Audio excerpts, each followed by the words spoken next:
Do do do, theme song. Do do do, I'm broke so this is my theme song. Do do do, just imagine this is an awesome theme song. Do do, theme song. Left of the box.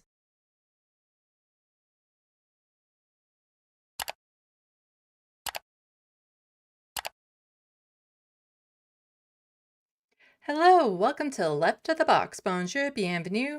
I'm Sandy. Welcome, welcome, welcome everyone to this Sunday evening, afternoon, Easter thing that's going on. Please, in the sandbox, let me know. You can hear me. You can see me. I would super appreciate it because I've just been having a run of bad luck with that lately. But yes, it is the Easter weekend. I don't care about the religion at all or the religious aspects of it, but Easter is my favorite candy holiday. Yeah. So Tuesday will be my Easter, where I go around to a whole bunch of different stores and use the money I've saved up to buy chocolate for the year. I'm not joking. I will buy like 4 bags, like large bags of the mini eggs to last me, and they last me like a year, and other chocolatey stuff and all that. Okay, so we got some here. Some people can say they can hear me. Good. So far in the sandbox, we have Bobby, Trevor Borens, Super Strike 9, Big Jerry, Silas, Hermeteorologist, welcome, welcome, welcome. Super Strike 9 saying by-elections coming up in Canada April 13th. Okay, everyone can hear me. That's good, that's good, that's good. Yes, I did a special show on this space April 1st because it was April 1st, so I had to do a special show. And I had been planning it for weeks, you know, talking to a couple other people to get involved, making the new intro. Then I had some props in it, so I was checking the sound effects and all this sort of stuff, and you know, the costume and the lighting and setting up the background and everything. It was like a couple-week project for me to kind of get it ready.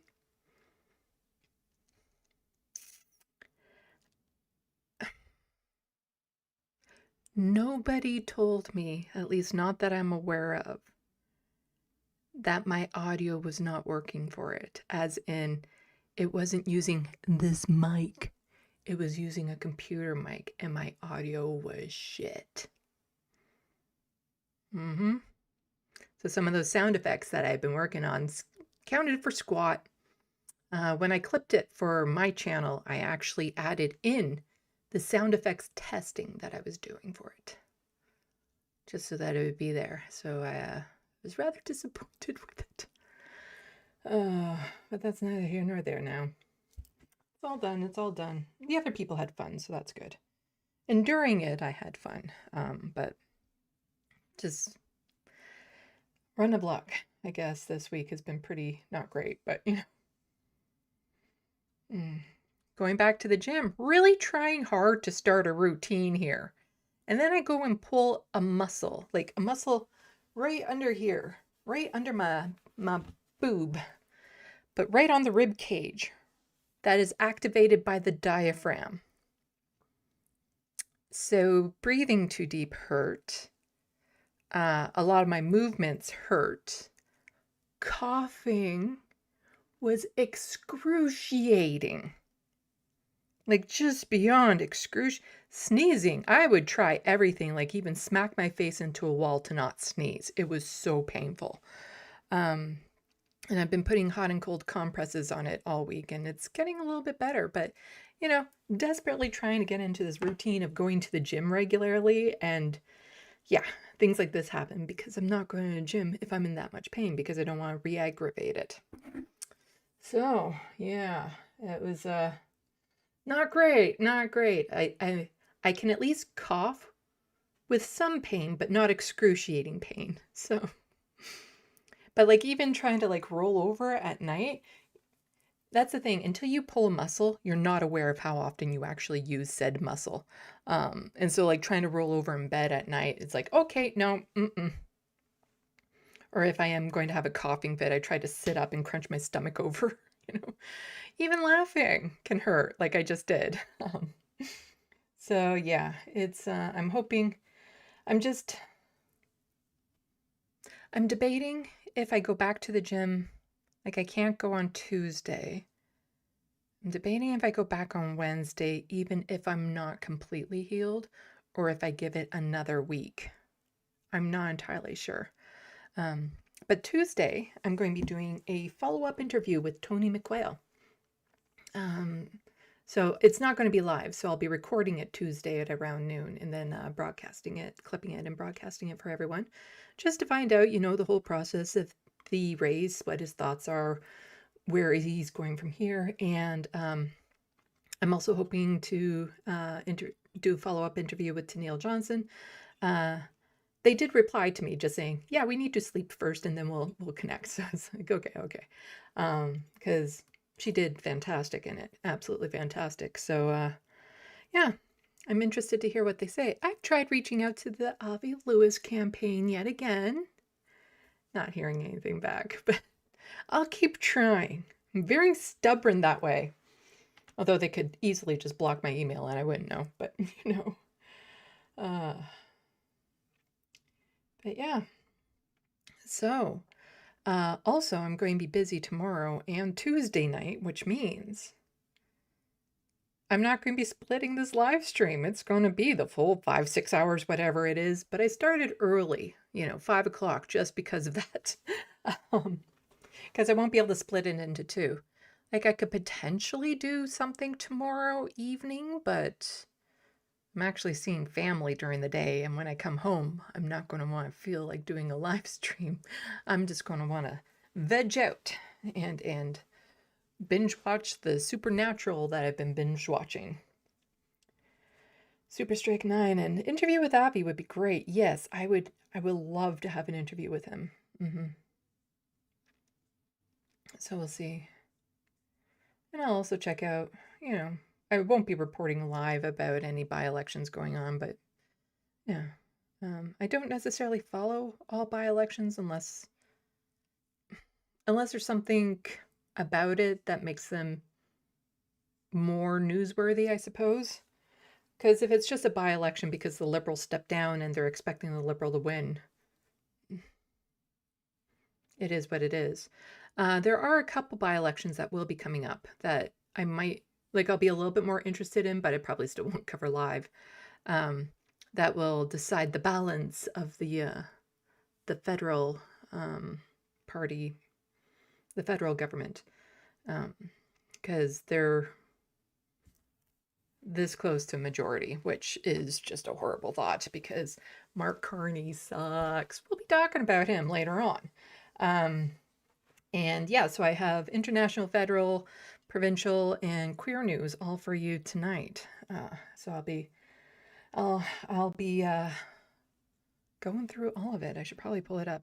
I have been having some issues with my computer, so hopefully everything kind of runs smoothly. It's been a pain in the ass. My Photoshop program, there's a bug. I don't know what it is. There's a bug. So I have a super smart friend that's hopefully going to be able to come over in the next week to fix it. Like, it's still usable. And when I save an image, when I look at the image elsewhere, the image looks fine, but it's just on the screen. It's very difficult. Like, if I had to do any fine tuning on it, it'd be very difficult to do. In my video editing program, I'm just like, please let it hold out until I'm done these essays. Oh my God. Oh my God. There's so much, so much. Hello, John Lithen. I said hi to Big Jerry, right? Right, yeah. And I said hi to Bobby. Yeah. But yeah, these video, I've been working on it. I have been, and I'm almost done to the end of the Tucker montage.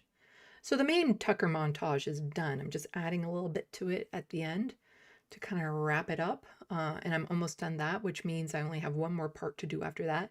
So I have it pretty much split up into 5 parts. And it's not necessarily because the video essay itself will be 5 parts. It's just because there is too much data files and stuff for me to put in one instance of my video editing program without my video editing program just going. And once I'm done putting together all the montages, I'm going to render it, raw as is. So I have that backup. But then also I'll upload those videos unlisted, nobody will see them, just so I can find out if there's any copyright issues that I can fix before I do the recording of myself in it, so that I don't have to go back in afterwards and kind of adjust it. So that's the plan, but my God, my Tucker Carlson segment is about a half hour long. I don't do short on anything. I do hyper detail, hence my drawings. Everything is hyper detailed. This video essay is hyper detailed, but it makes it pretty awesome, I think. I have some good jokes in there. And then, again, Jenk and Anna, they just don't shut up. And it's like, oh, okay, so this needs to be added and this needs to be added. Because I was going to let it slide and just make a mild joke about Anna taking credit for AOC changing her tune, which she didn't really do. She already had that and blah, blah, blah. But the thumbnail that TYT had out didn't exactly say that Anna was taking credit. And now there's a new video out today where they combined, is it combined? The video where Anna was bitching about AOC clapping back at her on Twitter, and the follow-up video when AOC had made it clear that she's no longer going to be taking, like, she's not going to support any bills that send money to Israel and stuff like that. And so they combined those two videos, and then they absolutely have it phrased as Anna called out AOC and it worked. Totally taking credit for it. Let's see, got this. Let's do this. Oh, I'm going to show you something on here after I'm done this. I keep on saying that one of these days I'll pick up a... Oh, so this is going to look like shit for you guys, I think. But it is what it is. It's not too bad. There we go. Thank you, John Martinez, so much for the $10 super chat. That's really generous of you. Moving to New York City on May 2nd. Oh, nice. Hope all is well with you. I was bitching earlier as I opened the stream about some things that are not so great. And this isn't my therapy, but I overshare. It's the autist in me. I just found out earlier this week, too, that when my side gigs is done, I do dinner theater, murder mystery dinner theater, and the restaurant that we worked out of just closed. After 35 years of business, they just closed. So that second line of revenue that I got is no longer there. I feel bad for the staff. Some of the staff, like, I started doing these shows back in 2014. And some of the staff, like the serving staff and the cooks and stuff, they've been there just as long, and I can't imagine what they are going through. But, even though the money I didn't get from it was a lot, because, especially during the summer, there's not too many shows. It helped keep me afloat, especially now. So I'm really, really, really hoping that this TYT essay helps my video channel kind of pick up and send in some more revenue. John Martinez is saying it's combined. Yeah. I figure it's combined and combined. It's not combined, but combined and combined means the same thing. Both past tense and present tense. So, yeah. And it was nice to have a side gig of something that you actually enjoy doing.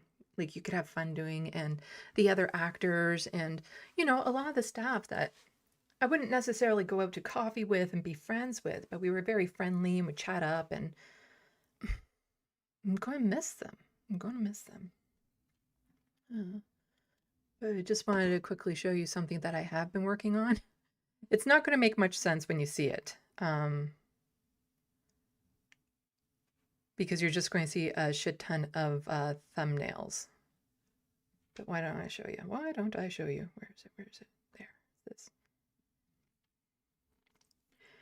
So these ones here, I don't know if you can see the cursor on here. Yeah, there we go. So these ones here, all of these from about here over here. I'll do a paintbrush. There we go. So let's make it nice and bright so you can actually see. Let's go there, make that a bit smaller. So all of them from here over, I guess I need to, no, I said blue. I want a blue. There we go. Okay. There we go. All these from about here over, you see? So from all these ones here.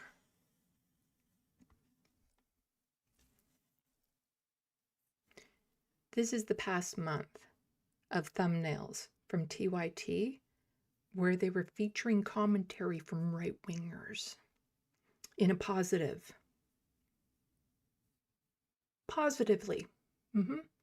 That's you can't see how many there are because they're kind of layered in there, but it's all, Joe Kent is someone that they've been featuring a lot of. Marjorie Taylor, Tucker, Joe Rogan, Megyn Kelly, all of these people that they're like, hey, let's listen to what these right-wingers have to say. Oh, look at these right-wingers. They're saying something good. All that sort of stuff. To be fair, I don't know who this person is. Daniel Davis is not the Star Trek actor. There was a person named Daniel Davis on Star Trek, so I don't know their political leanings. But my God, all of these, all of them. Here, let's put that up top so you can see. So yeah, all of these here. These all of these thumbnails are shining positive lights on right-wingers from the past month. And this isn't including politicians. So these are just pundits type thing. So I left politicians out of it. And then when it comes to left-wingers over that same time frame,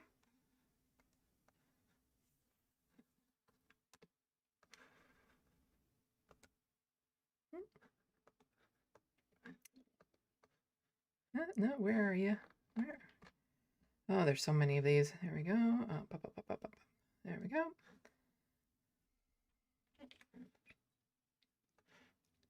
This one. That's it. One. Brian Grimm. Because Anna also features herself, but she goes into right-winger. And so this was, here, gotta move that up top. So this was the thumbnail that they had been using for the video about AOC changing her mind. But this is the new video here, and it's like, no, not this one. Where is it? Did I put it in there? I know I put it in here somewhere.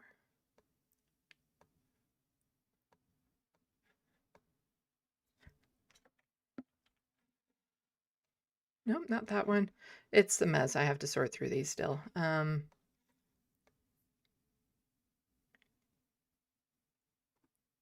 sure I put it in here of the new thing. Not that one. Not that one. So these two are the related ones here.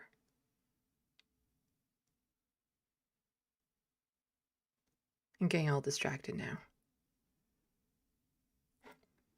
Here, why don't I just go to main shot?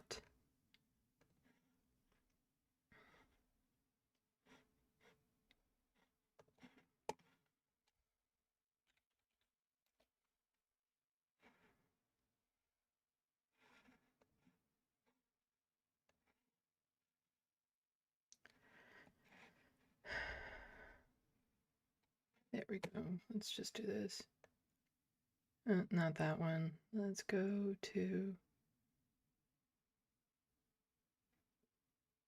that one. There we go. So this video here is one that they just posted where they combined the two videos and says AOC flips. Anna called out AOC and it worked. I'm sorry, honey. Ain't nothing you are saying that's going to flip a politician. You don't have that much influence. If Hassan Piker can't, and he's acknowledged multiple times that he can't, you definitely cannot. The idea that AOC changed her stance on something that she was already standing on. Yeah. You didn't do shit, sweetie.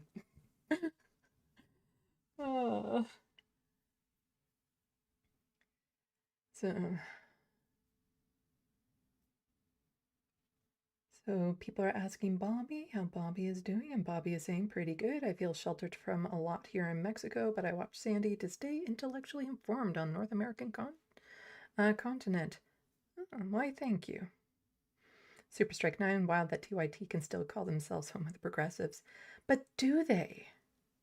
I don't know if they do. Hello, Bad Lefty. They might still say, well, I think it's in the banners sometimes, where they say something about being progressive. They ain't. No. But, yeah, I have together in my Tucker montage all the other ones that are kind of related to it. So we have Megyn Kelly. And there's a little bit on Michael Brooks, but that's tied into Dave Rubin. Then there's Glenn Beck. And then there's Tommy Lahren. And then there is Glenn Greenwald. And then there's Marjorie and AOC, all in this one thing. And all the video clips combined, is about an hour and 10 minutes. And that's just the clips.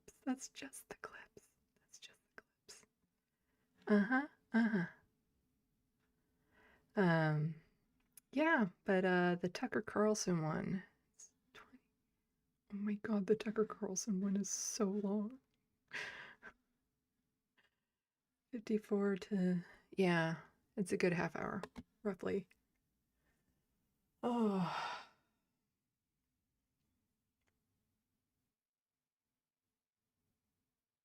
John is saying Idaho's become even more Nazi fascist, nationalist racist for me.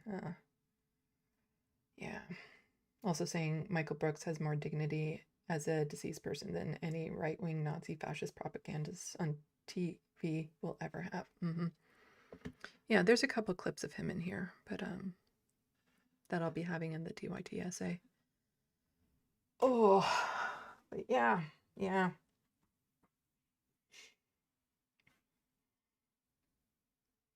Well, why don't we actually get into it? Because I have this annoying habit of just rambling on and on and on when there's news to get to, and I can't split this stream into two because I'm busy both tomorrow night and the next night, and I'm not going to do it Wednesday. Ow. Still hurts. Pulled a muscle, but it's not as bad as it was on like Tuesday. Tuesday was just really bad. The slightest move in the wrong direction, I was just in crippling pain, but at least I know it's just a pulled muscle because it is getting better. That, and I didn't knock my rib cage with anything, but coughing was bad. Even just walking, you could feel it. But anyway, that's enough about me. There's like a whole world out there that we need to talk about. A lot of stuff happening. And so, yeah, we're going to start with some horrific fucking news. International news talking about Palestinians and what the Zionists are planning. And it's just, I don't understand how demented your brain has to be to be celebrating this. I'm just like, Zionists are such twisted fuckers. Like, I write a horror book, and some of the characters in my horror book aren't even as bad as these Zionists. Like, if I were to frame some of the characters in my horror book after Zionists, people would be like, "You're taking it too far." And I'm like, "Am I?" uh, so let's get to it. Let's get to it. So here we have Omar is just quote tweeting this breaking news. Israel's Knesset has passed a law to execute Palestinian detainees, death by hanging, mandatory sentencing, no pardon, 90 days to carry out. And so Omar is saying the concentration camps where Israelis have been torturing Palestinians are now death camps. But it's okay, according to racist scum in the West, because it's democratic. You may rot in hell. Just to clarify, since some of you don't seem to understand, this death sentence will be delivered by military courts. There's no jury, no representation. These military courts try Palestinian children. A child who throws a stone can be deemed a terrorist and now put to death. And this just applies to Palestinians. Does not apply to Israelis. Mm-mm. And these fuckers were celebrating it. So Ryan Grimm just saying, okay, yes, he was indeed popping champagne in celebration of the death penalty law. Absolute death cult. השר, על מה כל החגיגה? מוות למחבלים עבר היום, חוק מוות למחבלים, היסטוריה, היסטוריה. בעזרת השם בקרוב, אחד להוציא להורג. These people are just absolute fucking monsters. And so this is from the Cradle, just saying Israeli National Security Minister Ben-Gvir outside the Knesset chamber celebrates the passing of the death penalty law for Palestinian detainees, describing it as historic and saying soon we will count them one by one. Yet they have a problem being compared to Nazis. I'm just like, it's not really a comparison at this point. They just are a Nazi by a different name. That's all. That's all. These are absolute death concentration camps. And the way that the West stays quiet about this, and we'll see some of the videos and stuff or articles about it later, especially with it branching out into Iran. It's just like I'm ashamed to be part of this timeline. Or I'm horrified to see it happening in real time, this type of thing, and witnessing the complicity of the governments and the media in this new kind of genocide. Like, it's just,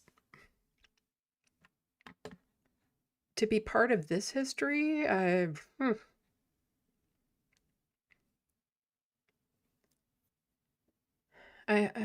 yeah, it is I don't understand how people can be that fucking dark. But there's lots of them. So Seth here is saying, I was hoping this photo was not real. Sadly it is. This is the Deputy Speaker of the Knesset dressed up as death penalty, holding a hanging noose. Her settler husband is holding a prop gun labeled occupation, an airplane labeled expulsion, and a house labeled settlement. And so yes, Israel just passed death penalty law, and they're also wearing their little lapel pins of the little golden nooses. But they are celebrating just, even if the worst of the worst people were taken out in this world right now, like, I mean, the evil people, Ben-Gvir and stuff like that, I will be relieved. I might even be a little bit joyous. But this level of glee of happiness.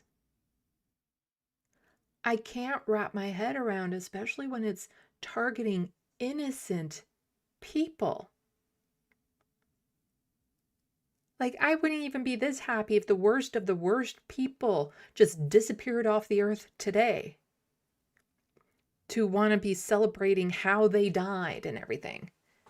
Like, even when I talk about Charlie Kirk, my jokes are tongue-in-cheek. Like, it's just... This is just so disgusting, and it doesn't end there. And so the service is quote tweeting this, saying, if you don't cut off Israel completely at this point, when they're openly demonstrating the crimes against humanity they're about to perform, then you'll never be able to pretend you didn't know.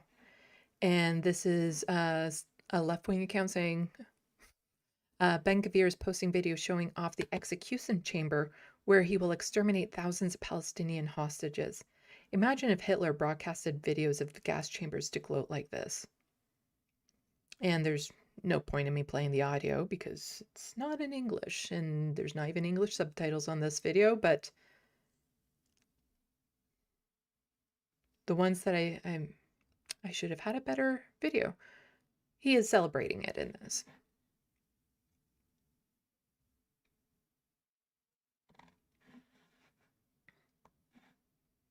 Sometimes you just wish there was a hell so some people could go to it. So Anita Anand, our Minister of Foreign Affairs, well, she says Canada joins its partners in expressing concern, you say, about the death penalty law passed by the Israeli Knesset that, in practice, systematically targets Palestinians. This is discriminatory. Law adds to a growing list of actions which enable illegal settler violence while dehumanizing the Palestinian people. Canada unequivocally opposes its application. We reaffirm our commitment to human rights and global movement to abolish the death penalty. They have a concern.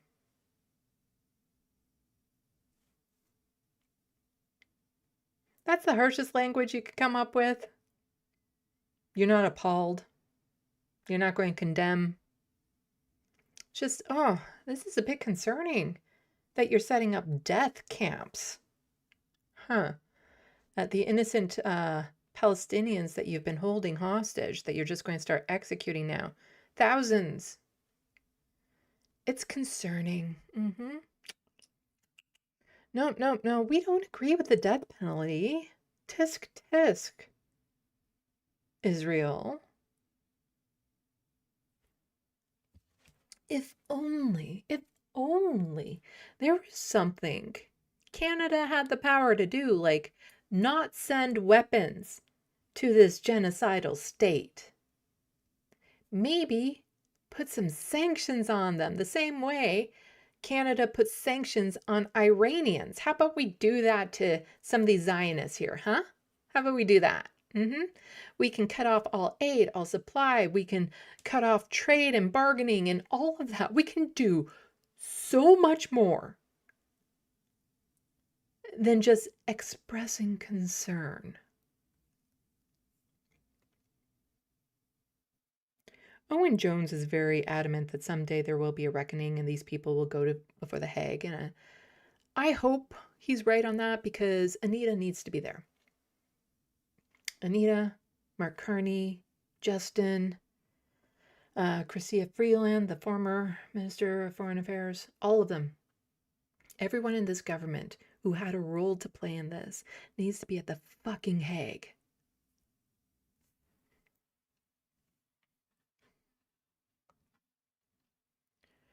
And so a little bit more on some of the atrocities that Israel is committing.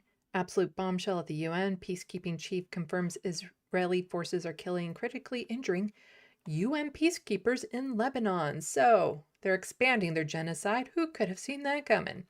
Indonesia just lost soldiers to an explosion. The world is watching Israel attack the UN with zero consequences. What's the point of the UN at this point then? Like, it's just, if Israel can attack the UN and the rest of the UN countries are kind of like, what's the point of it? And it's not like this is the first time. Israel has attacked United Nations, Amnesty people, reporters, the kitchen people, the food kitchen people, like all the kind of aid organizations that was going into Gaza, international organizations. They were targeting them. And so if they could get away with it in Gaza and slaughter hundreds of international workers, what makes you think they're going to stop there if they're getting away with this assault in Lebanon? Yesterday morning, 2 Indonesian peacekeepers lost their lives in an explosion that destroyed their vehicles near Bani Hayan in Sector East. 2 more peacekeepers were injured, one seriously. Initial findings point to a roadside explosion striking the convoy. The day prior, that is the 29th of March, a peacekeeper, also of the Indonesian contingent, was killed in an explosion inside a Unifiel base in Et Taibe in Sector East. Another peacekeeper was critically wounded and was evacuated to a hospital in Beirut. According to an initial assessment, the explosion was caused by a projectile that hit the base. These tragic developments should not have happened. Yeah, you think? Like if on day one of their expansion into like Iran and Lebanon, they bomb a school of children. You really think UN peacekeepers are going to be safe? If they've already killed peacekeepers in Gaza, do you really think they'll be safe anywhere else Israel has their sights set on? But, you know, Anita Anand also condemns that.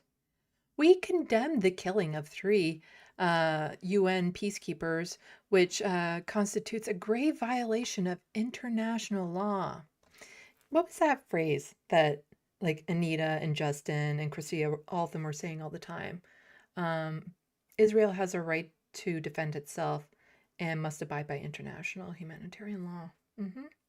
They kept on saying that. They did keep on saying that.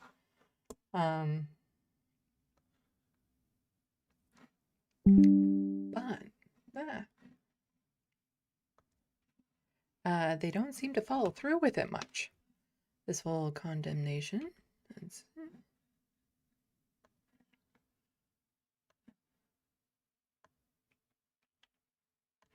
we go.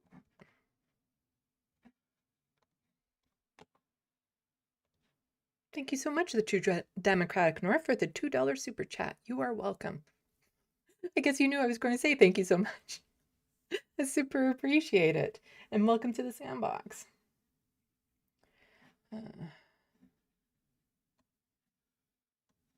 Okay, back to the news. Horrible, horrible news. Yeah, so Anita Anand says all parties must respect the safety and security of UN personnel and fully comply with UNSCR 1701. Canada reaffirms its strong support. Okay, I almost for a second there, I almost thought she was going to be like, Canada reaffirms its strong support for Israel's right to defend themselves. So strong support for UNIFIL's essential mandate and commends the courage of its personnel. This Gandalf here is just saying, who killed them? You're not mentioning that, Anita. Who's responsible? Who did the killing? Because Capita, I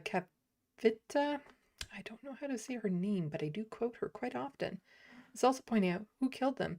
Did they use Canadian-made weapons? Yes, there is a lot Canada could be doing right now to stop this and choosing not to. It is disgusting. Anita needs to be ashamed of herself. Like, there is no empathy, morality within our politics. None. It's all sociopaths, because you can't get to that level of government and have these types of views without being a pure and utter sociopath. Like, they have no feelings. None. Also, just a little, if people could give me a little thumbs up or start yelling at me, if I get rated, I'd super appreciate it because they've changed how it looks and it's not so easy to catch out of the corner of my eye if I get rated. So please let me know if it happens. I would super appreciate it.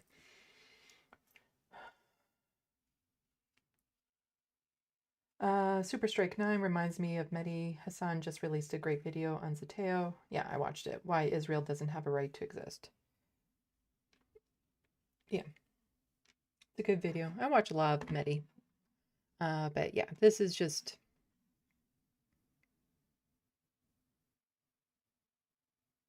She should be hounded everywhere she goes. She should not be comfortable again in her entire life. Not her, not Mark, not Justin, not Christia. None of them. None of them. This should be brought up to them every moment of every day that they have blood on their hands. That there were things that they could have done to mitigate this horror. And they chose not to.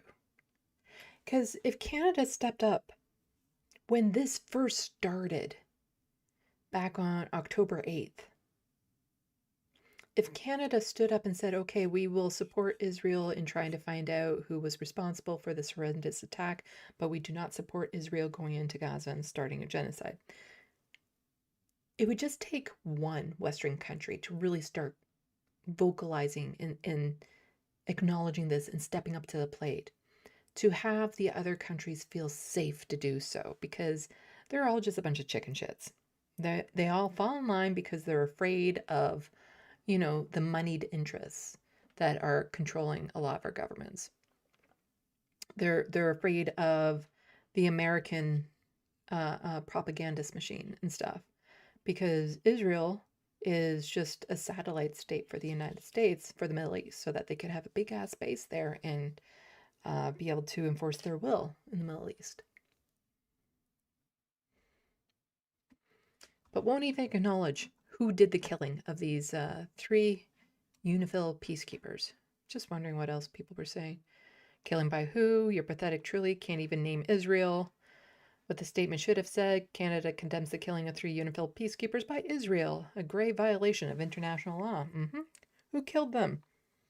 Who killed them? Who killed them? Who killed them? Who killed them? Yeah. Seems like a lot of people have that question.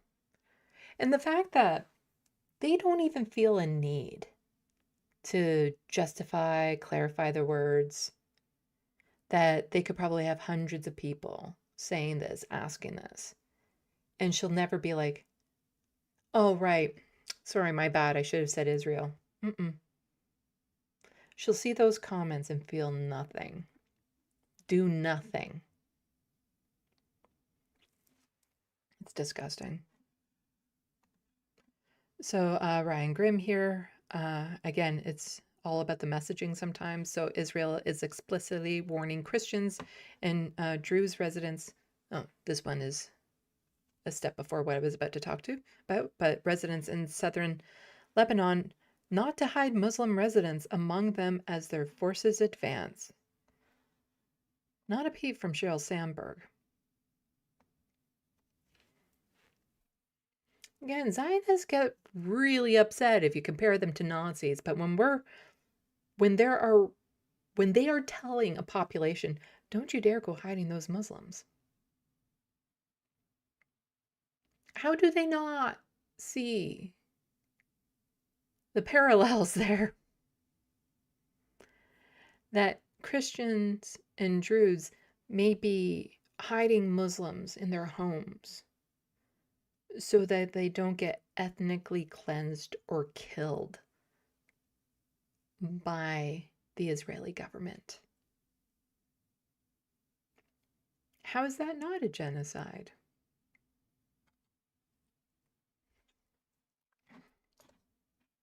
So here we have Zachary just saying, Israeli authorities confess they are singling out Shiite Lebanese population for destruction. This is textbook ethnic cleansing, described as Israel's message by the New York Times.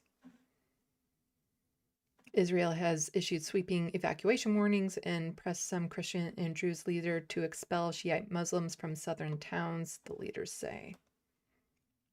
Israel military officials have assured several Christian and Druze community that they could remain in the evacuation zone for now. Again, these things, they don't tend to be contained much. They tend to expand. And if I was anyone other than the type of Zionist that they like, you should be worried. Because even a lot of Jewish people are not safe in Israel if they decide to actually have a conscience and speak out against the genocide that's happening. They're not safe. But here we get back to the messaging. Genuinely unbelievable Israel can ethnically cleanse over 1 million people and still keep its name out of the headline. And this is from the AP. Lebanon's displaced Shiite face rising hostility as airstrike fuels fear and evictions. Yeah. Who's causing it, AP? Like, again, this is just absolutely mind-blowing to me, the complicity of the governments and the media in this. Because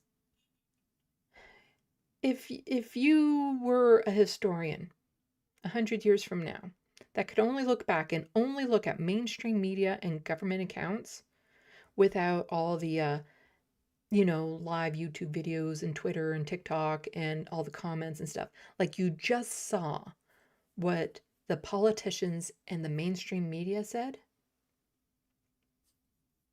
you wouldn't know a genocide had been committed by Israel. I don't think you would know, just based on the headlines and what the politicians say. Like, if it weren't for the fact that there's so many heroic reporters that were on the ground that have footage, organizations like Amnesty and Human Rights Watch that have done reports, historians, current historians that have called this what it is. If there weren't so many people like us who have seen the footage and are pushing back and making comments and making a stink about it and, calling out the leaders. If it wasn't for all that, you could easily be led to believe Israel was not guilty of anything. Because the way that they're never acknowledged, or if they are, they're the victims. Well, hopefully they say that, everything on the internet is there forever type thing. Once it's on the internet, it goes off. I hope that's the case. That there's always going to be a record of what these monsters did, of what these monsters were complicit in. I hope there's always going to be a record of what Justin Trudeau said over and over and over again. Israel has the rights to defend itself. Israel has the right to defend. Israel has the right to defend itself. And then he even said, Zionist is not a dirty word. I am a Zionist. Don't you, nobody clip that. Don't you be putting that out of context online. That might make my channel more popular with the Zionists for a brief moment before they realize what I am. But yeah.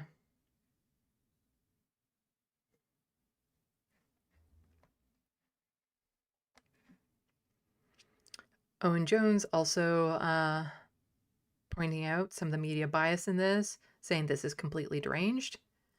And so Nima here is saying the New York Times is now describing Iran's very normal act of self-defense, shooting down American jets and bombing their fucking country, as an escalation from Iran's leadership. Completely unhinged to publish stuff like this. Do I have? I can't quite remember if I have it in here, but there were some reporters saying that the pilots of these jets, one of them, apparently we don't know where one of them is a hostage. They're a hostage. They're not a war criminal or being held, as a war criminal or anything of that. No, they went into Iran and bombed their country, got shot down, but they're the hostage. That's not how that works. They it doesn't work in reverse, If some of the 9/11 people, the people who perpetrated that, if any of them had survived and the United States arrested them as a war criminal, they wouldn't be referred to as a hostage. So if you are in a jet and you go to another country and you bomb that country and then you get taken captive,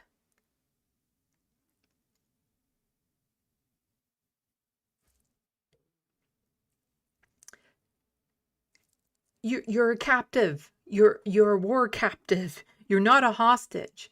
And what that country does, because at this point, if you are in the military and you agree to do these sorts of things, consequences of actions will catch up. Again, I don't want to see people harmed or executed or tortured or anything of that sort, but if you go and bomb another country and they capture you, what are you going to expect? So, augmenting people's anxiety are the recent escalations from Iran's leadership. On Friday, Iran shot down an American fighter jet in the southwest part of the country. What country? Iran. While one of the two airmen in the jet was rescued, airmen rescue teams and Iranian Islamic Revolutionary Guards Corps were both hunting the mountains terrain looking for the other on Friday, so they can make him into a hostage.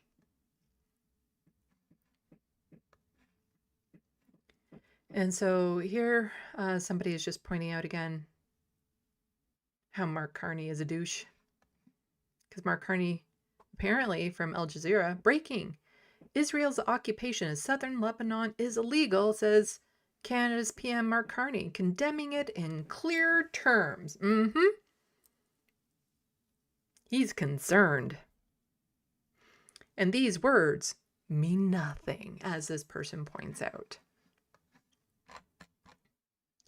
So Haydar is just saying, we need to start talking a lot more about Mark Carney and his growing track record of liberal theatrics. So much of what he says is all hollow, empty rhetoric, just like his Davos speech claiming an empathetic rupture with the U.S. and the end of the Western rules-based international order. Yet since he has been in lockstep with American on Iran, Venezuela, and Cuba. Just as here, he says all the right things in criticizing Israel, yet Canada continues to arm sales to Israel by finding loopholes. Yes, they are going out of their way. Like, they are trying to work around so that they can send weapons to Israel, sending hundreds of shipments of explosives and fighter jet components to Israel passing through the U.S. over the last 2 years. According to data secured through the Israeli tax authority last year, 391 shipments of bullets, military equipment, weapons, parts, aircraft components, and communication devices were exported from Canada to Israel between October 2023 and June 2025. Remember how last year he recognized a Palestinian state and claimed he would arrest Netanyahu if he ever attempts to come to Canada? Meanwhile, his government publicly demonizes and seeks to punish those resisting Zionist ethnic cleansing. Canada has put sanctions on people too that were doing their jobs. There has also been zero pushback against or any desire to hold accountable those in Canada going off to fight for the IDF in Gaza, committing war crimes in what the UN fully acknowledged as a genocide in every sense, then returning to Canada. And I've shared it with everyone, but you can go and find it. Find an IDF soldier from the Maple. David, I think it's David or David, has been compiling a list of open source stuff, so stuff that's publicly available. He's not doxing anyone, of Canadians that have gone over to help commit genocide and then come back. They shouldn't be allowed back. The Foreign Enlistment Act prohibits the recruitment of individuals for foreign military service, as well as encouraging their involvement in foreign and armed forces. Various Zionist organizations are permitted to do precisely that in Canada, despite clear evidence of war crimes. Any form of actively funding, promoting, or facilitating the genocide actions of a foreign country's armed forces is illegal, yet Israeli and Zionist organizations go unchecked in this regard. The IDF called up over 380,000 reservists from after October 7th in response to the Hamas attack. Many Canadian nationalists joined as the lone soldiers to actively take part in the military operations. This recruitment is considered illegal in Canada, yet no government has ever taken action. Since Canada enacted Crimes Against Humanity and War Crimes Act on June 24th of 2000, any Canadian citizen found to be participating in hostilities that violate international criminal law must be held accountable under relevant Canadian legislation. This also includes the Canadian Criminal Code, whereby it is an indictable offense to advocate or promote genocide. The organization makes it an indictable offense to commit, conspire to commit genocide, crimes against humanity, or war crimes within or outside Canada. And even the brief moments where they do, Mark and Anita acknowledge, oh, a war crime has been committed, they never follow through. They never do anything. They never have actions to back up any sort of rhetoric that is sort of close to what it should be.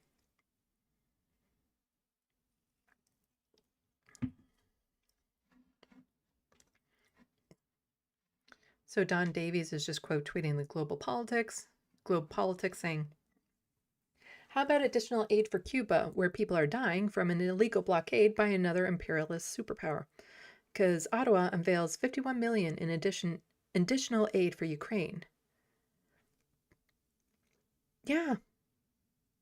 This country can afford to help out Cuba and other countries that the United States is destroying.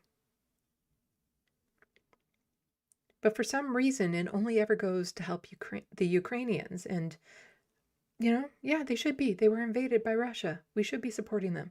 But we should be supporting the Palestinians. We should be supporting the Cubans. We should be supporting the Venezuelans at this point, because of what the United States and Israel has done to them. But because Canada didn't like Russia, well, they'll support the Ukrainians in fighting them off. But since Canada likes Israel and the United States, they won't help whoever they're assaulting. I'll let them get off scot-free. Like, to me, it was so, what's the word? Hollow? Just like lack of emotion or something when Canada put out the alert to Canadians saying, yeah, you might not want to travel to Cuba right now. So many Canadians have taken advantage of that country for, a warm, sunny destination. So many people appreciate the people over in Cuba, have gone there time after time. And now in their time of need, all of them are just like, I guess we'll go somewhere else.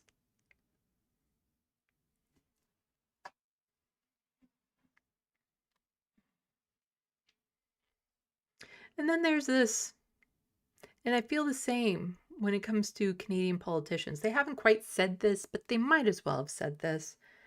So I don't need to read the quote because he says it. Marco Rubio.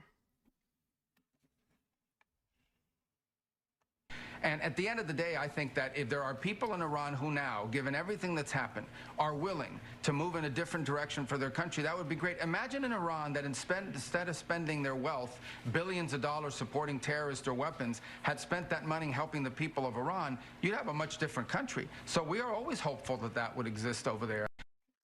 Okay, how are Americans who are destitute, have no health care, can't afford groceries, how do they listen to that and not riot? Because they are spending hundreds of billions on the war machine. Canada spending, I don't know if it's hundreds of billions, but it's tens of billions on the war machine. And yeah. Meanwhile, there's people in both countries that are suffering because the government won't look after them properly. When they have the resources, they definitely have the resources. They have all the resources in the world to help people kill, but they don't have the resources when it comes to keeping people alive.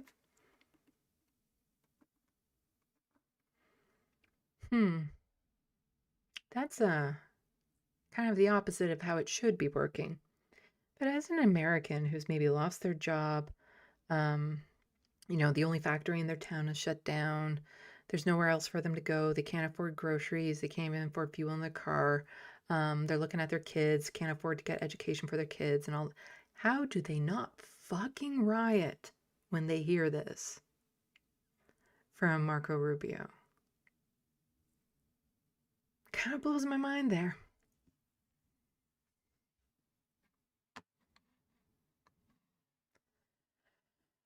Owen Jones is again just pointing out that this is genocidal rhetoric coming out of the United States from Laura Loomer. So he says this is genocidal. Public incitement of genocide was one of the 5 crimes prohibited by the Genocide Convention of 1948. It is a criminal offense in the U.S. and most countries on Earth, but the West normalize genocidal incitement and practice in Gaza. The abyss awaits. And so Laura Loomer says, if we really want to be taken seriously when we talk about sending Iran back to the Stone Ages, then this is what needs to happen. The U.S. needs to bomb Iran, power and water infrastructure, bank and financial institution, production storage facilities, and fertilizer and pesticides. Every single Islamic regime cultural heritage sites, including every single mosque. Natural gas and oil pipelines, Karg Island, civil law, just and on and on and on. Just everything. Just kill everyone. Force them to its knees. It's time to carpet bomb. Destroy the infrastructure. It's the only way. How can you tweet something like that and not face any consequences? How? Also find it interesting. I don't have the option to follow, just subscribe, but I won't do that. And so readers added context. And when readers add context that is, a little accurate on Twitter, it got bad. Bombing Iran's civilian infrastructure would harm civilians without achieving regime change. In 1991, similar strikes in Iraq collapsed power and water systems, causing disease and tens of thousands of civilian deaths with little political impact. Yes, you just want to do this doom and destruction, but there's no guarantee you're going to get what you want at the end. That's a real shit gamble to play there. Shortly, very shortly, we're going to hit them extremely hard over the next 2 to 3 weeks. We're going to bring them back to the Stone Ages where they belong. In the meantime, discussions are short. Yeah, we're going to bring them back to the Stone Ages, says the caveman. And then this was just sent out today from Donald Trump. And so Owen Jones is saying Trump is being driven insane by his inability to defeat Iran. This is a threat to commit unspeakable war crime. If he does this, Iran will target energy and water desalination infrastructure in the Gulf, triggering a global depression. If you have the ability to stock up on things, do it. Like, I know when you live with poverty, it's hard to do that sort of thing, but if you can afford to buy an extra package or something while you're out, do it. Get way more toilet paper than you need right now. I got about 5 months supply of cat food. I should probably get cat litter as well while I'm at it. Just any sort of non-perishable things that you can stock up on, or things that you might need like soap, shampoo, hygiene products, all of that. If you can stock up on them, do it. And it's not that they won't be available, it's just the price of them are going to skyrocket. So they'll still be available. There might be some shortages in some areas, but everything is going to become so much more expensive. And at a time where a lot of people who live with poverty are already cutting out essentials, can't afford this. So Trump had posted, Tuesday will be power plant day, bridge day, all wrapped up in one in Iran. There will be nothing like it. Open the fucking straight, you crazy bastards, or you'll be living in hell. Just watch. Praise be to Allah, President Donald J. Trump. If any other president had posted that, there'd be like a race to see who could get him out of office the fastest by using the 25th Amendment. Like there would be people wanting the bragging rights of that. There would be a competition to see how fast somebody could get him out of office. To have a president, somebody who's supposed to be a role model for the country, tweet out shit like this? This is going to be in the fucking history books. You know, children, 10-year-old children in the future, when they learn about the history of the United States, are going to be seeing tweets like this. Mommy, Daddy, what does fucking straight mean?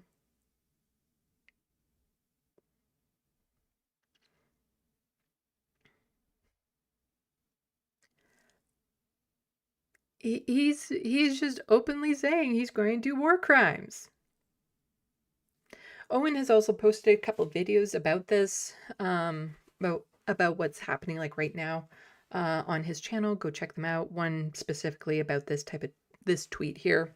And he's posted a couple other videos, but he's been trying to keep up to speed with everything that's happening as much as he can. But they're really good interviews that he's having, so I recommend people go check him out. But yeah, like Donald Trump has just become a senile old man. There's no two ways about it. He's just absolutely lost his mind. And he's what's the phrase about the king? Like he's the king with no clothes on. Nobody's telling him. Nobody's doing anything. They're all just going along with him because they're afraid. He's the baby king. He's the king baby. He's the, yeah. Like how many Americans out there look at this and think to themselves, wow, he makes our country look good. So proud to be American. Like how many Americans look at this and be like, yeah, that's my president right there.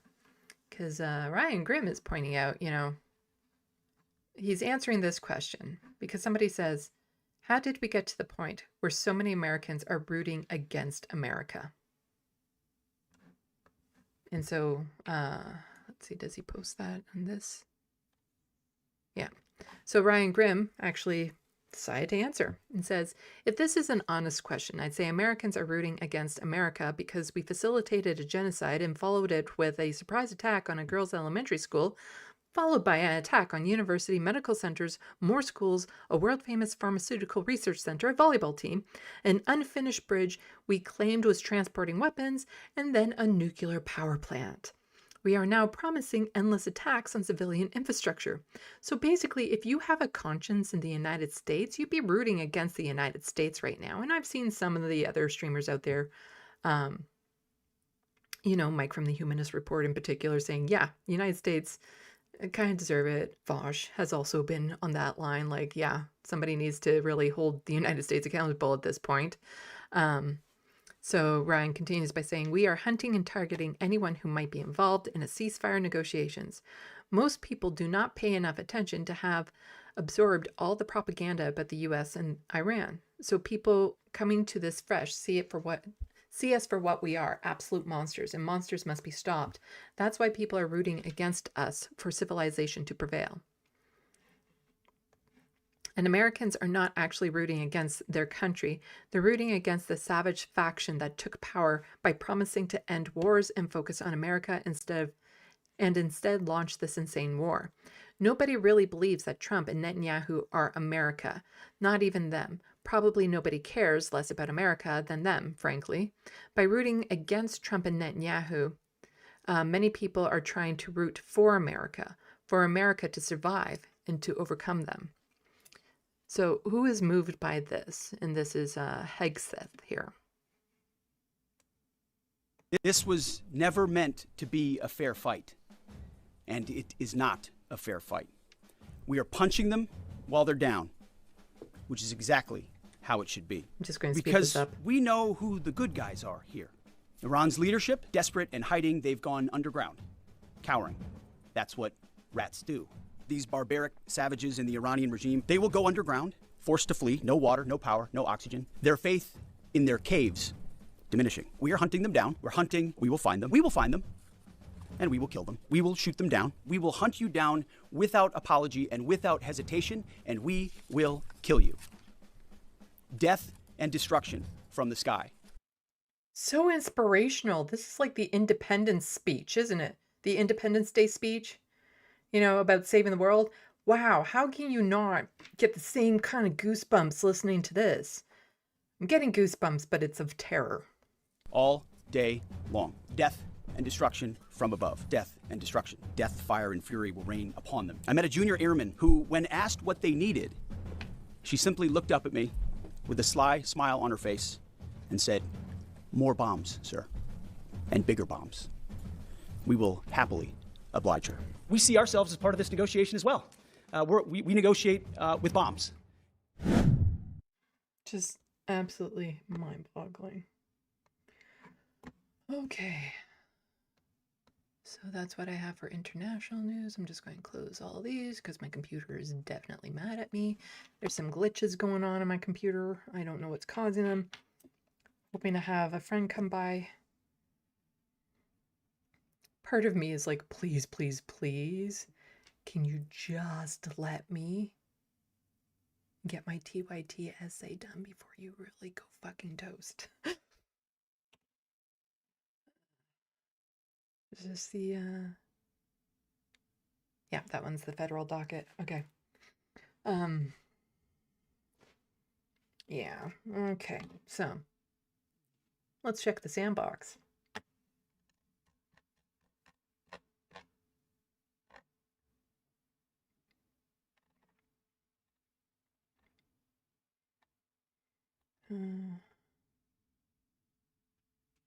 Did I say hi yet, Bad Lefty? If not, hello and welcome to the SandBox.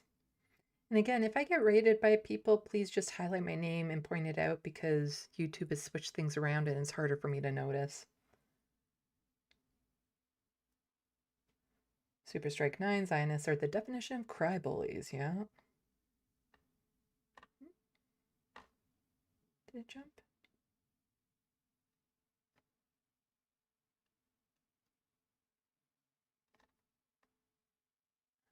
Okay, I remember seeing that. Bad Lefty, maybe don't act like Nazis then. If you don't want to be called a Nazi, there's a real easy way to not be called a Nazi. And that's by not being a Nazi.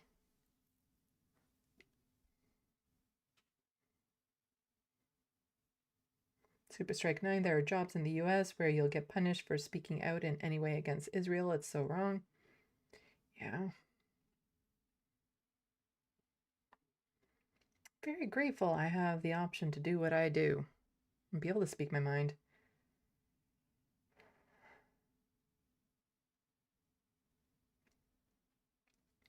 Bad Lefty, I hope Owen is right. Life sadly hasn't given me reason to actually believe. Yes, I like his idealism. It's nice, it's refreshing to see. I'm a little bit more pragmatic when it comes to this. Just, you know, some of the stories I'm going to get into, even with the federal news here. It's things that I see a pattern of that make me not have faith in actual consequences being doled out.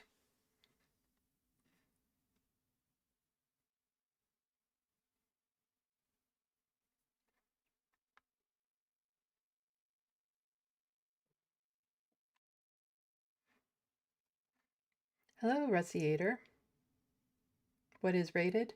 It's when another channel is doing a live stream and they end their live stream. They can have it move. All of the people who are watching them will all of a sudden be watching my channel. Like they don't have to change anything. They don't have to do anything. They will just suddenly be switched over to my channel when they're done theirs. And so it's a good way to like promote other channels. It's a good way to be promoted. So like if I raid a channel, that's a good way to hopefully get them to notice me. But then also when a channel, yeah. So it's a nice way to kind of support other leftist content creators is by sending their audiences when they're done to another channel.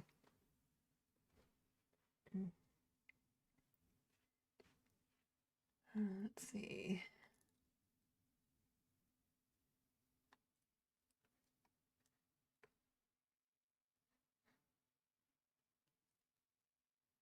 Synonymous, so they're admitting that they're ethnically cleansing Muslims. Yep. Why do they have to hide anything at this point? They've been openly committing genocide now for a few years. They don't need to hide anything because nothing will ever happen to them, it feels like. Hello, Mozart. Happy appropriate pagan spring festival chat. Well, to me, this is happy favorite candy holiday. All the best candy comes out around Easter. I love Easter chocolate, Cadbury eggs, the mini eggs, the big eggs, all of it. All of it. I love Easter candy. The robin eggs, I really love those, but they sell out so early.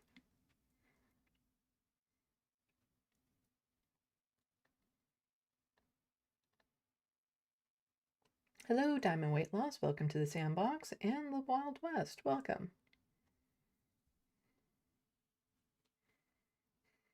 Bad Lefty. Also, what the fuck is the praise to be ally line? I know. Just... Yes, the Emperor has no clothes.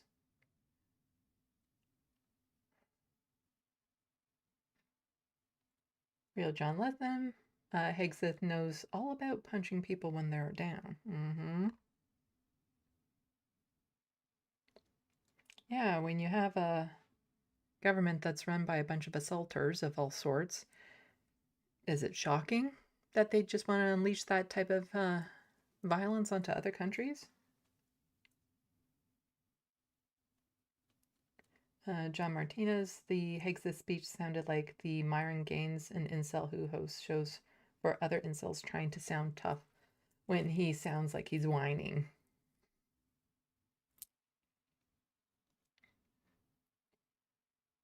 Hello, Boku. Boku rated me from Boku? Why, thank you.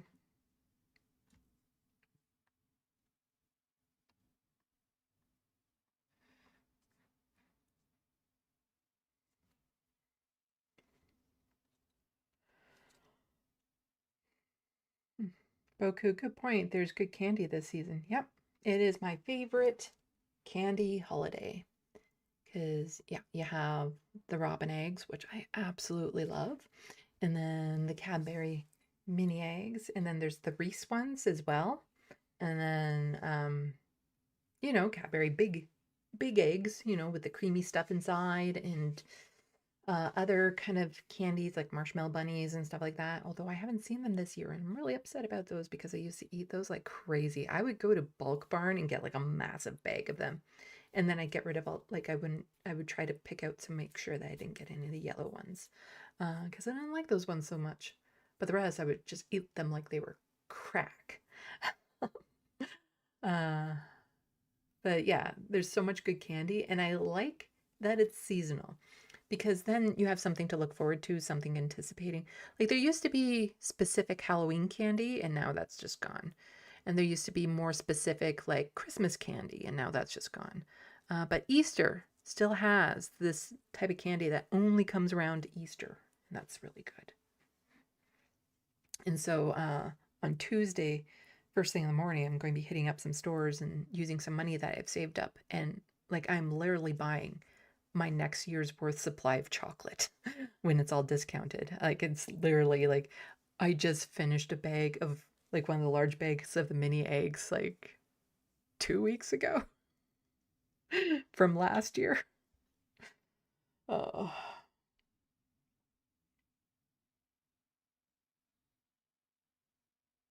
John Martinez, Easter candy is great for me to eat. Cadbury eggs, they have to be fresh, not sitting in a store for a month.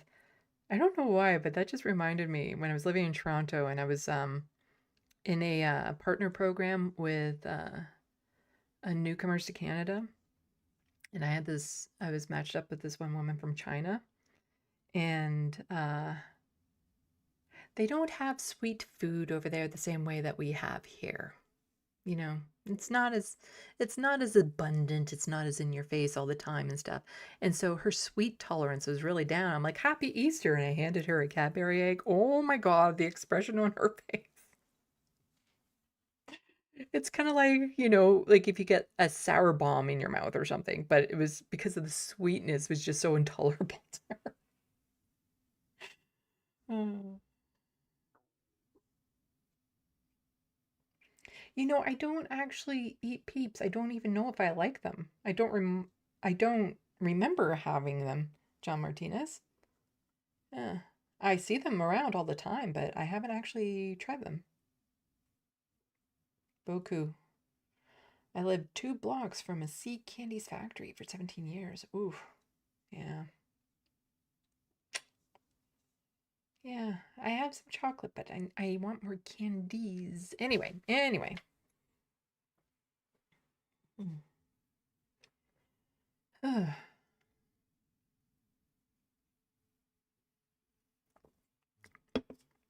there was these marshmallow rabbits. Sometimes it'd be all like purple or white or something, but then sometimes they would split in half. It'd be like purple, white, pink, purple, pink, white, and then there were some yellow ones, but I didn't like the yellow ones so much. And they were from Dare Candy, and oh my God, there was just something about the level of sweetness that they were and the texture that just set me off, and I was just like, I need these. Mm-hmm. Mm-hmm. And then there was something from a long time ago because I love peanut butter and chocolate. And I'm kind of disappointed that the only peanut butter and chocolate you can get these days are Reese. Reese is good, but there used to be variety, but I think Reese just went and bought up any competitor. And a long time ago, they used to have, you would buy them in a pack of 3, and they were the same size as Cadbury eggs, at least what Cadbury eggs used to be, because they've gotten smaller over the years. So they were the same size as Cadbury eggs, but they were gold foil, and it was peanut butter and chocolate. And oh my God, I loved them so much. Like it was just the perfect blend of peanut butter and sweetness that I just, because I'm not huge on the Reese eggs that you can get, unless it's the flat ones. The flat ones are really good, but when it's like the Cadbury size ones, they're good, but they're not great, you know? But the ones that are kind of flat, I love those ones. So yeah, I used to get so many of those ones back in the day. And then Reese also had something that was super yummy that they got rid of, and those were the Reese balls that you could get. Because, you know, there's still some chocolates that have where you can buy like little bite size, they're in like little balls, and the Reese used to have that. Oh my God, they were so good. So good. Bad Lefty says, eating Peeps sounds like cannibalism. Mm-hmm.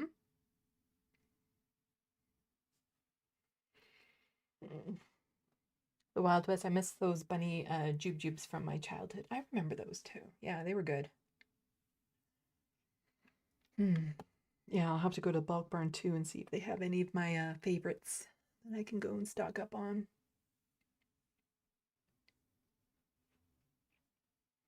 Real John Lithium, Reese Chocolates recently changed the recipe to have better chocolate, so it improves the taste. Huh. Good to know. Well, why don't we hammer through this? Because like I said, I'm doing all of this tonight, all of my dockets, because ideally I want to start splitting it up, because sitting here doing streaming for like 5 hours takes a lot out of me. So I wanted to split it up, but I'm busy tomorrow and Tuesday, so I can't. So I'm just doing it all today like normal. Every time I try to get into like a new routine or something, you know. Anyway, let's go here and then gotta go down. There we go. That one. There we go. So this might sound like provincial news to start, but it's not. So Don Davies, who did a really great job as interim leader of the NTP, like, and he's still, sending out really great messages and stuff. I have a few things from him today. I just wish he was better at the delivery, I guess. Like, I showed a speech he did here once, not too long ago. Fantastic speech, but for some reason, he doesn't really appeal to the masses. But his messaging is just spot on. It's really been good. But he doesn't seem to be able to energize the crowd for some reason. Probably because people don't pay attention to policy at all when it comes to politics. So Don Davies is tweeted this out. Mark Carney himself saying he's more conservative than Doug Ford. Stark admission. New Democrats have been saying it for months, and Canadians are seeing it more and more. Two conservative parties are in the House of Commons. Only the NDP is representing progressive Canadians. And we've known this now for a while, especially if you watch my channel. And so this person here saying, I'll never forget when I met, and this is a quote from Doug Ford. I'll never forget when I met him for the first time. The first words out of his mouth, I'm more conservative than you. And I said, well, that sounds good. I can't click on this article because it's from the Toronto Star and they have a paywall. So I'm very, very sorry I have to do this to you. I super apologize in advance. Brian Lilly also reported on it. And he's from the Toronto Sun, complete douche, right-winger, all that sort of stuff. And even with Mark Carney saying, I'm more conservative than you, Doug Ford, Brian is still like, he's still a communist. It's like the liberals will never learn. They're never going to be conservative enough for their conservative base. So Mark Carney says he's more conservative than Doug Ford. And he says, here's the reality. So he'll say, no, he's not. But we all know at this point, yeah, he is. Let's see. So back to Benzie and his piece in the Star talking about Carney being more conservative than Ford. The comments came about because Ford's team granted Benzie an interview to him and other traveling journalists. The premier just opened up about his first meeting with Carney, and then that's the quote. Matched with Ford's comments last week in a joint news conference where he asked if drinking from Carney's water glass would turn him liberal. Ford is in for a lot of ribbing. Here's the clip. Oh, Chris. I almost drank your water. Did you have a sip of that? I didn't touch it. Oh, Chris. I almost drank your water. Did you have a sip of that? I didn't touch it. Okay, I'll take a sip. This isn't going to turn me into a liberal, is it? I've already been accused of being a liberal. Okay, sir. Well, they do accuse me. But anyways, here we go. So Brian is saying, is Mark Carney really more conservative than Doug Ford? Let's set aside. And so vibes versus reality and stuff. And he says, if you like Mark Carney and think he's doing a great job, knock yourself out. You clearly prefer vibes over reality. Don't ever claim that he's doing a great job or that he's running a conservative or PC government. He's running a high-spending, left-leaning liberal government that is overseeing a higher unemployment rate, high food inflation, and staggering economy. That's the reality. I'll deal with Doug Ford another time. He's never going to be conservative enough for them. But he is more conservative than our last conservative Prime Minister, Stephen Harper. And that is the reality. That's not vibes. That's the reality. That's the plain old numbers. And so Mark Carney is also a dick. Go figure.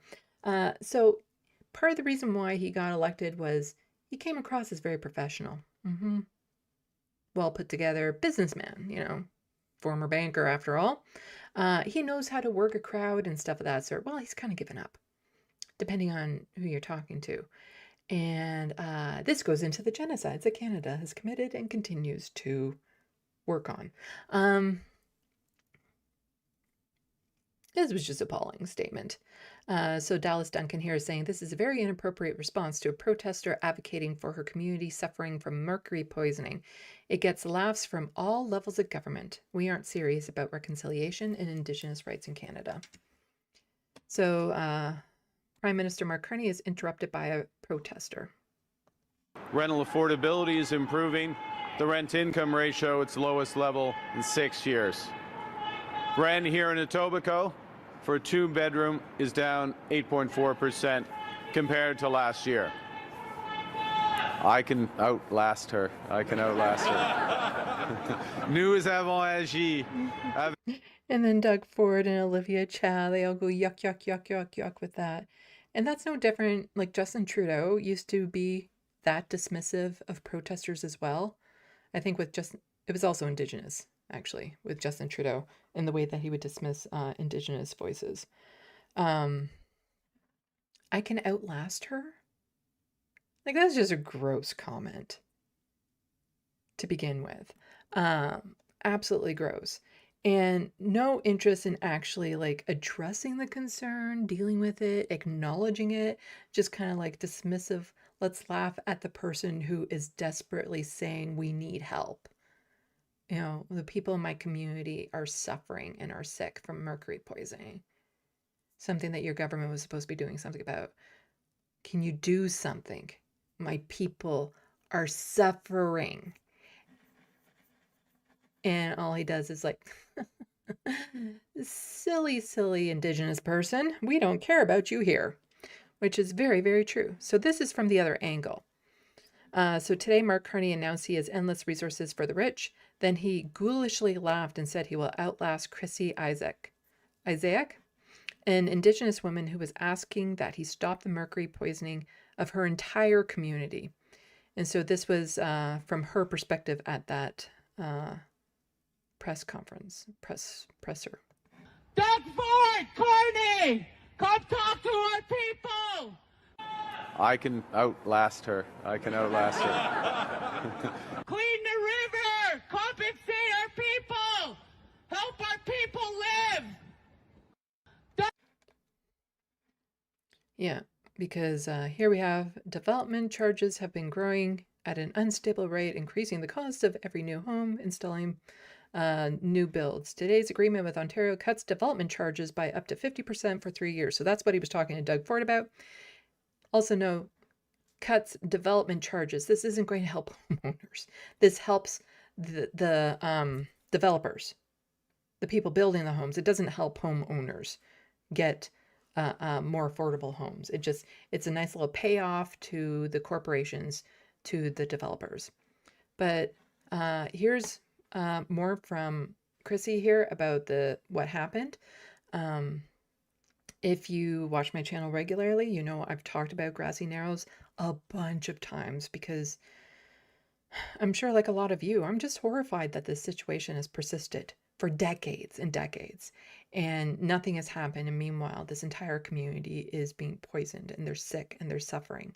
And the government constantly finds way to not do their job. And so I think I can speed this up. Yeah, it's at 1.5 speed. Here we go. Thanks so much for speaking with us. What was your thoughts when you heard what Prime Minister Mark Carney said in response to your calls for Grassy Narrows' ongoing issue of mercury poisoning? When I first heard, I actually felt disgusted, and I felt anger because, you know, he's making a mockery out of people that are dying from poison in my community for like over 50 years. And at the same time, I felt like it made me want to be louder. And I know that he heard me by him making that comment. Definitely not a laughing matter at all. Both leaders from the communities of Grassy Narrows and Wabsamung are asking for an apology from the Prime Minister for that incident. What more would you like to see from the Prime Minister? I'd like to see him come and, you know, talk to our leadership and to the people of both communities to come see, you know, how mercury has actually affected both communities, to see our children, and for him to, you know, help bring justice to our community, you know, by cleaning up the river, by compensating our people and giving our children a chance at life. Chrissy, the mercury contamination has been ongoing for decades. Why do you think it's been allowed to continue by both levels of government? I feel like they don't really want to be responsible, even though they are, you know, because it's ongoing and it's been over 50 years. And, you know, I think they know that they owe our communities a good life. And finally, Chrissy, last year the federal government announced a mercury treatment center in Grassy Narrows. Can you explain how much will this help people impacted by mercury poisoning? With the mercury care home coming to Grassy, it's gonna, help. I guess with the health concerns, we'll have experts that know mercury poisoning, and it will bring better health care to our community, and it will also be used as a place where people, instead of going to like elders housing or like the homes outside of the community, they'll be at home where they'll be cared for properly, and there'll be just better services for our community. And really briefly, Chrissy, you've been suffering from mercury poisoning yourself personally. What has that been like for you? Well, like mercury poisoning, right, is a progressing disease. I'm one of the babies that was born with high amounts of mercury in my system. Back then, apparently the doctors, hospitals were taking blood from the umbilical cords when the babies were being born. And based on the amount that I had, which was like 20 or 19 parts per, I don't understand that part, but it was a really high amount. That, throughout my life, after learning about the studies that was done, I understood why, I dealt with a lot of mental health issues growing up, and I lost a lot of peers. I've lost, family members, and then physically, mercury poisoning, how it affects the body, it also exhilarates your body, like the age of your body. And so I'm already experiencing, mobility issues. There's times where I kind of lose balance, or I'm starting to get tremors. And there's times where it's hard for me to even open a water bottle, so that's the physical part of it. Yep. And just learning, seeing, that's in my own body, but I also have daughters, I have children and I have grandchildren, and I see how it affects them, mentally.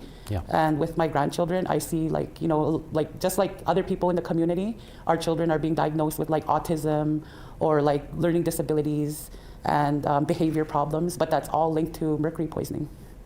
Chrissy Isaacs is a resident from Grassy Narrows who suffers from mercury poisoning and protested against Prime Minister Mark Carney for Grassy Narrows' ongoing issue of mercury poisoning there. Chrissy, thank you for your time. Miigwech. So this article goes more into the history of Grassy Narrows and Mark Carney's comment about it. But basically, it's the federal, provincial, and corporations that have been fighting over who's responsible for cleaning up this mess. And while they're busy fighting about it, nothing's getting done. And yeah, so the mercury came from a pulp and paper mill upstream in Dryden, Ontario, operated by the Dryden Chemical Company, which dumped 20,000 pounds of mercury into the English Wabigoonoo River system between 1962 and 1970. Though the company was banned from dumping mercury into the water after 1970, it continued to generate airborne mercury emissions until late 1975. Government interventions was initially minimal. The minister, who later became Ontario's first environmental minister, claimed that in 1970, the river would clean itself in 12 weeks. Years later, another minister under former Premier Mike Harris acknowledged that the previous ministers have made up that timeline. So if you're not too familiar with it, this article is a very good read on to learning more about the situation. If you haven't seen my other videos that I've made about this.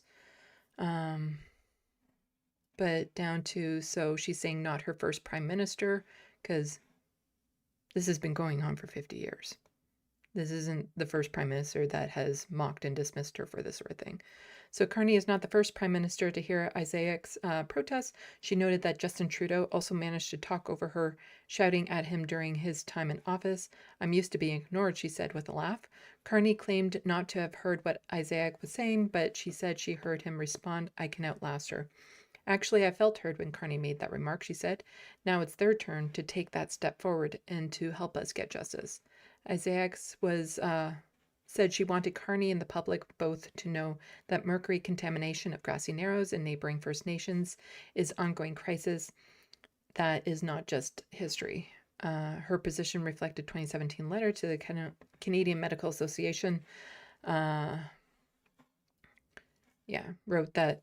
So who wrote tests show significantly higher mercury levels downstream of the plant compared to upstream locations, roughly 130 times higher. The report suggested that the area be subjected to ongoing pollution rather than aftermath of chemical release that occurred in the 1960s. So I'm going to toss this link into the SandBox so that you can read up more on that if you haven't. I believe I've also clipped a video of me talking about Grassy Narrows, a protest that they were doing, so you can also go and check that out.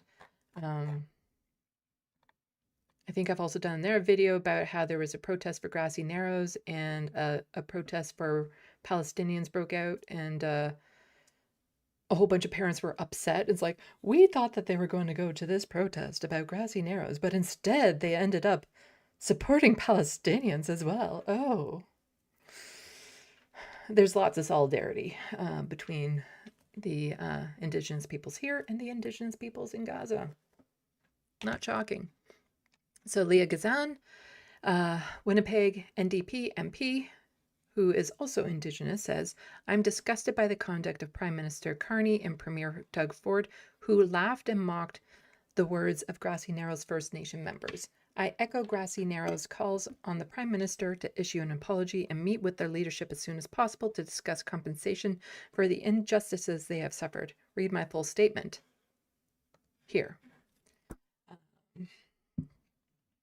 So, yeah. Already read this quote here. The voice of Chrissy Isaacs, a woman living with mercury poisoning, should have been met with respect and urgency. Instead, after she spoke out, the Prime Minister dismissed and laughed at her, saying, I can outlast her.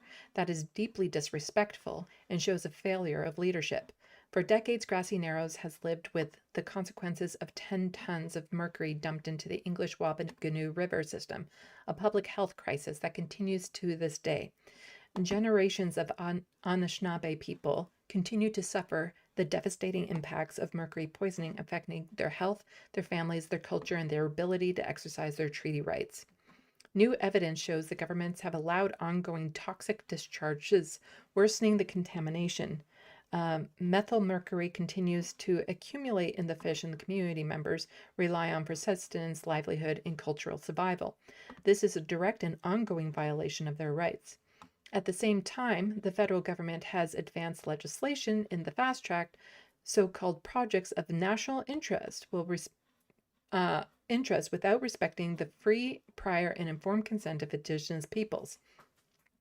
These decisions weaken environmental oversight and ignore the constitutional protections affirmed in Section 35. The Constitution is not optional. Treaty rights are not optional. The health and dignity and sovereignty of Indigenous peoples are not optional. Is the health and well-being of Indigenous peoples not in the national interest? Is the voice of a woman living with mercury poisoning not worthy of respect? Is the protection of lands and waters not fundamental to who we are as a country? Grassy Narrows deserves justice. It deserves clean water. It deserves full accountability from the governments that have failed for far too long to uphold their obligations. It's unacceptable for Prime Minister Carney to neglect his responsibilities to Grassy Narrows First Nation. I echo their call on the Prime Minister to issue an apology and meet personally with Grassy Narrows leadership as soon as possible to discuss compensation for the injustices they have suffered. Yeah, Leah Gazan, one of the best MPs we have in office.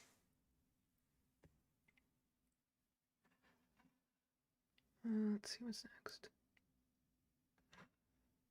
So let's close these.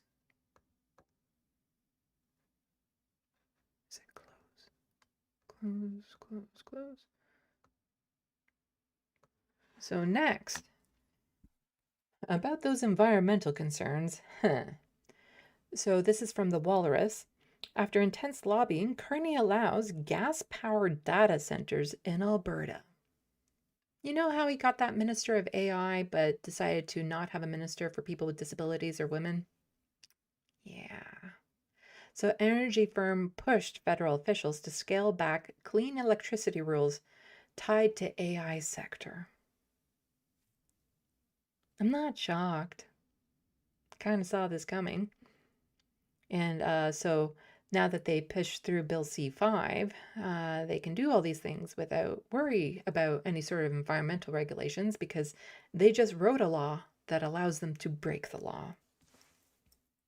And for the people who are living in these communities, they might want to take a look at Grassy Narrows.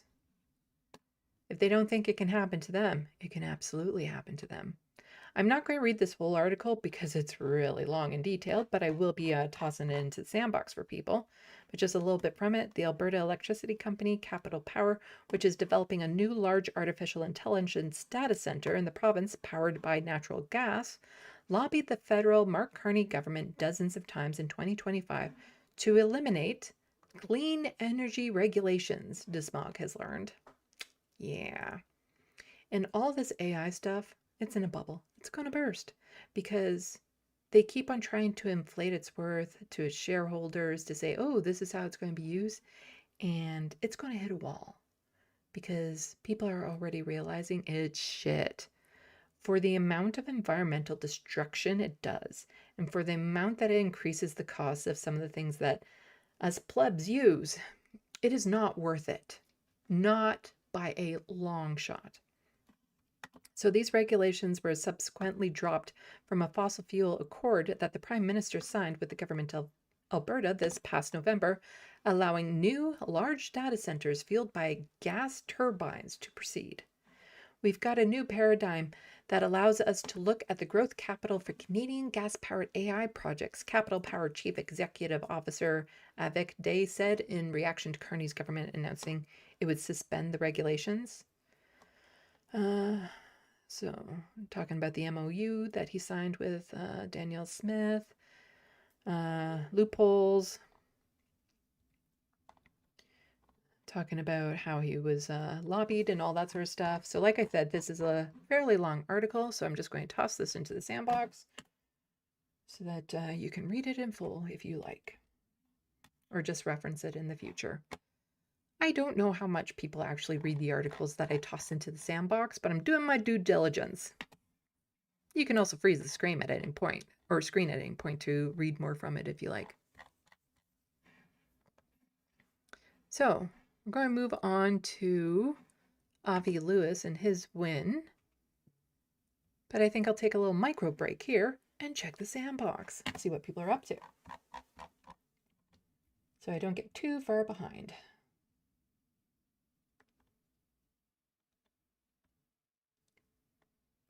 I wish I had more Easter candy.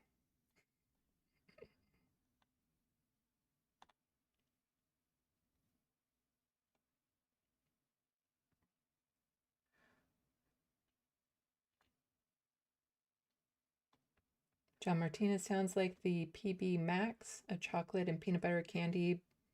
Bad that it was very popular before the company canceled it because the CEO hated the taste. Shake my head. Yeah. Bobby, I like Kisses and Reese's peanut butter eggs. Yeah. I like chocolate Kisses too. M&M's. M&M's. A little pro tip for people who want to impress people at a little gathering or a party or something. Make an M&M party mix.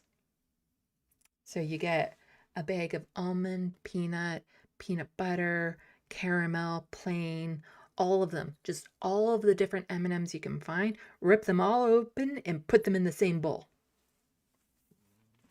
It's a nice little party mix, but then also for people like me who are OCD, it allows me to sort it. I'm the type, let's mix it all up together, but then I'm going to sort by size, by... That's why I like the robin eggs too, because they're not all the same size and color and stuff. So I eat things in pairs a lot of the time. So then I'll try to find two that are roughly the same size and the same color when I eat them. Just like with the mini eggs and stuff like that. I love how there's 4 colors of the mini eggs because then that hits the golden number of 8 because it's 2 of each, and 8 is really good number for me when I'm eating small things. And so I'll sort them by color as I'm eating them and stuff. And even if it's dark out, I will literally take out my flashlight so I can see the colors properly. But I like when there's even like variations in size and stuff too, so that I can match them up that way. Yeah.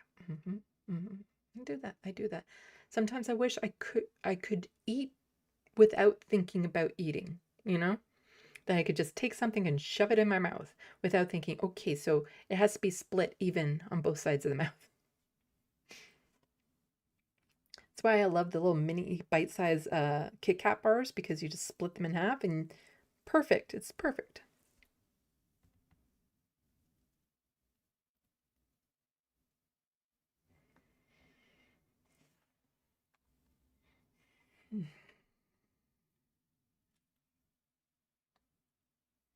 Hello, Void Sonic Shuffle. Welcome to the SandBox. Not sure I've seen you before.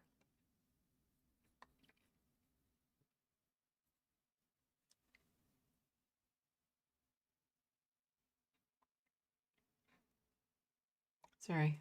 Got some nice crispy curls in my hair right now that I'm, as soon as I start playing with them, I have a hard time not playing with them. Bad Lefty, a decent politician, says, I can't shout back and forth here and now. Come give me your number to my assistant and we'll talk right after I'm finished here. That might actually talk. Then maybe actually talk to her. Yeah. It's just racism. Yeah. They never do that, though. Whereas Doug Ford will just hand out his personal cell phone number to people. Grand Theft Autobot, welcome to the SandBox. What the fuck did Ford just say? Who the fuck ever accused Doug Ford of being a liberal? Hard right-wing conservatives do, because he gets along with Mark Carney on some things. And so because he gets along with Mark Carney, even though they are on conservative agenda items, they'll say that he is a liberal. Because Mark Carney is a liberal. Yeah.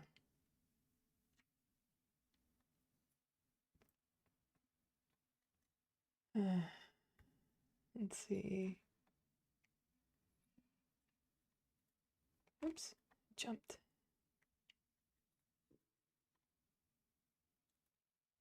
Rusty Adair, I appreciate you going over the articles.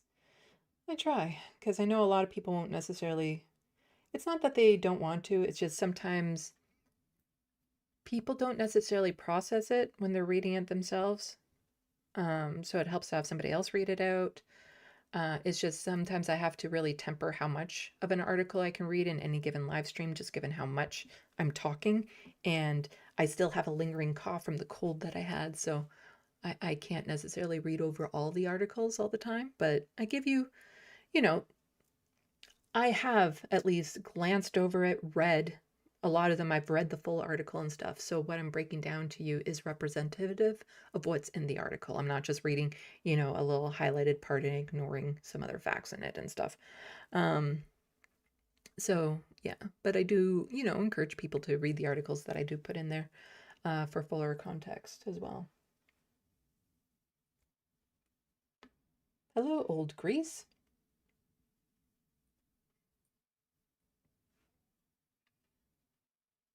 Old Grease likes M&M cookies. Real John Litham. I think you like my idea of the M&M party mix. I'm getting some of that. The Wild West. Happy First Contact Day. Today.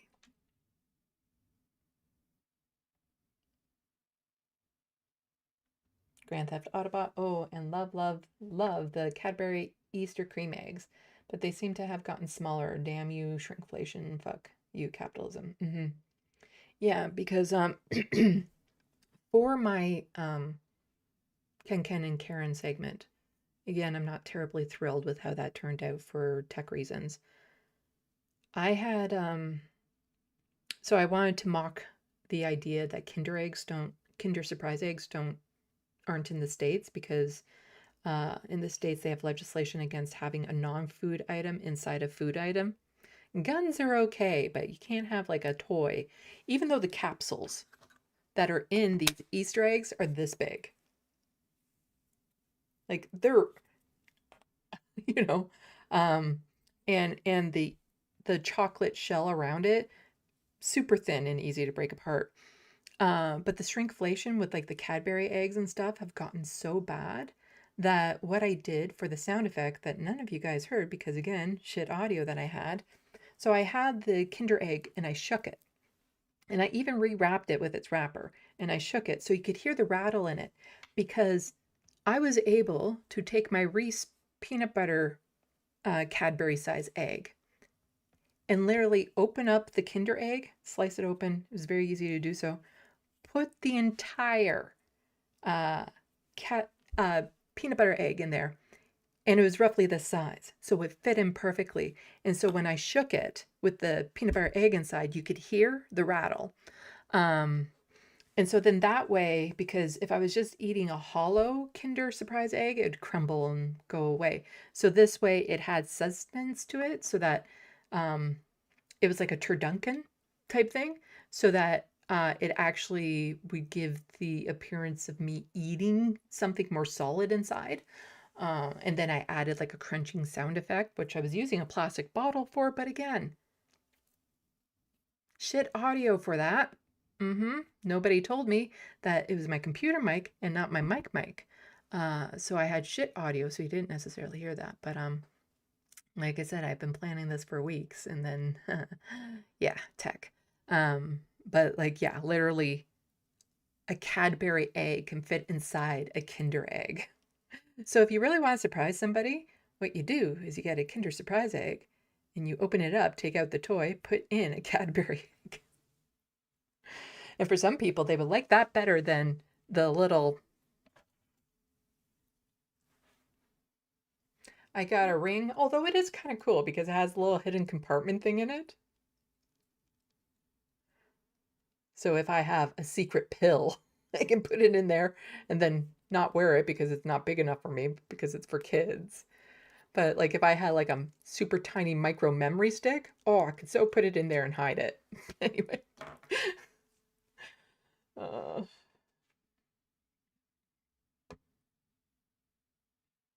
But yes, I do love the Cadbury eggs as well, but I'm on board with a lot of you. I like them when they're creamy and not so much when they've kind of dried out a bit. Hello, Moomai. Moomy.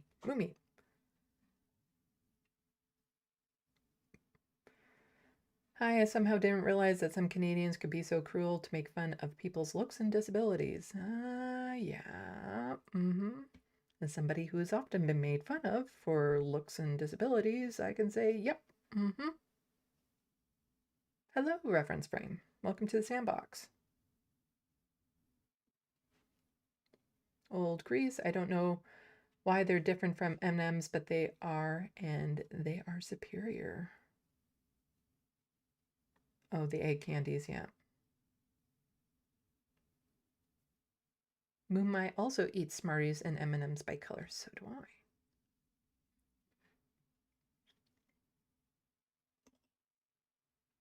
Yeah, I know American Smarties are not the same as Canadian Smarties. Old Grease.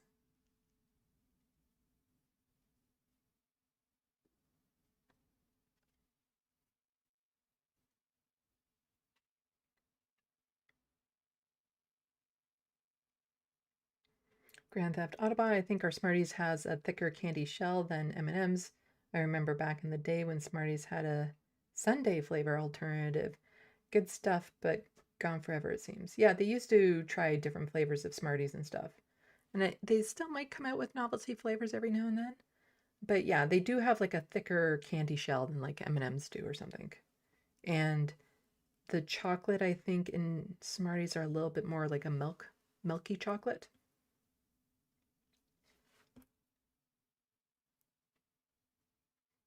Old Grease. That little ring is so cool, though.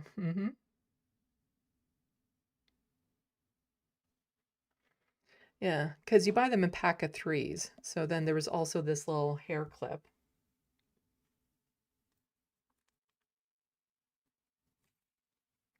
And then there's this thing, and I don't know what it does. I put it together. I've read the instructions. It comes with this as well and something else, and I haven't figured out what I'm supposed to do with it. Because it was indicating that you somehow snap this with the thing that's in it and you're supposed to try to pop it, and it's like, no, it's not. None of that is working. None of that is working. Like sometimes you can come, like I got this one from back when I was doing a Rebel HQ video about it, this car here, when I was making a video about Kinder Eggs. And this one has a little thing in the back with whatever it was set up with that you could pull it and it shoots the car. So that was kind of cool. Uh,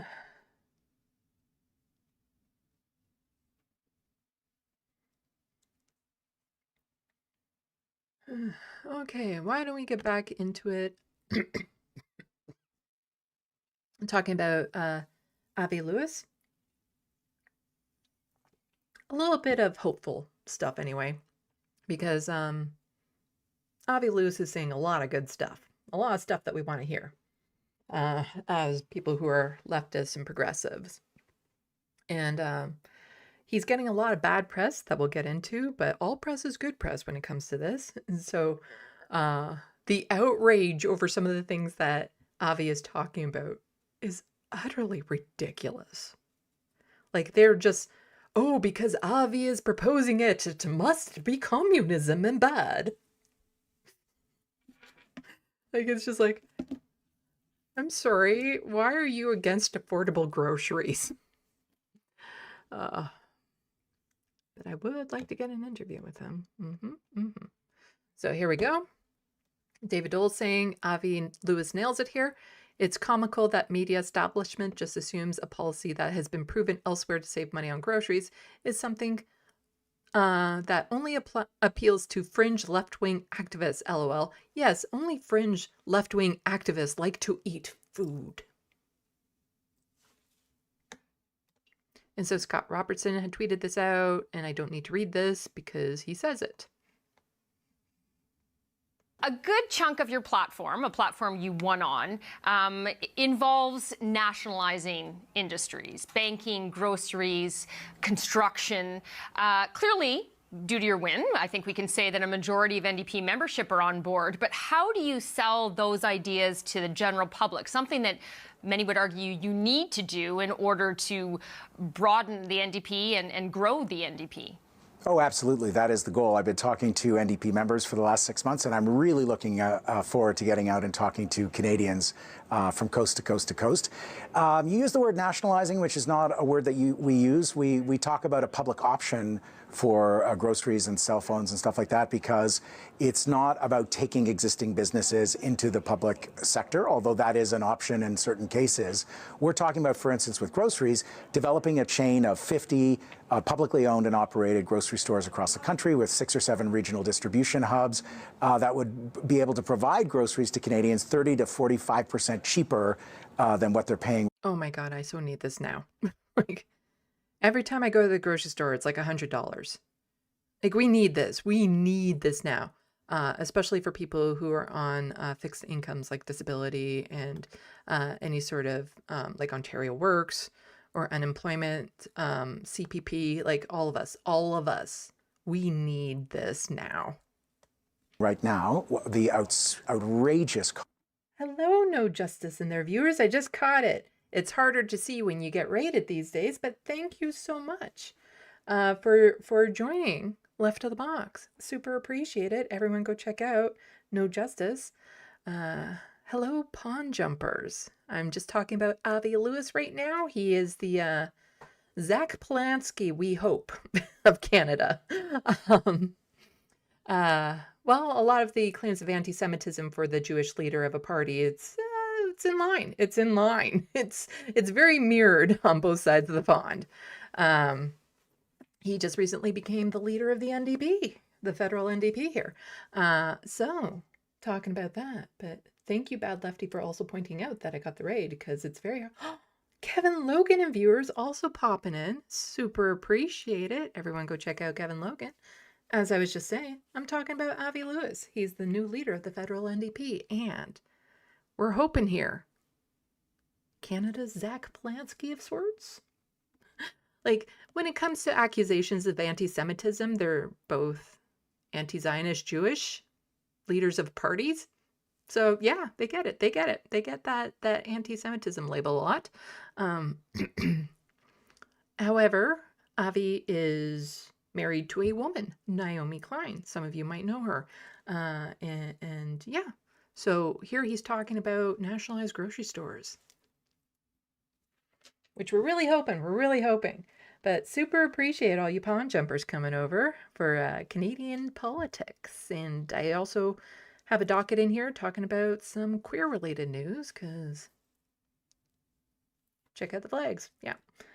So got some of that coming up later on. But yeah, super appreciate it. Hello. We'll get back to this news clip. Cost of food in Canada.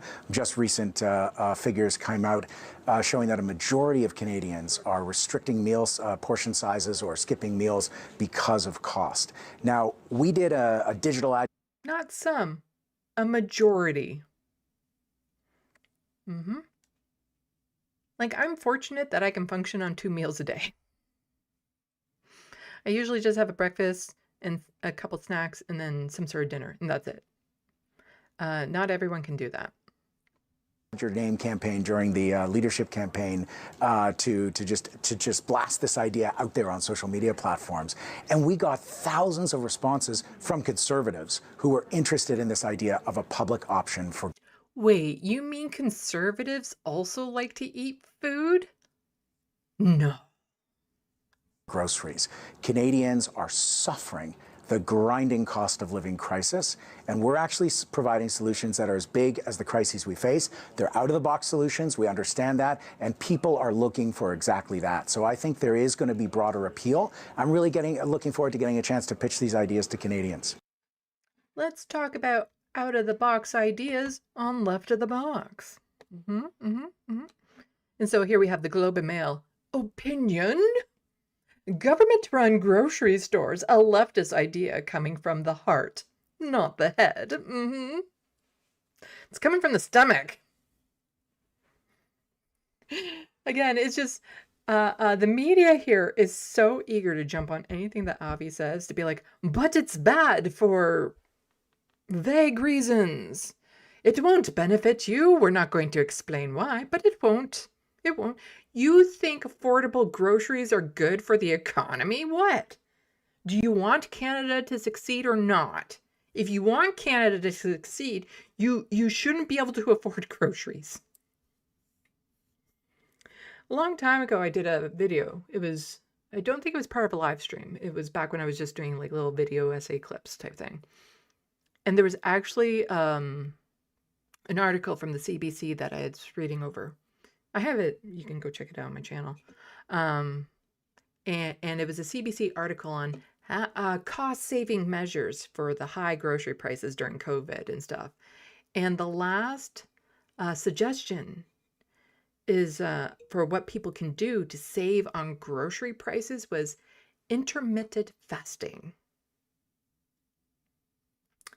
To save money on groceries, don't eat. Just go a day without eating. You know, every other day or so, just go without eating. You'll save money on groceries that way. Yeah, I had thoughts about that, and I still do.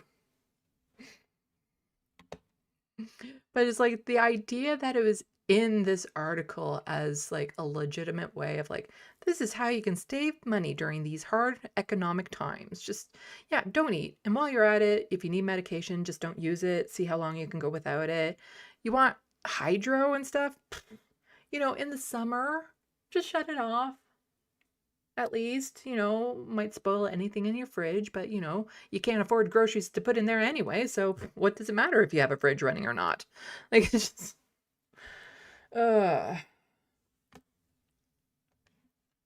So here is more from Avi Lewis, and he makes a very good talking point here that I don't need to repeat because he says I don't need to read the quote because he says it. Talking about the post office and really trying to explain it to these fucking morons that we have in the government, because it's not just the conservatives that want to defund Canada Post. Liberal government, also conservatives, doing a good job of it. But here's Avi Lewis explaining, yeah, you know the Canada Post, it's a service. It's not a corporation profit making, it's a service. We have shoved Canada Post so far into the market mindset that every few months we have a national conversation about why isn't Canada Post making money? Vashi, does the ambulance service make money? Do the police services make money? We're talking about a fundamental public. The cops and the police services definitely make money because of the outrageous budgets they have anyway. service, and we are so soaked in the market mindset that we expect the post office to make money. It's a public service. It's not for making money. It's for delivering mail to Canadians as part of a fundamental public activity. And that's the mindset change that we need to make public corporations work. Yeah, they're already getting rid of like home delivery for a lot of stuff.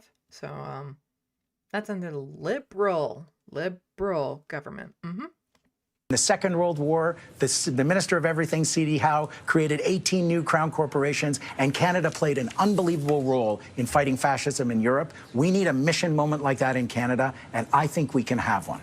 We have shoved Canada Post. I agree.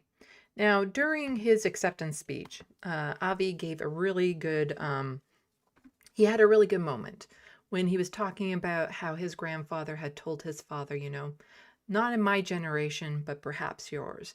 And how his father said to him, not in my generation, but perhaps yours. And how Avi says, well, I look at my children and I'm not going to say that to them because they're going to have it type thing. And, you know, a lot of people accuse Avi of like nepotism because he has his family has been involved with the NDP and stuff that sort. But here's the thing. There's a difference between following in the footsteps and nepotism. And when we get into provincial news, you're going to be seeing what nepotism is when it comes to like the Ford family. But when you're a child and you're growing up and you see your parents passionate about something and you're exposed to those ideas and you learn more about those subjects and things of that sort, and there's like family businesses out there and everything, it only makes sense that some people will follow in the footsteps of their role models. And it's weird to me to think that family members could be role models or that you would want to follow in the footsteps of them. But there are families out there that function, and there are people that follow in the footsteps. So Avi is completely qualified and has the background, the education, the activism experience, all of that to follow in the footsteps of his family.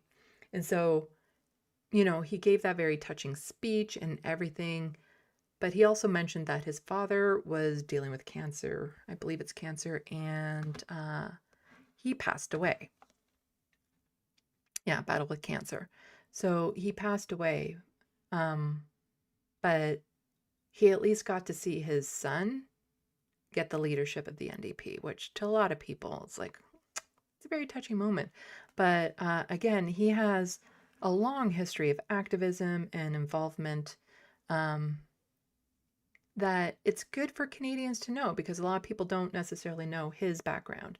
Like a lot of people will know of Avi's wife, Naomi Klein, but they don't necessarily know where Avi comes from and his background and his family. And so this little video here gives a good kind of a little bit of a talk about who Stephen Lewis was. The last 8 years of his life battling cancer with the same indomitable energy he brought to his lifelong work.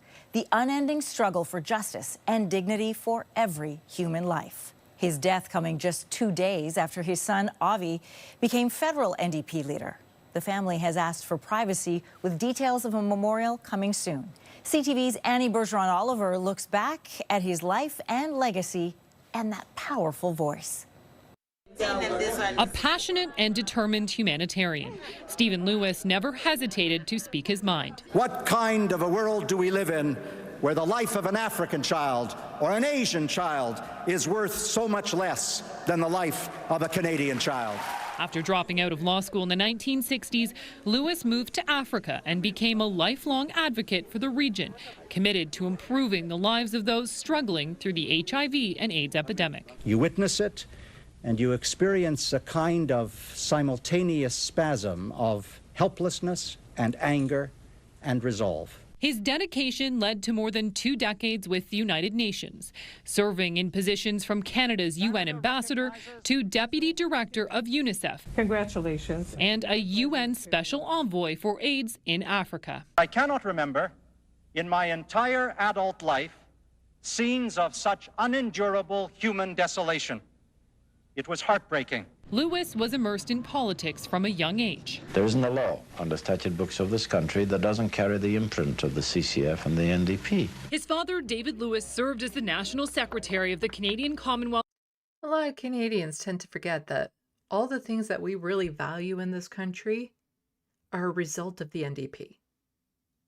You know, the things that we really like, the social programs and stuff like that, that's because of the NDP that we have those things. If it wasn't for that, we'd be the United States. Federation, or CCF. When his dad was leading the federal New Democrats, he was leading the party in Ontario. And decades later, just days before his death, Lewis's son Avi would go on to become the federal NDP leader. There's something almost quaint in the Russians investigating the NDP. Stephen Lewis's debating skills, compassion, and his honesty gained him widespread respect at home and abroad. What we have been suggesting is an agenda of work for Ontario, an agenda of work which implies a shared government and a shared leadership which the people of this province seem to be conveying to the politicians. A life of leadership that will live on through the continued work of the Stephen Lewis Foundation, a nonprofit that since 2003 has helped provide care for women, children, and communities suffering from AIDS and HIV. I was clobbered by the carnage of the pandemic that I was witnessing in Africa and desperate to do something about it in a concrete way. And thus the foundation was formed. A legacy of bringing attention to the plight of those less fortunate and forgotten. Annie Berger.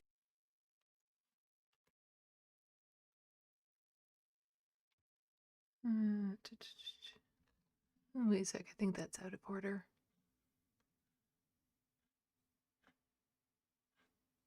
There we go. I think I want this one here. Okay, there we go. So his activism never stopped. So Samara here is pointing out, during his illness, Stephen Lewis spent what little energy he had protesting Israel's genocide in Gaza.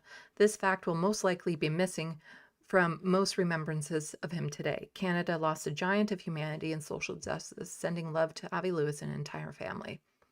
So yeah, even battling cancer right up until the very end, he was still principled and still fighting for a better world.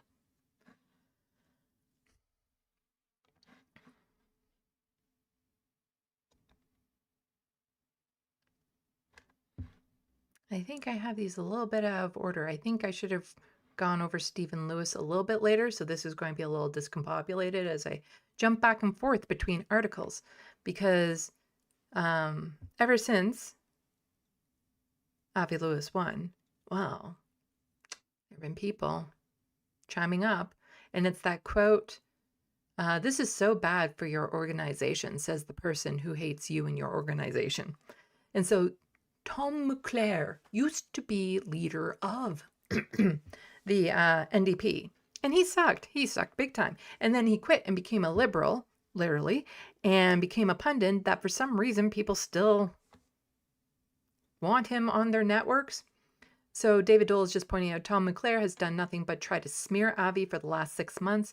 So it was pretty wild to see him participate in several standing ovations in 2016 for the late Stephen Lewis, who was echoing the same democratic socialist perspectives his son Avi does.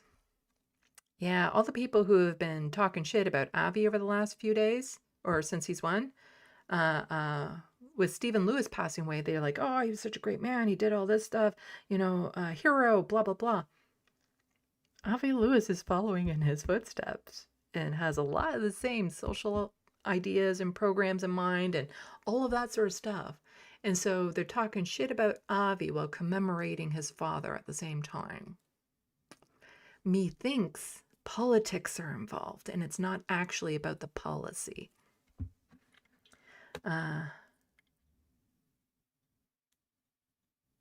Synonymous is saying he didn't change parties, just retired.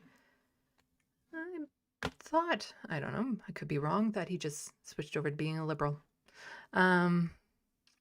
So Tom McClare, and so this is the article here. Tom McClare, Avi Lewis is onto something with his plans to nationalize everything from pharmaceuticals to groceries.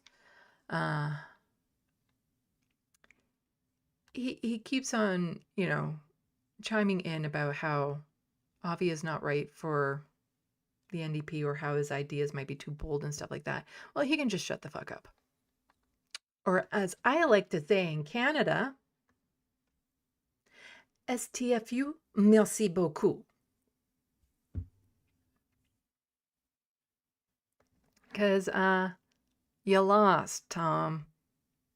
You didn't help the party. Yeah. Talking about like opposing visions, how divisive Avi's going to be and all that sort of stuff. And lots of news networks love to have Tom Mouclair on their shows to talk about his former party. When the vision that he had for the NDP and the vision that Avi has for the NDP, starkly different. And Avi's vision won over a larger share of votes for his leadership race than we've seen in a long time for the NDP. First round, won over 50% of the votes. And so Justin Morissette here is also just mirroring the same commentary. Pretty wild. Total whiplash to see Canadian media venerate Stephen Lewis in memoriam after spending the last 48 hours freaking out that his child he raised, who has his identical political beliefs as a godless communist maniac. And I like this here. A liberal is someone who opposes every war except the current one, supports all civil rights movements except the one going on right now, and loves all leftist organizers except the alive ones. And I've heard that quote before, but it's just, that's this moment. It's like, well, Stephen Lewis, he was great. He did this and that and the other thing. Oh, but that Avi Lewis, he's way too divisive. And he's anti-Semitic. Did you know that? This Jewish man, totally anti-Semitic because he's anti-Zionist. So therefore, must be anti-Semitic. Yeah.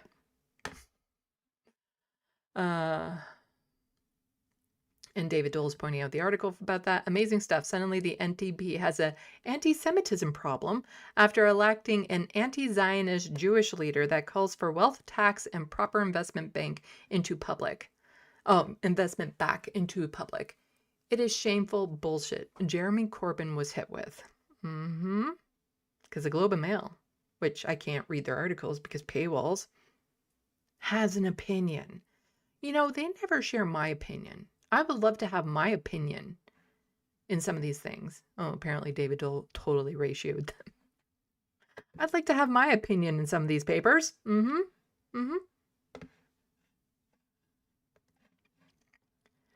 so here's an example of some of that anti-Semitism that he's already facing. So the Serf's pointing out, I expected Avi Lewis to get a certain degree of predictable racism from the right, but nothing compares to the attacks he's getting from Zionists. And so this person here, extreme, absolute lunatic Zionist. The new leader of Canada's leftist party is self-proclaimed anti-Zionist Jew Avi Lewis. He would have snitched on Anne Frank's family.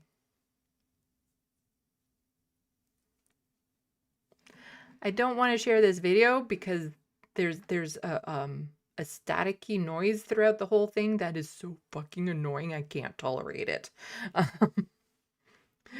But in short, he's not anti-Semitic. He's anti-Zionist. But to say he would have snitched on Anne Frank's family?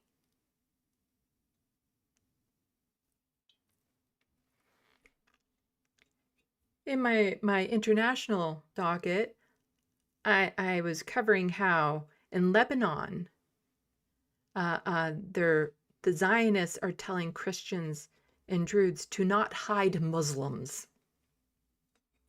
The same type of Zionist that's saying this about Avi Lewis is telling Christians to not hide Muslims in Lebanon. And she wants to talk about snitching?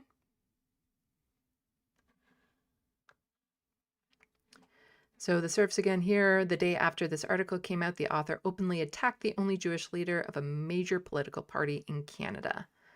So here's the article. Jewish life in Canada may have forever changed. Jesse Brown argues, I can no longer take for granted that people like me are represented in Canada's hospitals, schools, newsrooms, and legislators. Reminder that Avi Lewis, leader of the federal NDP, believes anti-Semitism is just a narrative forced by the Israel lobby, and that Jews are cartoonish narcissists, perpetrators, supremacists, and cry bullies who urgently must be made uncomfortable. Yeah, Zionists are that. Okay, yeah, no, I get, yeah, well, I'll say that, Zionists. Uh-huh, uh-huh. It's not anti-Semitism, it's Zionists are, cartoonish narcissists, perpetrators, supremacists, and cry bullies urgently must be made uncomfortable. Agree with Zionists. Well, towards Zionists. And just 2 more things for the federal news here, not related to Avi Lewis, but just again showing the extreme, like just how fucked this planet is. Come on. So Don Davies again is just, this was allowed to happen by centrist and right-wing governments in power over the last 4 decades, and only political parties representing working people will do anything about it. So untaxed wealth hidden offshore by rich's 0.1% surpasses entire wealth of the poorest half of humanity. And this is the article here from Oxfam. The amount of untaxed wealth hidden offshore by the rich's 0.1% exceeds the entire wealth of the poorest half of humanity, 4.1 billion people, reveals a new Oxfam analysis published today ahead of the 10th anniversary of the Panama Papers. The findings show that, a decade later, the super rich continue to exploit offshore systems to evade taxes and conceal assets, highlighting the urgent need for coordinated international action to tax extreme wealth and end the use of tax havens. I'm of the thought that when it comes to billionaires, we tax 90% of their wealth. Like, we just take it. That's it. If you're a billionaire, we will take 90% of it. All of it. And distribute it to the people, because you can take away 90% of the wealth of a billionaire, and do you know what happens to their life? Nothing. Nothing changes. They will still have everything that they have. They just don't have a bragging right as to how many numbers they have in their bank account, but their life won't change. They'll still have access to everything that they already had access to. They'll still have multiple yachts and homes and all that sort of luxury bullshit. But if you take that money and actually distribute it to the poorest part of the world, it's life-changing and life-saving. So yeah, take the wealth. Just 90% of billionaires just take their wealth. I'm just 90% of the wealth. Just take it. Just take it and distribute it. That's where I'm at. Because let's face it, in order for them to get that wealth, they stole it from us to begin with. So let's just steal it back. Is it really stealing when you just take it back through, lost wages and how they exploit people and the systems and all that sort of stuff? They stole it from the public to begin with. Let's reclaim it. Let's reclaim that wealth. So Oxfam estimates that 3.55 trillion in untaxed wealth was stashed offshore in tax havens and unreported accounts in 2024. The sum exceeds the GDP of France and is more than twice the combined GDP of the world's 44 least developed countries. The richest, again, this is just 0.1%, holds approximately 80% of all untaxed offshore wealth, around 2.84 trillion, with this tiny group, the ultra wealthiest, 0.01%, holding roughly half, 1.77 trillion. The 0.01%. You take that 1.77 trillion, world hunger is over. Medications for everyone in the world, housing, social programs, environmental programs. You could save the planet with that type of money. You could save the 8 billion people on this planet with that money. How somebody can have access to that ability to change the world and you choose to just hoard it to yourself? It's disgusting.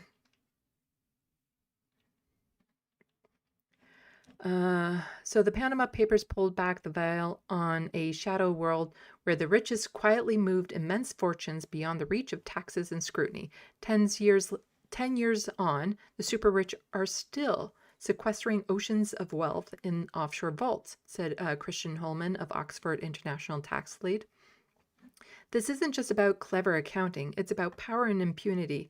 With millionaires and billionaires' stash of trillions of dollars in offshore tax havens, they place themselves above the obligations that blind the rest of the society. The consequences are predictable and they are devastating. We see our public hospitals and schools starve of funds, our social fabric shredded by rising inequality, and ordinary people forced to shoulder the costs of a system rigged to enrich a tiny few. You also see the Epstein class, because the people involved with hoarding this wealth also involved with Epstein, because they don't see themselves as part of our society. They don't see themselves as accountable to our laws. They see themselves as above all of us, and that they can do whatever the fuck they want, and up till now, yeah, they have been able to. And they're currently still getting away with all of it. It's, I'm getting hungry and I have an itch for the rich. While progress has been made in reducing untaxed offshore wealth, it remains stubbornly high at approximately 3.2% of global GDP. Progress also remains highly uneven. Most countries in the global south are excluded from automatic exchange of information systems, despite the urgent need for tax revenue. The AEIO is credited with reducing the share of untaxed offshore wealth in recent years. Oxfam calls on governments to strengthen inclusive global cooperation to tax the super rich and end tax havens under the UN Framework Convention on International Tax Cooperation, while supporting complementary regional and international initiatives. Strengthen tax authorities and financial transparency, giving governments the tools to identify the track of wealth and the richest individuals, including through global assets register. Ensure the richest 1% pay significantly higher effective tax rates on income from both labor and capital, with even higher rates for multimillionaires and billionaires. Just make it the wealth, not the income, the wealth. Introduce taxes on extreme wealth, particularly targeting the richest 1% at levels sufficient to reduce inequality. There should be no billionaires. Having billionaires is a sign of a failed society. Close those so my computer's not so mad at me. When you have a bazillion tabs open, your computer's like, what are you doing to me? Okay. I'm doing good for time. I still have 2 more dockets to go through. So I'm going to be talking about provincial news next. We have some from BC, Alberta, and mostly Ontario. And then some queer news that I will be talking about. So before we do that, we're checking the SandBox. Also, for people who might be interested, both Helena and Kevin were on with the Leftist Mafia last Thursday. It was a big old collab between them and 4 others. It was like an even split. There were 2 Americans, 2 Canadians, and 2 pawn jumpers all in the same stream.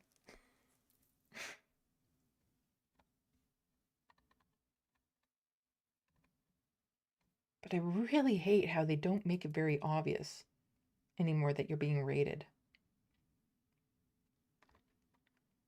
Oh, let's see. So I really appreciate, Bad Lefty, that you highlighting me. Hello, Comrie. Double raid, yes.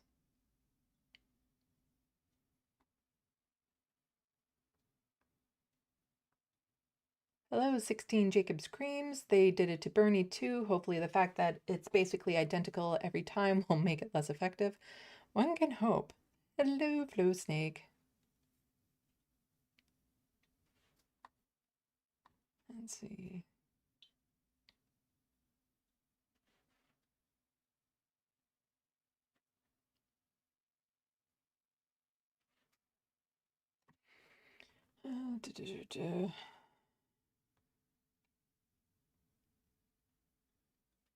It's really windy outside. We were actually getting snow today. Like sleet. Like just sheets of sleet coming down from the sky. And occasionally some actual snow. Yeah. It usually doesn't go on this long. And normally I like watching the snowfall, but it's like a sleet. So it's just like mushy, yucky stuff. It was nice when I would just see snowflakes, but when it's just wind and sleet, and it's basically kind of not frozen ice rain, but like a slush rain coming down, it's not good.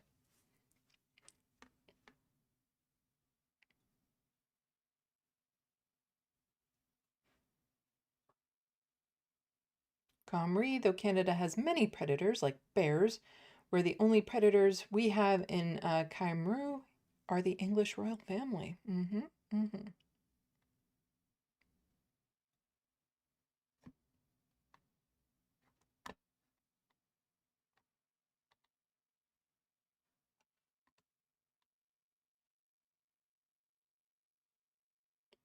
Synonymous, all French is spoken too fast. One thing I was learning when I was, or one thing I figured out when I was learning how to speak French is just learn how to just blur all your words together. Because it's almost like if you say it too clear, they'll be like, what are you trying to say? I wish I could learn French, but I need somebody who's actually like a teacher of French to teach me French. I can't just be like, hey, person who speaks French, speak to me French and I'll learn French. It doesn't work that way. And I've tried learning on my own. That's a no-go either, because spoken French and written French are two different languages. And so if I learn on my own, I'm learning primarily through reading, but then I won't understand what anyone is saying because the way things are spelt versus the way they are pronounced, they're two different languages. Did I get a troll in chat? Well, thank you, mods.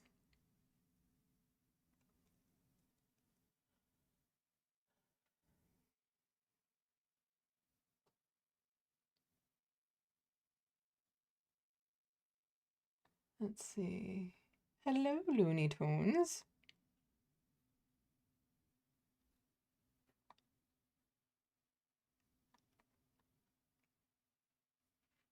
Synonymous. My favorite is people citing Mauclair saying Avi will kill the NDP, claiming Mauclair won the second most seats in the NDP instead of the most honest. He lost 51 seats.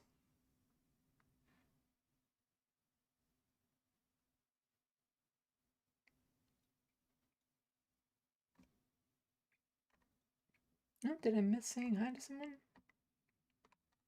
Well, hi to anyone. I hope I haven't missed your names, but hi. Oh, here we have Bsue5. Okay.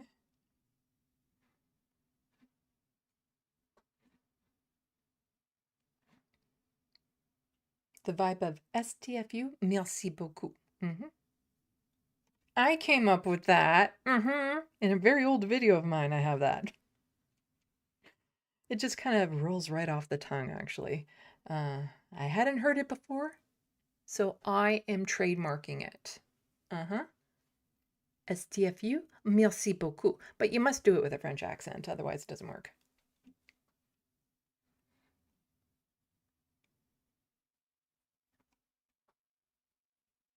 Flow Snake, hey, as a godless socialist maniac, I may not be a communist, but I want to declare solidarity with godless communist maniacs.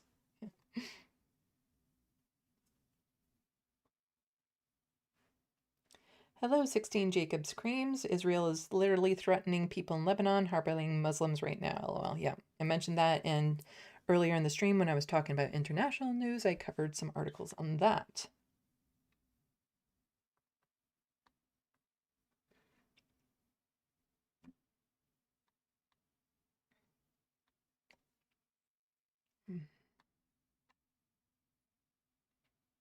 Grand Theft Autobot, what could they possibly need with all that wealth? Yeah. Because, like I said, they can lose 90% of it. Their life doesn't change. It's all the same. It's all the same.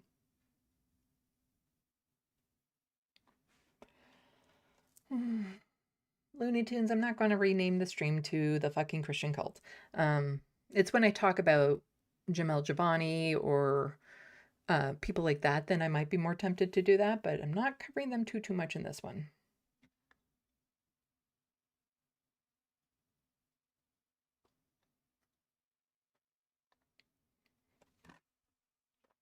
And it jumped. Where was I? Where was I? Where was I? 1216 Rockman, considering what those billionaires did, they are going to be behind bars or worse. We are seizing their assets, not just their money. The way they got that wealth, nobody can follow the law and get that much money.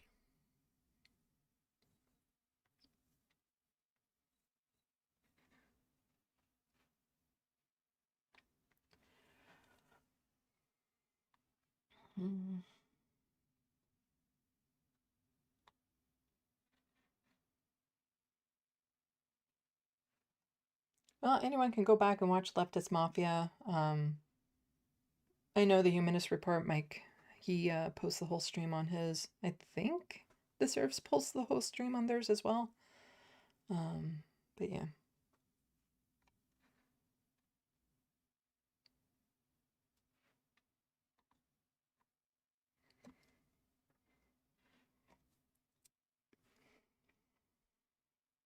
So you can still catch what they were saying, because for Yapan jumpers, they were up pretty late. I'm usually up pretty late, but I started an hour earlier today, so.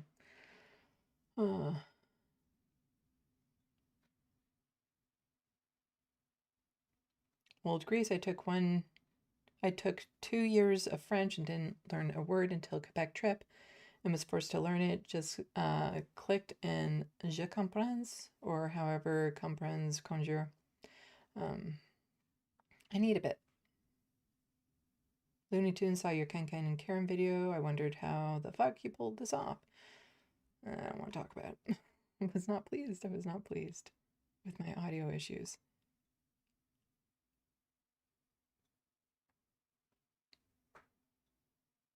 Grand Theft Autobot, my contribution to French is qu'est-ce que fuck?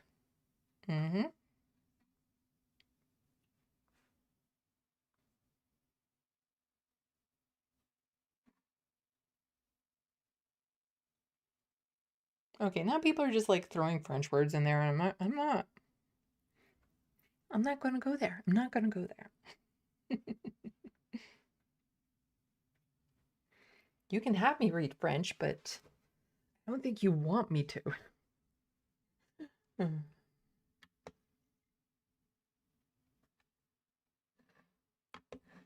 Anyway, let's get on with some provincial news because, like I said, we have some stuff from BC, Alberta, and Ontario.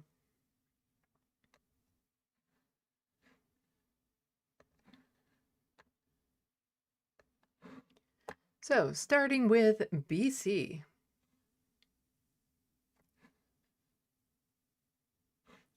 Sorry, I'm getting all distracted. It's like, you shouldn't be seeing certain things on your screen because I'm doing the window. Let's see if I do this. Ah, you're not seeing that. Okay, that's good. There we go. Okay, so BC faces complete opposition after telling First Nations of plan to suspend DRIPA. D-R-I-P-A. Yes, so during my federal docket, I was talking about how Mark Carney was being a complete dick to an activist for Grassy Narrows, and her community has been poisoned by mercury for 50 years. And Mark Carney just offhandedly said to her protest, I can outlast her, which is gross in so many ways. And the federal government hasn't cared about Indigenous peoples since forever. But David Eby here also really sucks. This is not his first issue when it comes to Indigenous folks in BC. He's been very bad on this subject as well. And he's in a NDP party Yeah, BC. This is the BC NDP that is in charge of BC right now. And I noticed he wasn't at the convention because we have provincial NDPs and we have the federal NDP, and they don't always align. And I can't say that I'm happy with any provincial NDP party. Mm-mm, mm-mm. They all have issues. They all have liberal right-wing issues. Some of them go complete right-wing in some talking points. Most of them are just a lighter shade of red. Were we going to watch the video or read the article here? I think it was watch the video, which gives me time to go get another drink.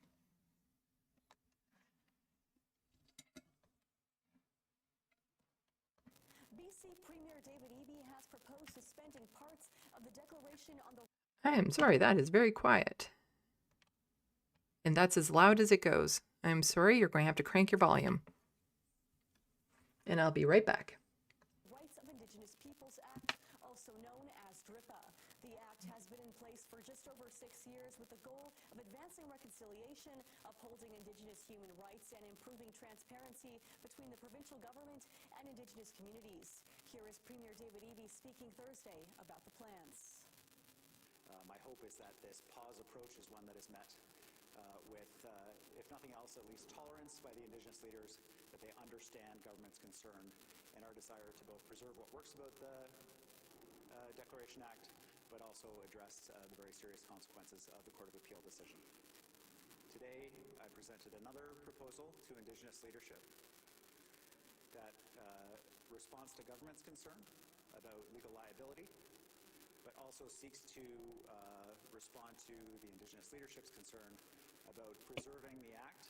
Two recent court rulings sparked questions surrounding the Act, one being the Cowichan Tribes case, which gave Indigenous people land titles to parts of Richmond, raising concerns over property rights. And the second, the Kitkala v. British Columbia case, where the BC Court of Appeal found DRIPA and the provincial mineral claims regime to be inconsistent. First Nations are mixed in I'm sorry, but can anyone actually hear this? Let me know if you can at least hear it.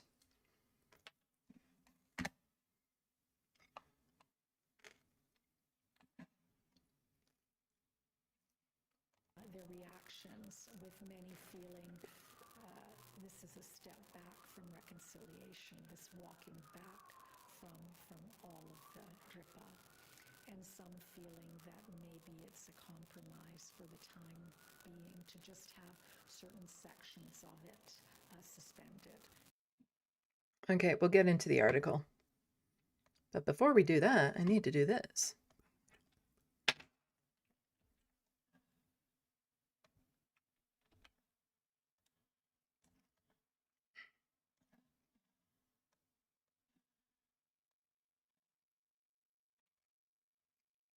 There we go.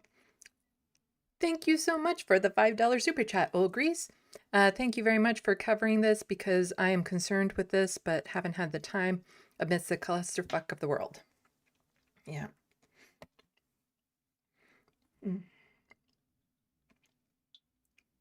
Yeah, the volume in that article just really sucked. Okay, we'll go into the article.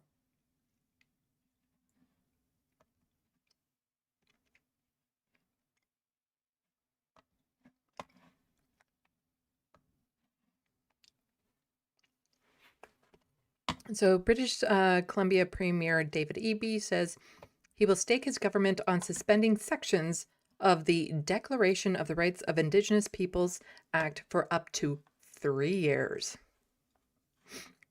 Speaking after a meeting with First Nations leaders, Eby says his government will pass legislation this session to suspend sections of the law that place the province at greatest legal risk in light of court ruling that cited DRIPA and raises questions about BC mining rules. Law? What law? No, we're just going to suspend it for 3 years because we don't like it for reasons. A source who attended the meeting says there was complete opposition to the suspension plan from First Nations in attendance. You don't say. I do not know how to say this. So a chief tells 1130 News Radio Indigenous leaders are adamant that they won't agree to the Premier's request. We think that the tools to be able to get through this are in the legislation, are within the action plan. We need to be working together and doing that hard work together, she said. We've had a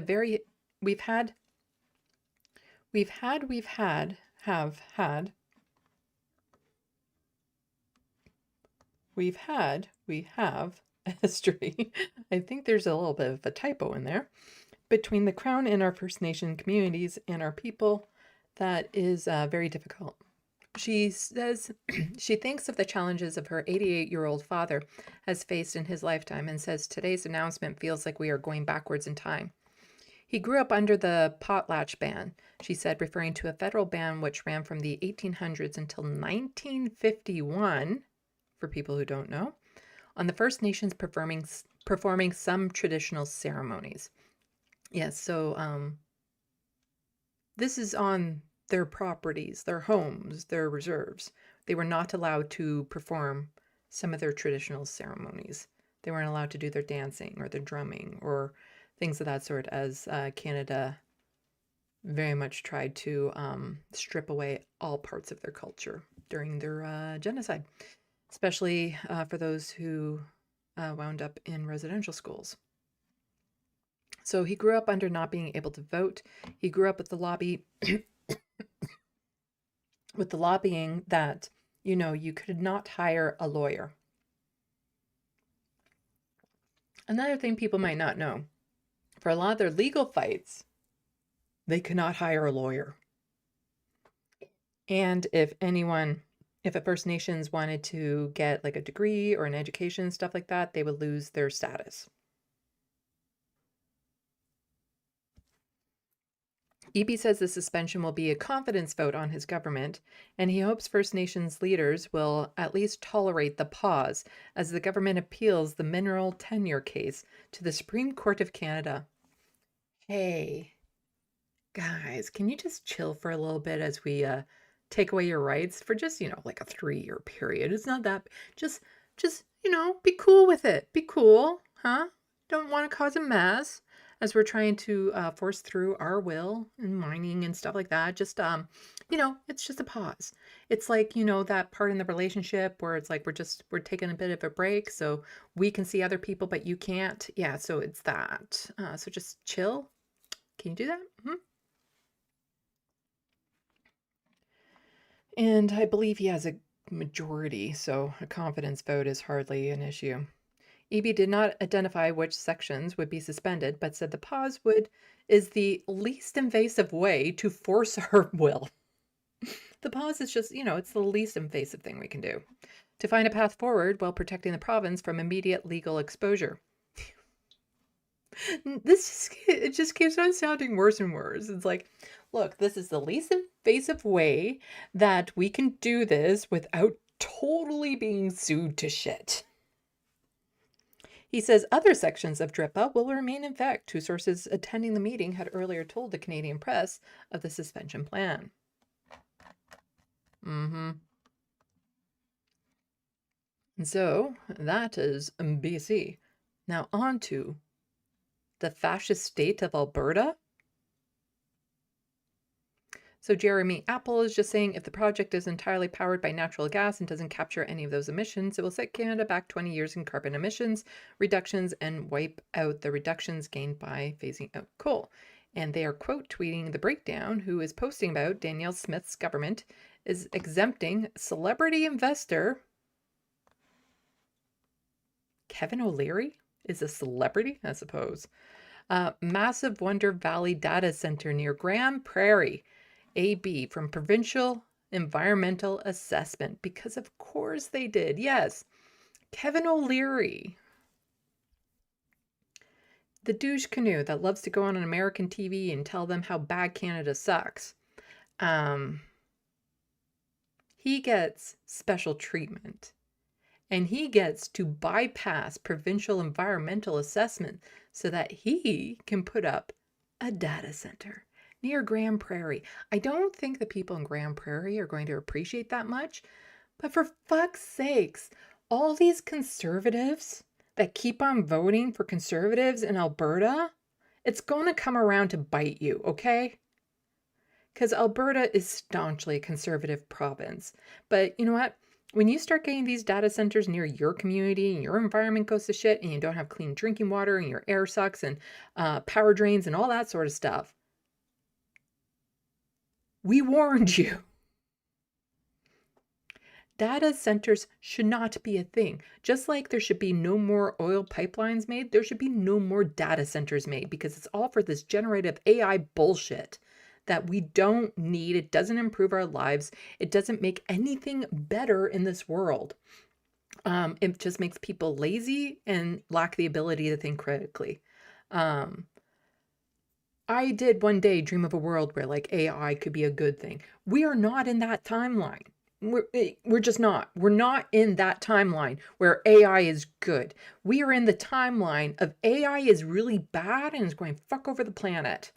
So yeah. But of course, Kevin O'Leary,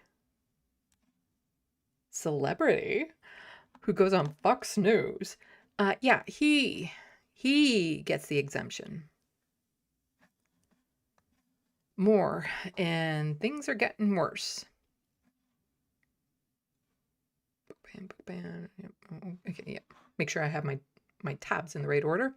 So buried in the UCP, so that's the United Conservative Party, new municipal legislation is the next iteration of the book bans. So Danielle Smith has already banned certain books in schools, saying, oh, it's sexual content in there. And shockingly, books to do with queer folks just tend to fall into that category. Even if they're not sexually explicit, because they're in a fucking school. They're not. There are some that are educational, but you're not seeing porn in the shelves of an elementary school. I'm just saying, that's not a thing. It's not a thing. And at first, because of course at first it always is, it's just schools. If people want to see this material, they can go to the library, the public library. That's why we have public libraries, so they can go to the public library. Well, they're trying to say that this new expanded book ban it's not a ban. They're just taking them off the shelves and putting them in a room in the back of the library with a curtain and restricting who can go in there, because it is a book ban. So protecting public institutions and essential services. Bill 28 amends the Liberties Act and Libraries Regulation to allow the minister to initiate reviews or respond to complaints related to public libraries. Public libraries.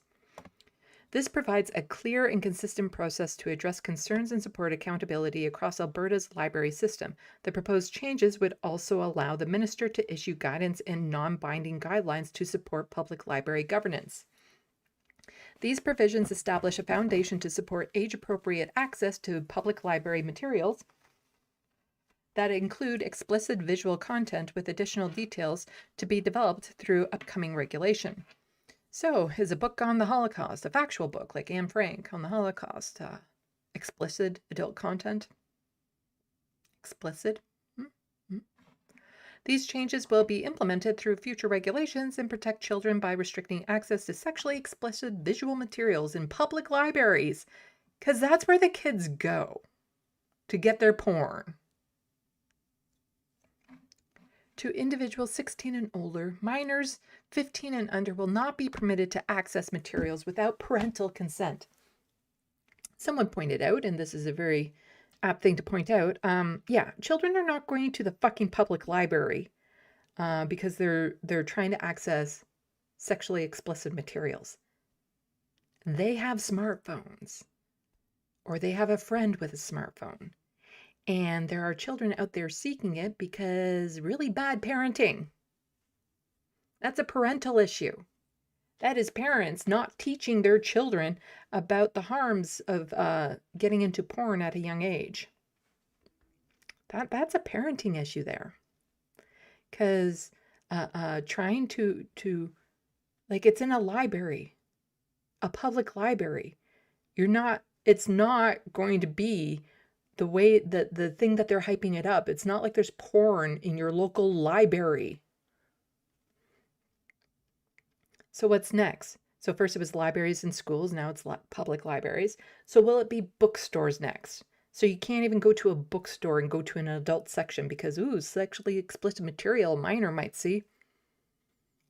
Then you have to ban all cell phones and computers.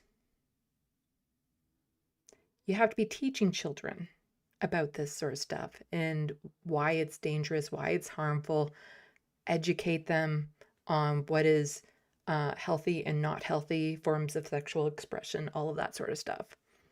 You can't just hide it from them.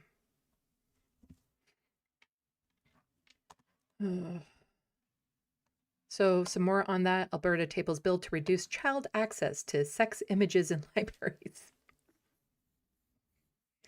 They make it sound like it's such a fact that there's like all these sexual images in a library. Have they been to a library?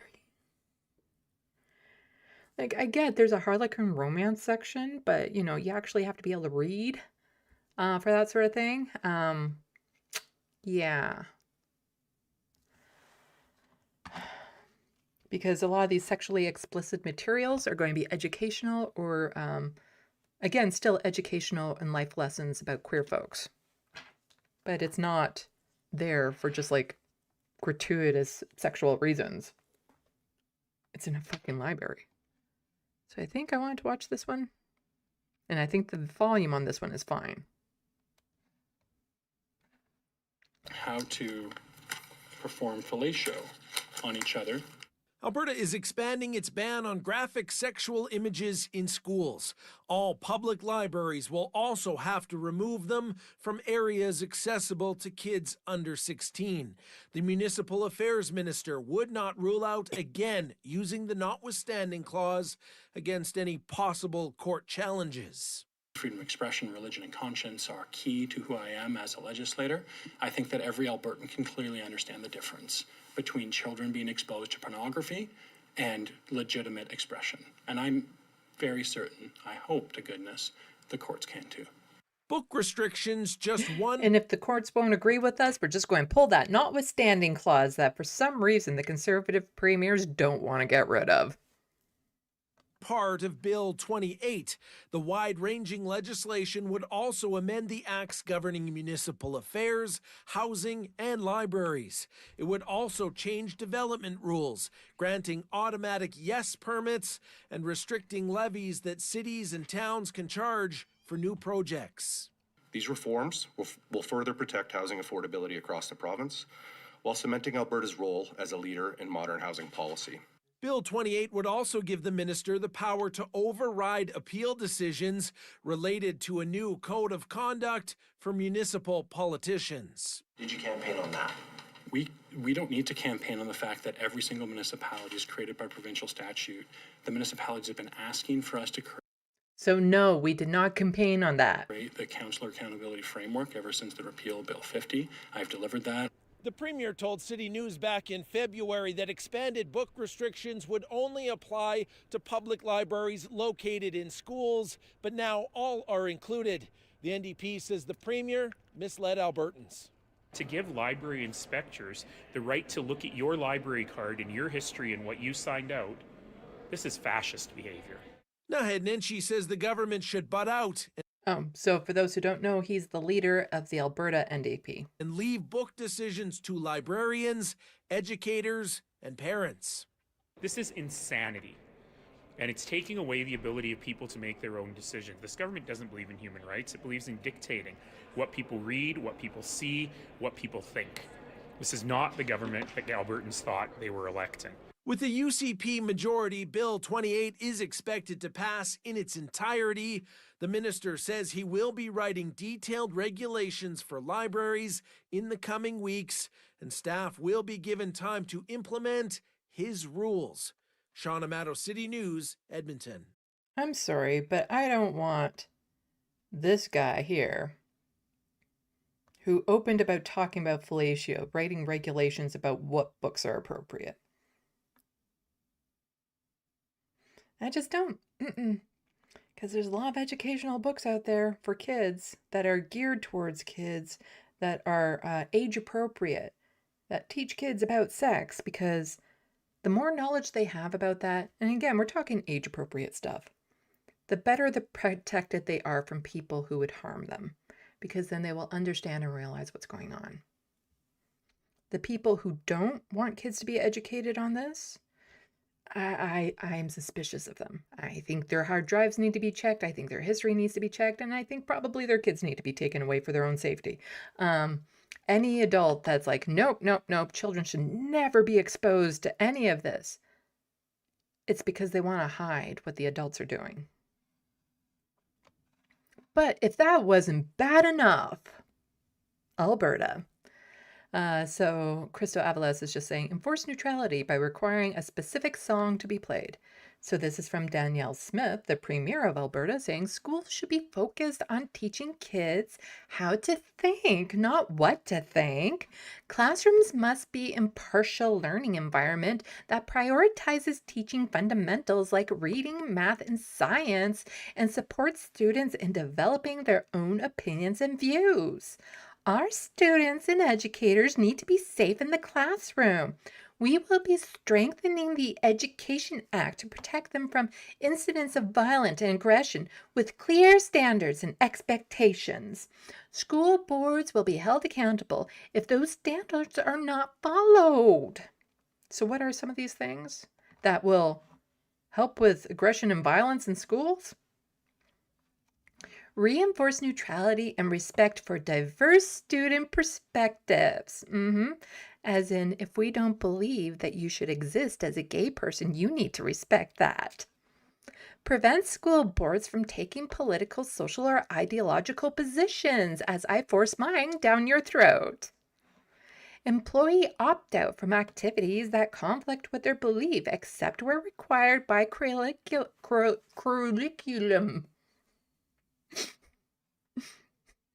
And mandatory O Canada every week in schools. That's how you get rid of the aggression, is you force kids to listen to the national anthem once a week. Problem solved. Aggression gone. All of it. You just have to sit through the national anthem, stand through the national anthem once a week. I had to do it a lot more when I was a kid. But there's more on this from Rachel Gilmore. Do I need to make this bigger or smaller? Let's see. Oh, there we go. Almost. No. Darn it. I hate when it's out of line. It bugs me. It bugs me. It bugs me. Let's see. Nope, not that one. Is it this one? That one. Okay.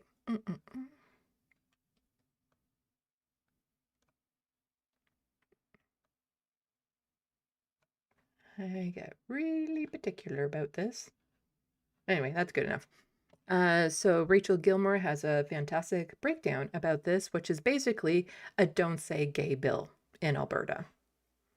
In democracy, I look at its weakest link, Alberta, because you know all that don't say gay stuff that we're used to seeing in the States? Yeah, it seems like something similar is coming to Alberta schools. See, the latest way they're slapping around the freedoms of Alberta residents is through an incredibly disturbing new piece of legislation. Bill 25, which is also called, quote, an act to remove politics and ideology from classrooms and amend the Education Act. Really rolls off the tongue, huh? Anyway, this is an omnibus bill, which means it's a big-ass piece of legislation that does a ton of unrelated stuff all at once. This has the fun effect of making it really hard to hold the government accountable for the things that they are doing in these bills, because they're essentially doing the legislative version of flooding the zone with shit. So what does this bill do? Buckle up. First off, this freedom-loving government is giving more power to, the government to control what you can say and do in schools. You know, Rachel's talking about, the fascist things and the government control, and it's like, oh, let's go to Alberta. Fucking Ontario is where it's at. Alberta's bad, no doubt about it. Ontario? We'll be getting into that, and whew. It's just, there are a couple fascist states in this country now. Alberta and Ontario, just flat out fascist takeovers are happening to these provinces right now. And the federal government ain't doing shit about it. And I'll get to why in a little bit.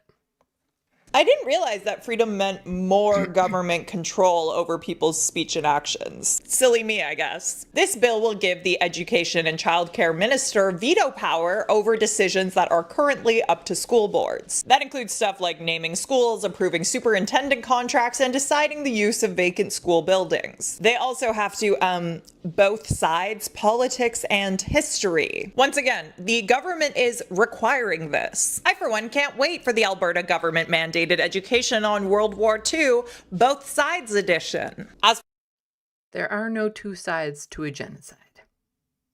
For topics outside of the curriculum that touch on politics or social issues, yeah, those can't be talked about in a classroom. This is probably the perfect time to remind you of the name of this bill, which is, once again, an act to remove politics and ideology from the classroom, despite it literally inserting Daniel Smith's ideology and politics into the classroom. Orwell fucking wept. Because yeah, this bill bans employees from making statements on political, social, or ideological matters outside their purview. They're also compelling schools to play the Canadian national anthem at least once a week. Yes, once again, that is under the bill to remove politics and ideology from schools. And they're obviously also intending to ban pride flags from schools because, you know, God forbid a gay kid feel welcome. Not in Danielle Smith's Alberta. In fact, Yep, so it's book bans, it's flag bans too. And as Rachel will point out, we don't know how far this is going to go. Because for some reason, these conservatives love to conflate political ideology with just being gay or queer or trans or something. And so if you want to wear a shirt that says anything that's related to pride, that might be a big no. If you want to wear a little pride pin or something, that might be a big no because you're doing politics by acknowledging who you are as a person. Actually not going to be allowed to display any flags at school other than the Canadian and Alberta ones. Freedom, right? Perhaps sensing that this might make things like, I don't know, teaching geography hard, the government is planning to make some exemptions for flags representing heritage or history, or ones reflecting school culture or temporary events. The education minister for the province wouldn't say if these flag rules apply to pins or magnets, but he did say that teachers, once again, can't have ideological or political symbols. Cool. And that's defined by the government, I guess. You guys decide what's ideological or political. CBC explicitly asked him if this flag ban is going to have exemptions for Métis flags, for the Francophone flag, or the Pride flag, and he said he didn't know yet. But his press secretary later told CBC that it's like, look, we're just going to take away all your rights first, and then decide which ones you get back. But we're just going to do a blanket ban until we figure out what's going on. The Francophone flag, that one's cool. Just say this is about gays and minorities, okay? Like, you guys aren't doing a very good job of hiding it. Because we have politicians in this country who, when your rights become sufficiently unpopular, will absolutely throw you under the bus. This kind of bill is evidence of that. And there is a lot more in it because, once again, this is an omnibus bill. But the stuff that I've already described should be more than enough to convince anyone, especially the right-wingers who claim to care about freedom, that this needs to be scrapped. To get a little bit more perspective on this, I reached out to friend of the show and executive director of Queer Momentum, Faye Johnstone. She had this to say about the bill. Y'all thought the Trumpian agenda couldn't come here? Well, Danielle Smith is happy to prove you wrong.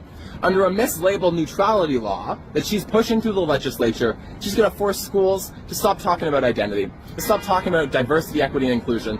Don't get me wrong here. This is the Canadian equivalent of a don't say gay or trans piece of legislation, and it should terrify every Canadian who believes in freedom, free speech, and diversity. On top of all of that, school boards are expected to be the ones to enforce all of these new rules, and it doesn't sound like they're actually going to get any new funds to do any of that. Because why invest in education when you can break it and privatize it? But here is what I want you to remember. Alberta has been the province repeatedly to take the first step in Canada to do unthinkably regressive stuff. Things that infringe on the rights and freedoms of our fellow Canadians. Just because those rights and freedoms suddenly became politically unpopular. And that first step then enabled other provinces to do the same and saw federal leaders also defend these gross regressions. So even if you don't live in Alberta, you should care about this. And if you do live in Alberta, I'm so sorry. What?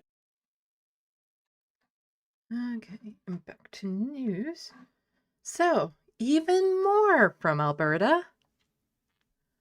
Something we've never really had to worry about up here before, because here our ridings, our districts, voting ridings, things of that sort, they're breaking down to 100,000 people roughly, and those usually follow like natural breaks, like with geography or streets and things of that sort, and it's roughly 100,000 voters in each little section and things of that sort. So gerrymandering was never really a thing, a worry up here. Well, things change. Things change. The breakdown says the UCP are redrawing maps to fix their next election for themselves. Are they? Even the majority of people responsible for making the maps are worried that's what they're doing. We take a look on our newest episode, and this is the breakdown. If you are following Alberta news, you want to be following the breakdown. How bad is it? Let's take a look. So this map here, this section here is the map that the majority has put forward. This is the map they've recommended. For those of you that are watching, I call your attention to that big green chunk. That's Calgary, Glenmore, Sutina. And the reason why I'm calling your attention is to get an idea of how big of a scale change we're talking about for the city of Calgary and the constituencies that would represent the city of Calgary. Look at how much smaller it gets when you have to include all of the new constituencies. It's absolutely bonkers. That's what they're proposing. This is what the Minority Report proposes. So, to be very, very clear, looking at those pictures, it's pretty easy to see that what we're looking at with the boundary redrawing as suggested by the Minority Report out of the blue in January of this year is very much gerrymandering. It's very, very much gerrymandering. It's absolutely diluting the progressive urban voter with the conservative rural vote, which are generalizations that I'm not personally a huge fan of, but what are you going to do? That's absolutely what's happening. Let's take a look at Edmonton. What happens in Edmonton? Well, there's Edmonton. Oh, look, there's another gray square that we can use for size and context. So that is the map that's been proposed by the Commission for Edmonton. What happens when we add in the Minority Report one? Well, we had to rotate the page. We had to rotate the page to fit the new map because that's how wide it gets. And you'll see that the city of Edmonton, the constituencies for the city of Edmonton now blow way past that gray square right there. And it doesn't stop there, because if we take a look at what it does to the other cities across the province, it absolutely is doing the same let's divide and conquer approach, particularly with Red Deer and Lethbridge. St. Albert gets carved up even more. Airdrie gets carved up into multiple different constituencies. So there's no doubt any reasonable person could look at this report, the Minority Report, and go, wow, this is really something. This really looks like gerrymandering. It really looks like they're trying to tilt the odds in the favor of the House in order to make sure that the UCP, or whatever they go by the time we get to the next election, they win the next election. Yep. So everyone go check out the breakdown if you want to stay informed with Albertan news. So the next bit is we're going to be moving on to Ontario stuff. And there's a fair bit to go over. So before we get to that, I'll go and check the SandBox.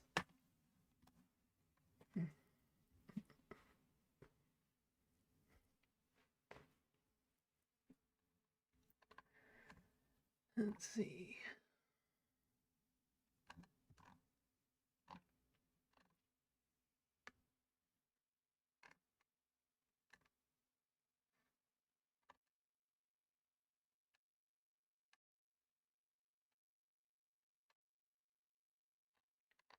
Okay, people talking French. Can scooch down from that.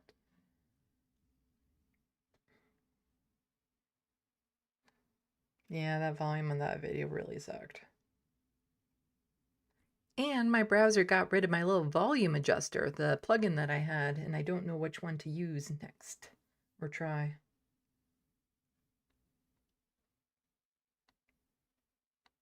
You would think that a news outlet could have that fixed.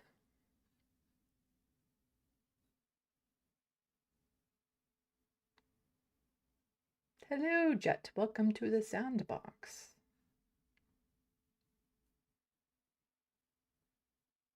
Hello, John F. McDropout. Sorry about Alberta, comrades. It's always been a little out there, but it's really jumped the shark in the last decade.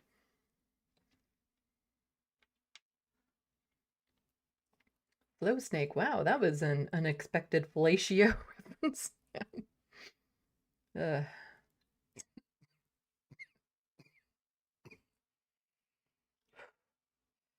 Sorry.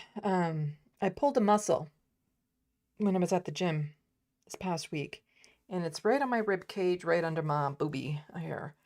So when I cough, I'm in excruciating pain right now. So I'm trying not to, even though I have a lingering cough from when I had a cold. It's been hell. It's been hell. It's gotten better. So I'm just coughing with a lot of pain as opposed to coughing with, oh my God, kill me pain. And I don't know if I want to go back to the gym like this next week. But I get the feeling I should probably stay away from the gym until the muscle has gotten completely better so I don't re-aggravate it. But it's so frustrating because I desperately want to get on a routine and I enjoy going, you know, and I feel better when I go, and then I'm more productive during the day when I go. So I really want to go to the gym. But the muscle, it's right here, got pulled and it hurts so much because it's like tied to the diaphragm, and you suddenly learn how much you use a muscle when that muscle hurts to move. And so coughing right now is very, very bad for me. Sneezing, I'd rather just, you know, hit myself over the head.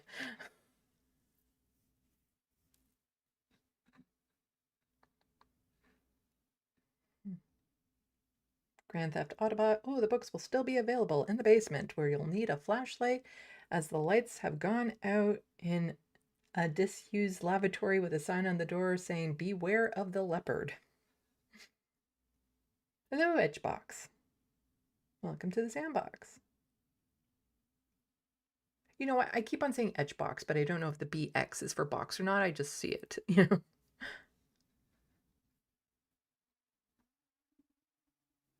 The Wild West, quoting God as you discuss what is right or wrong for us. Yeah.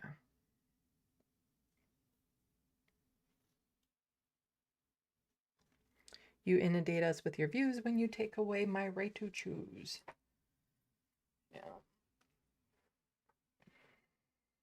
Grand Theft Autobot. What harm does Christianity do? They ask atheists. We are watching the harm in real time. Yeah.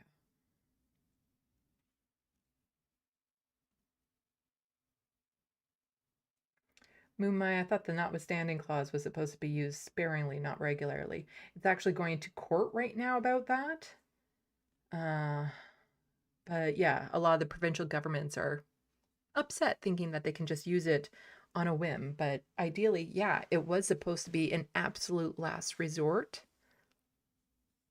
But once that seal was broken and the conservative government started to use it for everything that they didn't win, and there's nothing stopping them per se right now, unless the federal government gets involved. But like I said, I have thoughts about the federal government getting involved with, or why they're not. with provincial affairs. And I'll get to that in just a little bit.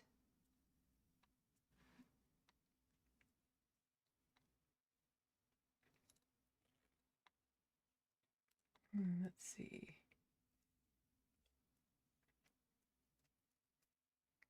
Hatchbox, both sides to the Holocaust. Oh my fucking god, yeah.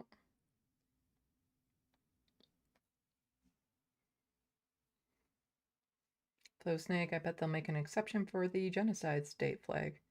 It wouldn't surprise me, but I know the reverse has happened. So, like, because Toronto City Hall allowed the Palestinian flag to be flown at one point, the Israeli lobby came in and just demanded that no other flags get flown except for, like, the Ontario and Canada flag.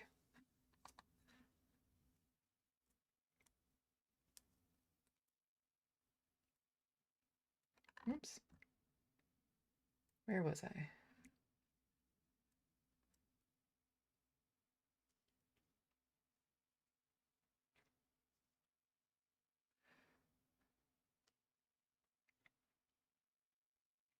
In my son's high school, they had a flag from every nationality a student descended from. If you were new and your flag was not there, they said to let them know and they could get one. That would be good. That would be good. Be interesting to see all the different flags from all the different nationalities.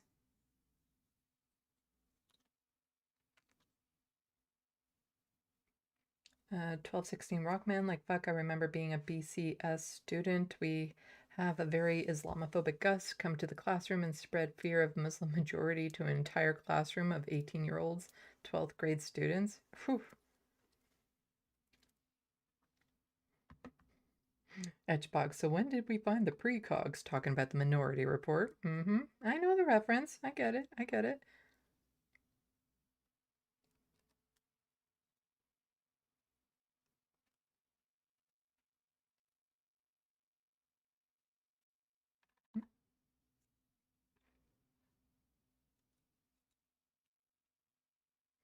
Looney Tunes, if you want in there a sneak peek of Sandy's TYT video, send a $20 super chat. You know what? I won't argue with that. If you want to see in there a sneak peek, send in that $20 super chat. And let's see. I'm almost done this part. For a $20 super chat, I will show. Let's see how long. That's pretty long.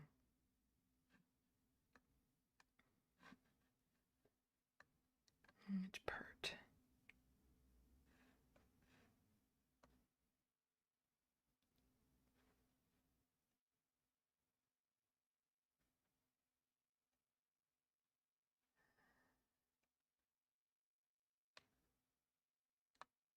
How long is that? 53.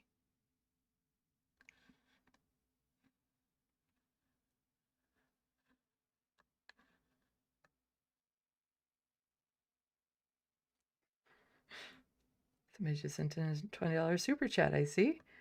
Let's see.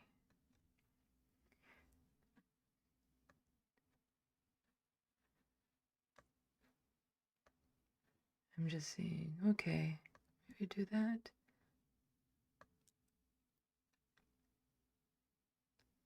How about the Glenn Beck and Dave Rubin? It's about 8 minutes long, the two combined. And they're back to back. But you'll have to wait until the end. Otherwise, I get too distracted and we won't be able to finish the news. Jet, I hope it heals quickly. Well, thank you. It's been almost a week now, and it has at least gotten a bit better, but it's still, oh my god. I've been putting like hot packs and cold packs on it. It's just been a shitty week for me.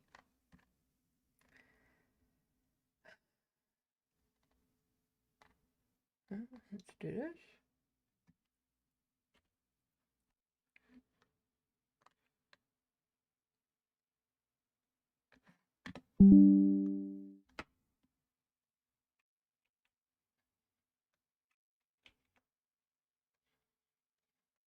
So I'm a little confused.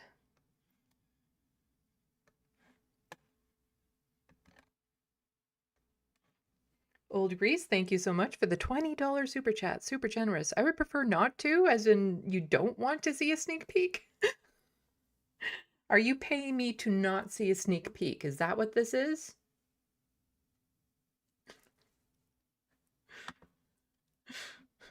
I'm not entirely sure. I'm too autistic for this. You've been very generous this chat, so or this stream. I super appreciate it. But yeah, let me know if this means you don't want to see a sneak peek. But it's going to be at the end of all the news anyway, so if you really don't want to see it, you don't have to. And still get all the news.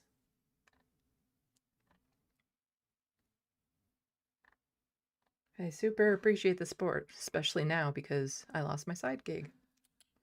The restaurant I did my dinner theater at closed after 35 years of business. And we got no notice. I was scheduled to be in a show later this month. So yeah, another line of my revenue just got cut. And I'm just absolutely heartbroken for the staff. I've been doing shows there since 2014. Some of the staff has been there just as long. Just up and closed.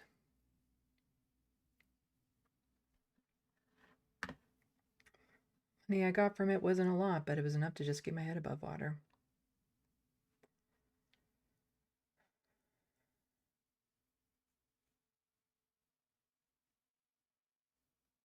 John Letham tried to send a super sticker, but for some reason it did not work well. I appreciate the effort.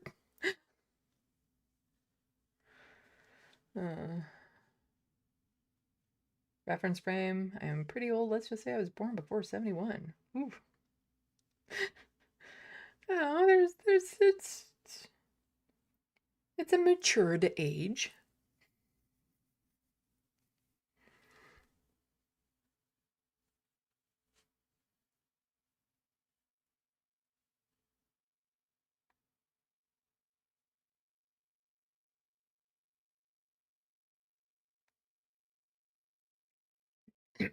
Okay, let's get back to the news. Ontario. So, all the fascist stuff that was happening in Alberta, well, Ontario's got your back. More ways that they're, and it's a different type of fascism. And so I would say like Alberta is more ideological fascist, but Ontario is more economic fascist, if that makes any sense. Because in Ontario, you have a lot, like, there's corruption in Alberta, no doubt about it, but there's a fuck ton more corruption happening here in Ontario, like, so much. And it's to the point that it's taking away our rights and our democracy and everything that we kind of want to try to value in this country. But, you know, from what I can see, Doug Ford hasn't just outright attacked queer folks yet. So let's get back to it. So Howler sent this out. So I talked about this, so we're not going to suffer through this video of Paul Calandra trying to justify this. But they want to send $750 directly to elementary homeroom teachers for classroom supplies. Homeroom teachers for classroom supplies that should be supplied to them without this. It's just putting more of a burden on the teacher and all that sort of stuff. I talked about it earlier. You can go check that out. But somebody here pointed this out, which helps put things in perspective. A classroom typically has 37 kids. Oh my God. You see, it's been a while since I've been to school.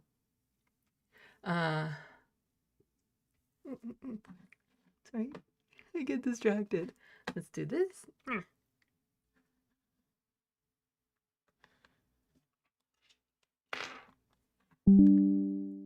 have to go here.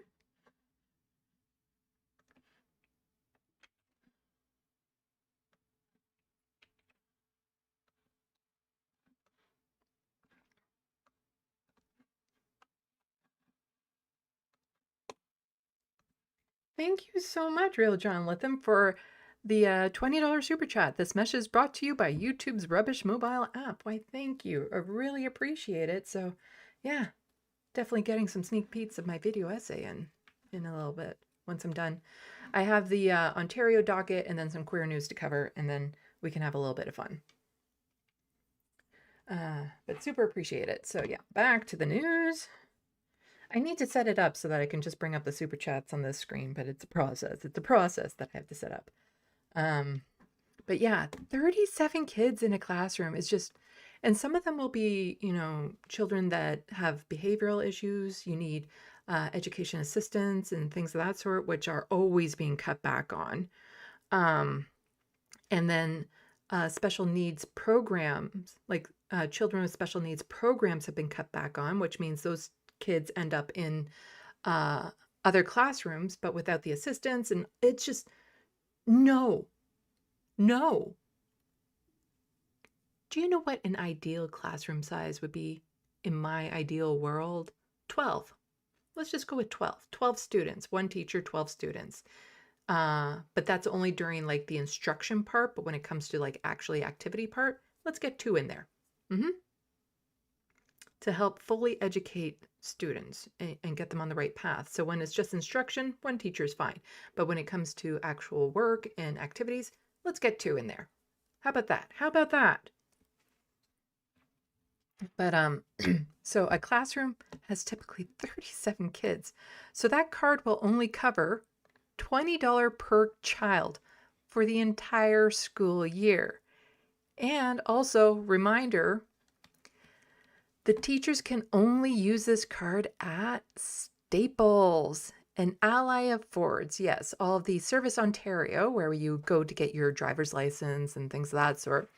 A lot of them got closed. Some of them family businesses, you know, getting a lot of people out of work, were shut down so that they could open up kiosks in Staples.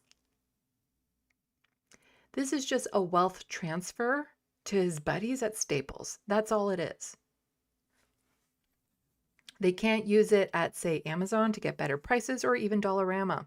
This is not support. No, this is just a wealth transfer to his friends, his buddies.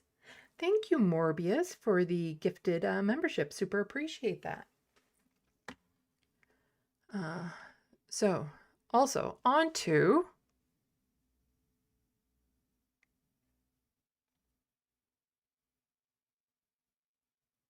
right, this is pretty big. So, Ontario, so this is from Saiba, I don't know how to say her name.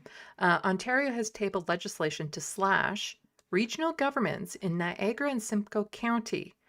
Councils will be cut to only mayors and an appointed chair.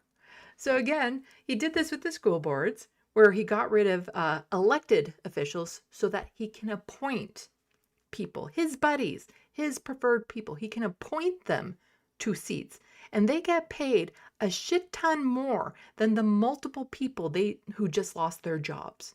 Even combined, that one person gets paid so much more. And so now he's going to be doing that with municipalities. And so here, now disgraced former chair Bob Gale said this was about saving, though he didn't give any proof. Ford said it was about respecting taxpayer dollars.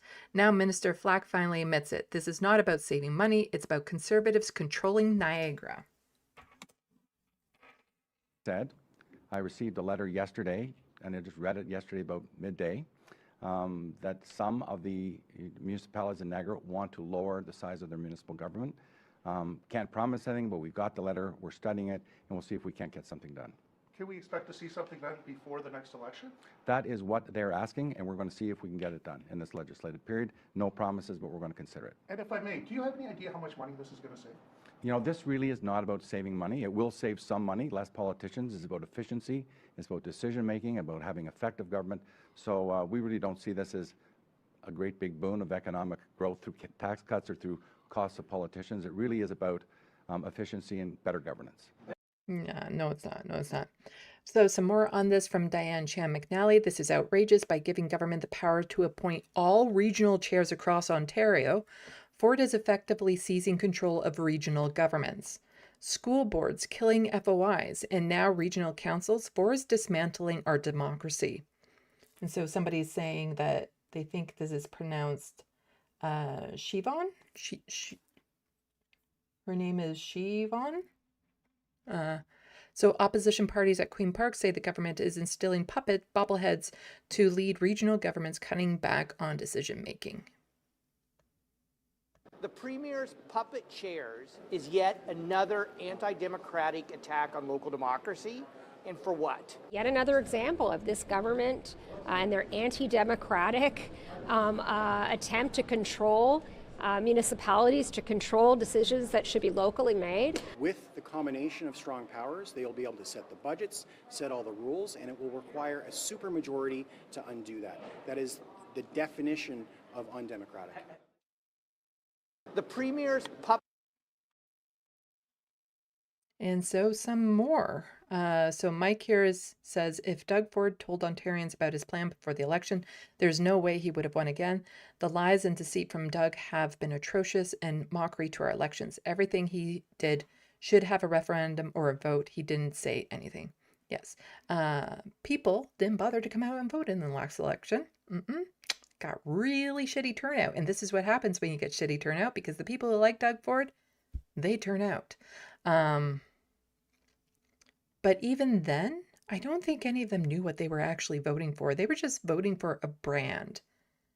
But if you actually go by policy and start talking about specific policies that Doug Ford is doing, taking away his corruption, even staunch conservatives are kind of like, oh, that's shit.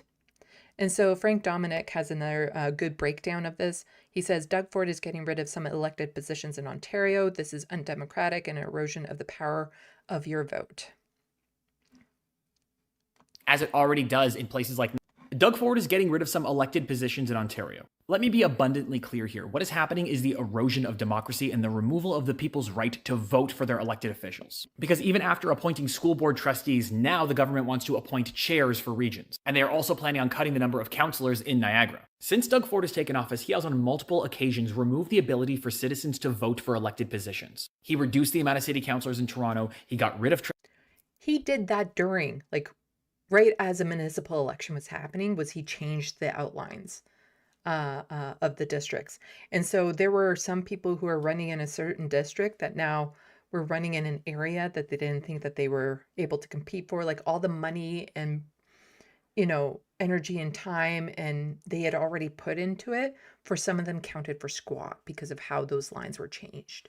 So Doug Ford interfered with a municipal election in Toronto because he really has a hate on for Toronto. Trustees and many boards, and now he's getting rid of the ability for you to vote for regional chair. And they say it's going to cut costs and speed up decision making, but what it's really doing is making the regional chair beholden to the government. Instead of the regional chair... And I guarantee you they're going to get paid a hell of a lot more than the elected ones. Being beholden to you, the voters in the region. They are beholden to the provincial government. So if you live in Durham, Halton, Muskoka, Waterloo, or Simcoe, guess what? Your vote counts for less now, as it already does in places like Niagara, York, and Peel. And now these Ford government appointees are going to have strong chair powers, similar to strong mayor powers, which means that among certain things, they can veto bylaws whenever they feel like it. So somebody can veto a bylaw that is buddies with Doug Ford because Doug Ford appointed them there because he knew that these people would fall in line to what Doug Ford wants. This is Doug Ford becoming an emperor of Ontario. It is him doing everything he can to force his will, what he wants, to help his buddies. And again, this is corruption fascism. It's all about the money. It's all about his corrupt politics, about bleeding the public dry and enriching his buddies and himself. That's what this is about. It's not ideological motivated, it is financially motivated. So these unelected officials will have the ability to veto the laws passed by the people that you vote for. There is no way to say this other than this is extremely undemocratic. Not only is the Ford government getting rid of elected positions, but he is making it so that appointees can just nullify laws. If you are concerned or care about your democracy, you should be pissed off about this. And the truth is that the average person is not going to see why this is an issue because it's not something that affects them in their day-to-day life until it does. But I guess getting rid of your ability to vote for your regional chair is how we are protecting Ontario. Or something like that.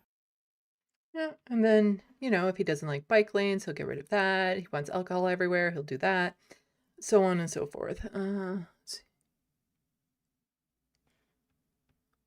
I got to remember that there was a point that I was going to say about the federal and provincial government, but I think I say that later on. It's an important point. So Dr. Jill Andrews, she was the NDP MPP for that particular riding that she's in until the last election when nobody came out to vote, which is a shame because she's a wonderful person.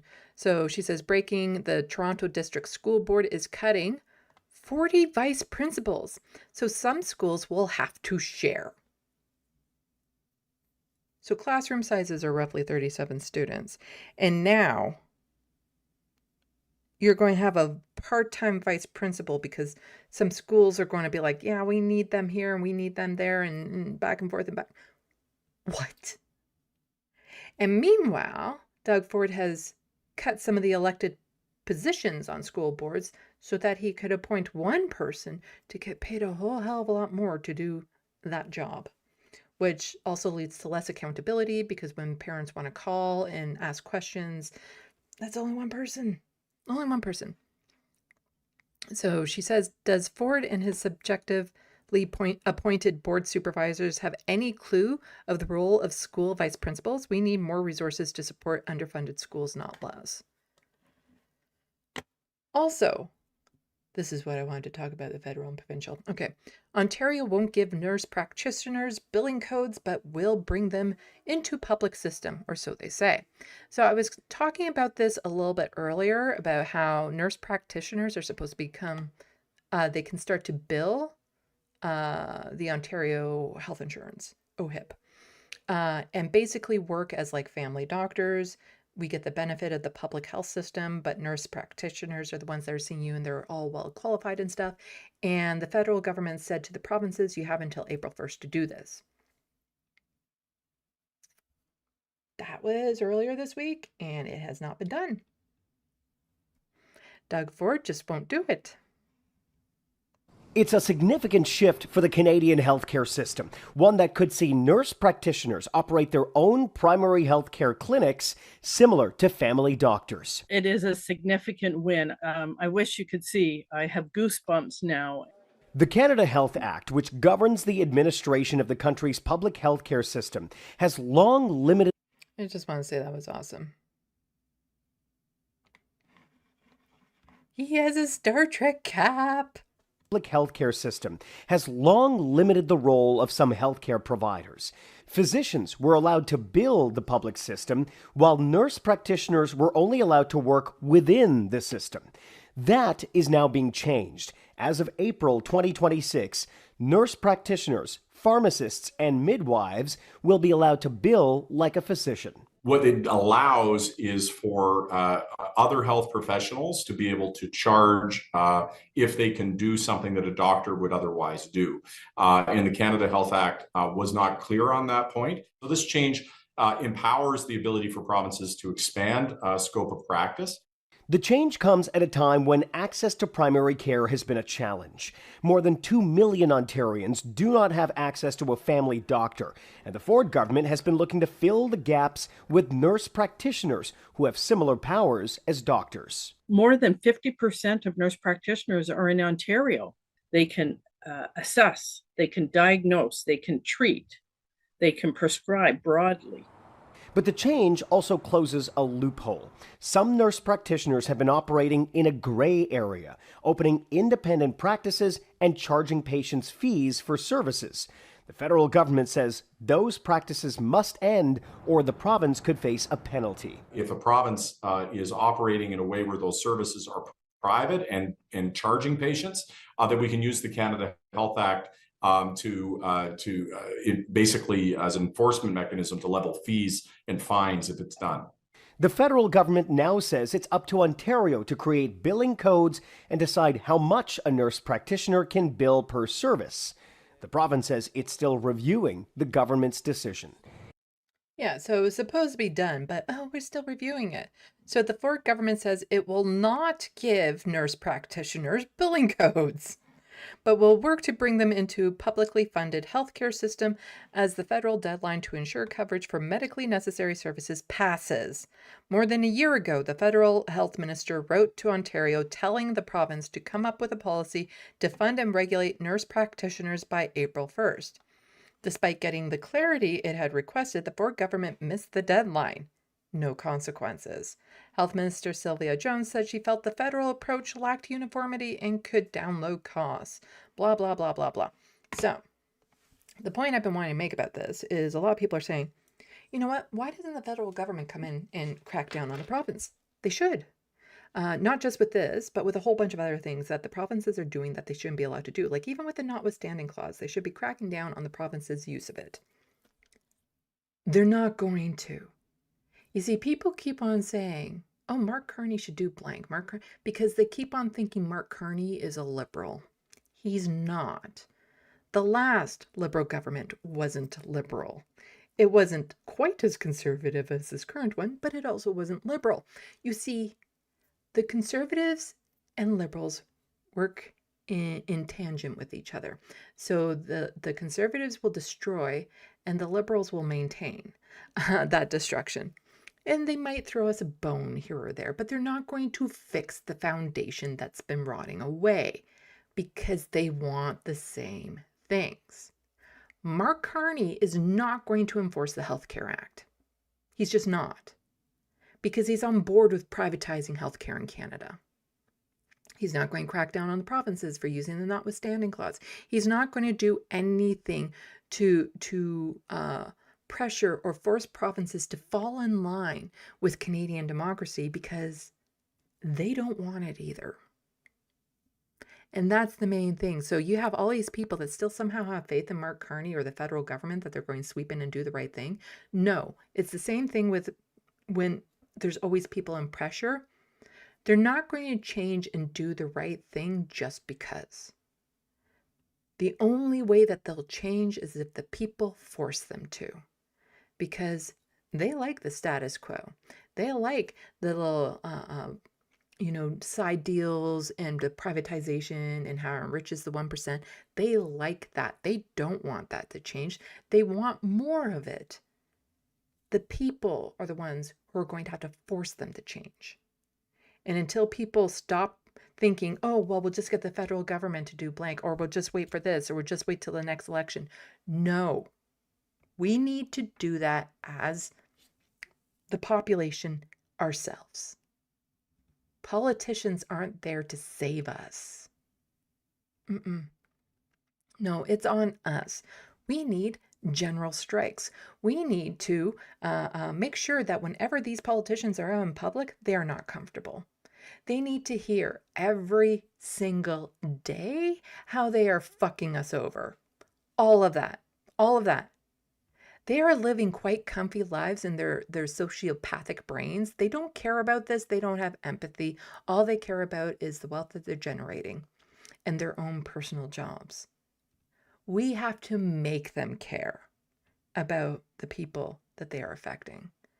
But this idea that, Mark Carney is going to swoop in and enforce the Canada Healthcare Act, again, something that the NDP helped to actually put in place, which is one of the bragging rights of Canada, to be like, oh, look at our healthcare system, compared to the United States, and we use it to snub our nose at the Americans. Mark Carney ain't going to do shit to save it. He's going to let the provinces privatize it, unless we do something to stop it. Just need to get that off my chest. But here we go.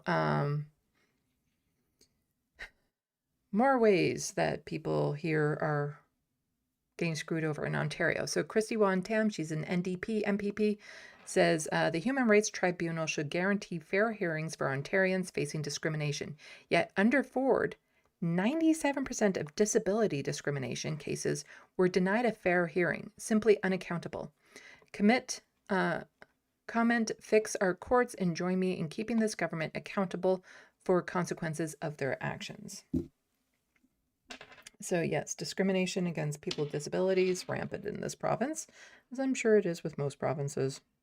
This government is failing to deliver a justice system that works for Ontarians. A recent Superior Court ruling proved this by highlighting this government's failure to uphold basic human rights in our province. The court found that the Ontario Human Rights Tribunal is systematically misapplying the law by failing to properly evaluate allegations of disability discrimination. Since 2021, 97% of those cases, or thousands of Ontarians, have been wrongly denied their right to a fair hearing. Will this Premier make reparations for the damage done to Ontarians denied justice by his mismanagement of the tribunal system? I thank the member of the opposition for the question, for giving us the opportunity to talk about the work that our ministry. Just keep in mind, whenever a Canadian says, thank you for the question, they're saying, fuck you. Has done for Tribunals Ontario in ensuring that we are delivering consistent justice for Ontarians across this province. We continue to ensure that it operates independently, that people receive timely and fair hearings to resolve all disputes regardless of creed. In March 2023, we continue to invest more than $12 billion in Tribunals Ontario to hire additional support staff and improve service delivery, and it's a commitment we will continue to do and deliver for all of those in Ontario. It is absolutely embarrassing to have those recycled talking points come back to a question that was as serious as that. So more in the ways that Doug Ford sucks and doesn't care about people with disabilities. So Diane Chan McNally says in Ford's Ontario, 67,500 children are on the wait list for Ontario Autism Program, with wait times now exceeding 5 years. 5 years for kids. That's a critical time. And so she's quote tweeting the Ontario PC Party, who loves to gloat about all the good that they're doing. Today on World Autism Awareness Day, we recognize the importance of inclusion, understanding, and support for individuals and families across Ontario. Together, we continue working to ensure every person has the opportunity to succeed, except for the 67,500 children. When they're a child and they need programs, they don't have that time to wait. It's critical that they get that help earlier on when their brains are still developing and their behavior patterns are setting in. And Doug Ford said that he would get rid of the wait list for children with autism. He would get rid of it. He would get rid of it. He would fund it up. Not a problem. No, Doug Ford hates people with disabilities and people who have autism. He hates anyone who isn't either lining the pockets, like working in the capitalist system to make people, his buddies, rich. He has disdain for them, but he doesn't hate those ones. And then the only people he doesn't hate is, his corporate buddies and his family, as we will get into. So, I was talking earlier about Avi Lewis and the difference between following in the footsteps and nepotism. Well, I present to you nepotism. Not shockingly, coming from the Ford family, because that's all that family. That's how he succeeded, was nepotism, nepotism, nepotism, with his father, with his brother, everything. And then he has like a nephew involved and all this sort of stuff. Well, also his daughters. His daughters, by the way, Kayla, Cara, and Krista or something, all 3 daughters, blonde hair, blue-eyed, and their names all begin with K. Kyla, Krista, and Cara, that's it. But here, this person is pointing out, Cara Ford, with her 2-year broadcasting television diploma from Conestoga College that she completed in 2018, is now earns $211K annual wages that surpass what most 30-year-old physicians in Ontario make. How many lives has she saved at Runnymede Hospital? None. And so TDOT resident, who is a reliable source on here, is quote tweeting Colin DeMello, and I covered this earlier. Premier Doug Ford's office grew in size and salaries in 2025, according to the latest edition of the Sunshine List. Shows that 50 top employees earned a combined $8.1 million last year, 11% increase. So TDOT resident is pointing out, in addition to Doug Ford's staff seeing 11% increase in salaries, Doug Ford's daughter, Cara Ford, has seen a 65% salary jump since 2022. For a few years, he didn't increase the rates of Ontario disability. He hasn't done it for Ontario Works pretty much since he's been in office. But for Ontario Disability, he didn't increase how much we get. And then it's like, okay, by like 3%. After not doing it for multiple years. We do not get enough on Ontario Disability to survive. You need to have side gigs. And to be forced to work when you're not healthy enough to work doesn't lead to good outcomes. Like, I'm fortunate that I have this, but it's not enough, especially now that I've lost my secondary income. Again, it wasn't much, but it was enough to get by. Because my biggest fear is that I'm going to have to quit this to try to find anything else. And if I'm put in a situation where I'm in a work environment that is not compatible with my disabilities, that's not good for me. It's not good for the people who also work there. And the reality is, I cannot get a job. No one will hire me. The only real jobs I've had in the past are because I knew someone. Not nepotism, but I knew someone, a reference type thing. Okay, when it was really young nepotism.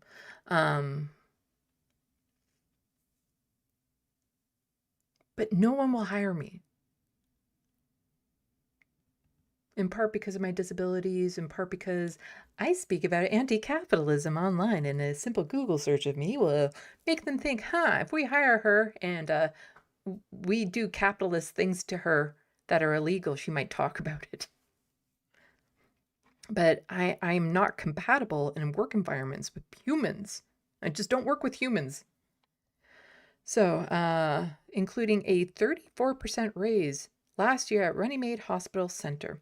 She is now the 6th highest paid person in the entire hospital. And how many lives has she said as that saved, as that other person was pointing out? Salary information here. Cara Ford, $211K. So Emily is just saying, I have multiple degrees and certifications. If my rent increases anymore, I'll be as unhoused as my clients. So many coworkers are living in their cars right now. So fucking disrespectful to those of us who actually show up every day to serve our neighborhoods. And she's quote tweeting this.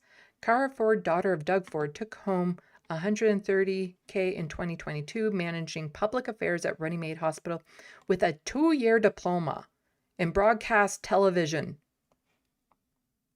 This is nepotism. She ain't qualified to do this. No. This is not something she should be able to do. The only reason why she got it is because her daddy. That is it. She doesn't have the experience. She doesn't have the educational background. Nothing. She is just there to get a paycheck. So Ontario workers should feel free to share this information with anti-teacher trolls up in their mentions. Are you outraged yet? Are you outraged? Well, here, how about this? From T-Dot again. There is a job posting for communication strategist that appears to report to Cara Ford. It pays $98K to $106K and requires a university degree and 5 years experience. Versus Cara, who gets $211K and she doesn't have a degree. She didn't have 5 years of experience. And so the person who reports to her has to actually be qualified for the job. Meanwhile, she don't have to be.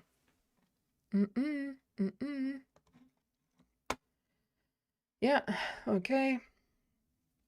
Permanent full-time, so bachelor's degree in communication, journalism, public relations.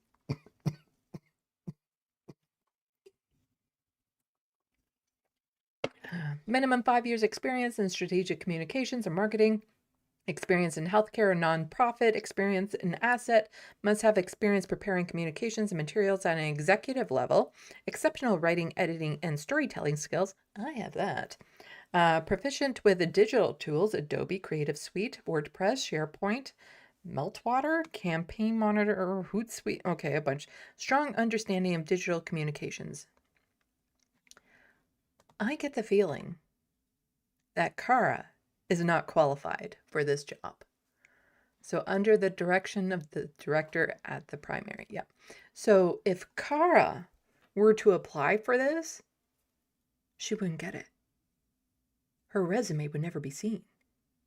She would not be considered at all. She is so unqualified.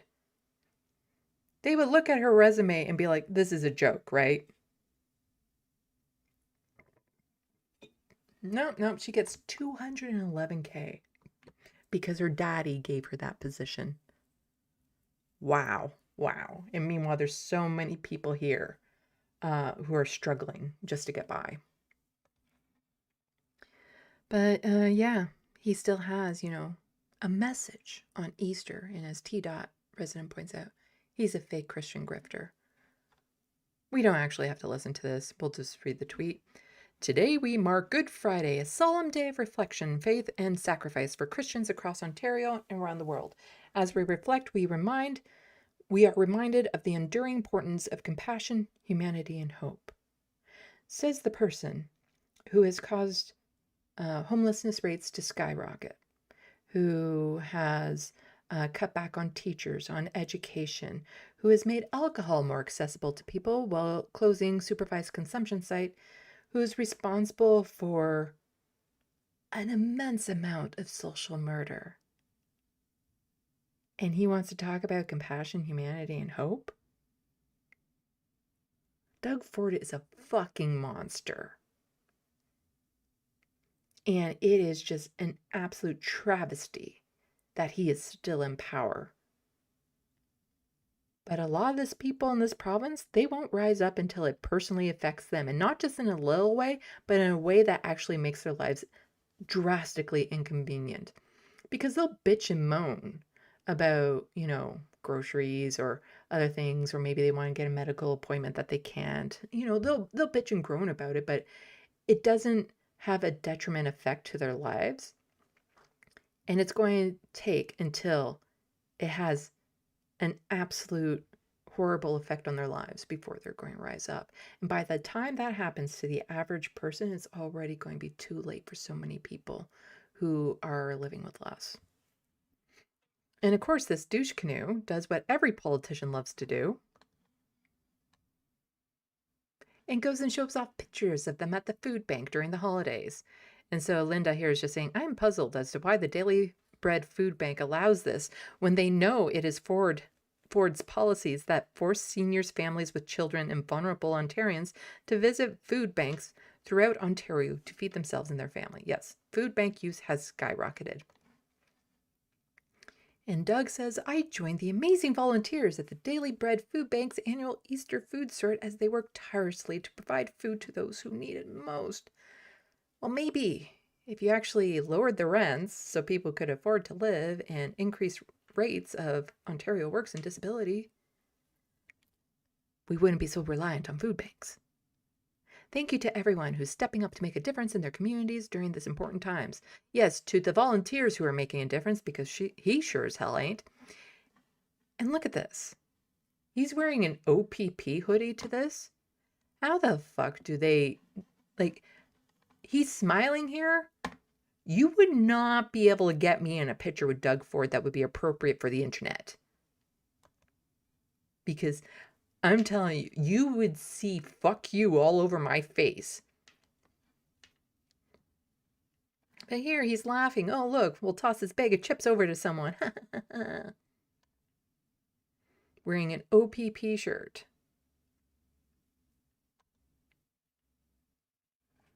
Gives a big speech. What a fucking shitty human being he is. Okay, so got one more docket to get through.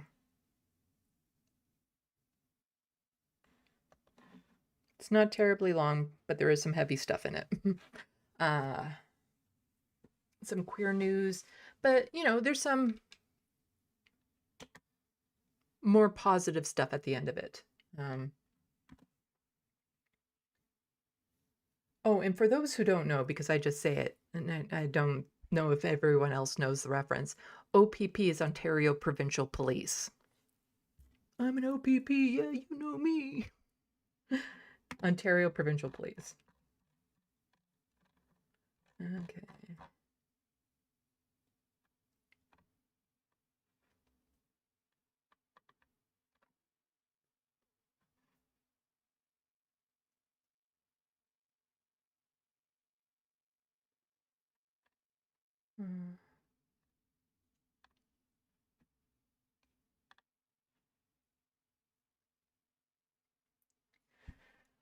Let's see.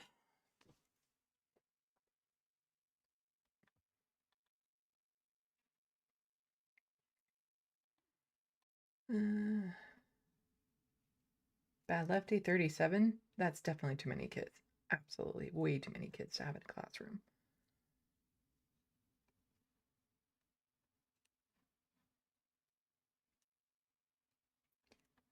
Let's see. Got the pronunciation in there, potentially.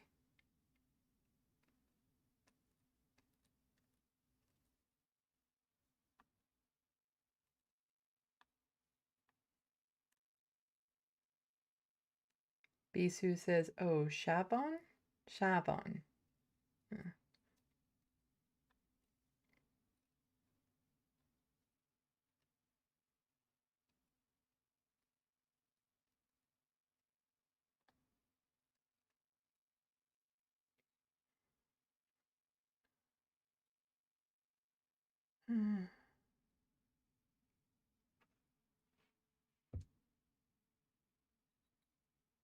I don't know if there's something. Is there something going on in the sandbox?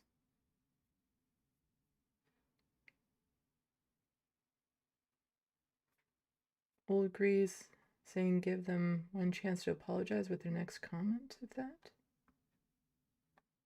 I don't know what that's in reference to. I hope everyone's okay in here.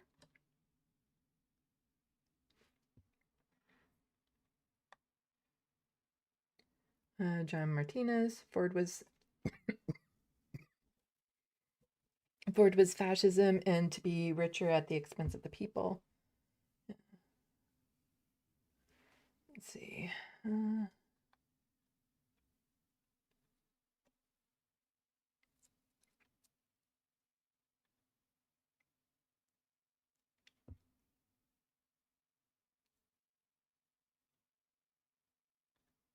Thing is if there was another provincial election now, Doug Ford would win again because people are just voting for the Conservative Party. His approval rating is just like through the bottom of the tank, but that doesn't matter. They would still vote for Conservatives. That's why David Dole loves to point out his polls of how unimproved he is, but that doesn't matter. Because all these people who, even Conservatives who don't approve of Doug Ford, will still vote Conservative.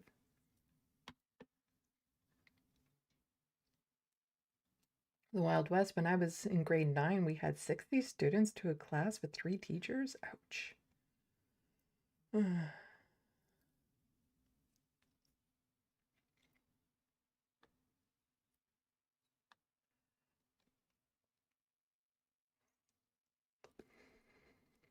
John Martinez, Ford looks more and more like Dump every time I see him. Yeah, there's so many striking similarities between Ford and Trump that sometimes I mix up their names.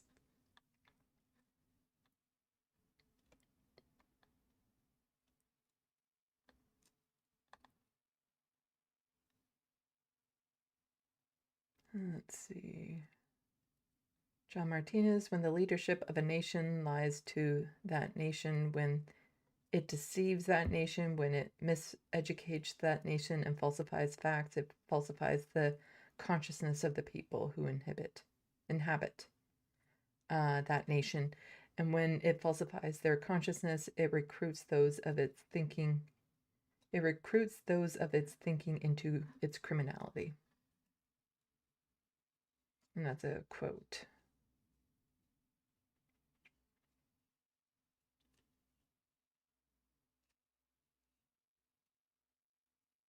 Oh, so whether you know it or don't know, you're a part of the game. Dr. Amos Wilson.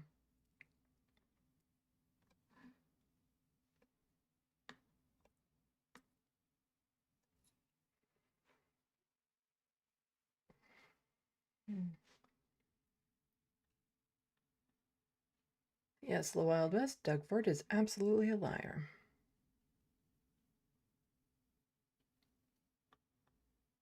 Yes, I was poking fun of Doug Ford's daughters during the Ken and Karen show. I have it clipped on my channel if you're interested in seeing. I'm not that thrilled. I have my issues with it. I have my issues with that video. Not because of anyone else, just tech issues that weren't pointed out to me. But yes, he has 3 daughters, and apparently they all look so similar that one can unlock their other phones through their face or something. And it's Kyla, Kara, and Krista. All their names begin with K's. Just all on the nose, ain't it?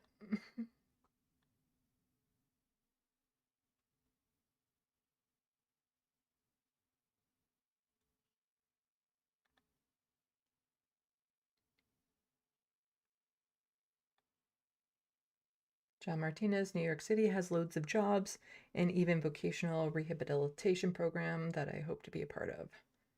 I'll be good. Well, I hope that works out for you.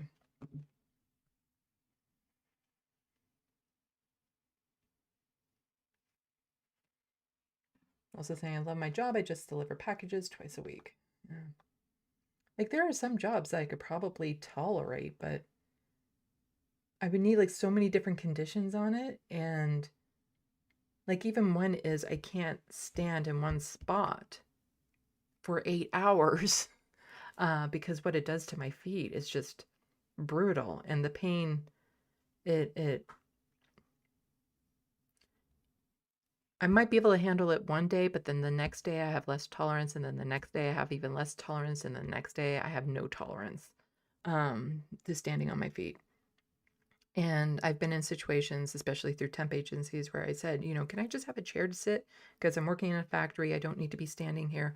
Can I just have a chair to sit down? And I'm not back there. They just get rid of me. And especially the way that, you know, courts don't take people with disabilities seriously when it comes to these sorts of things, because how can you prove that's the reason why?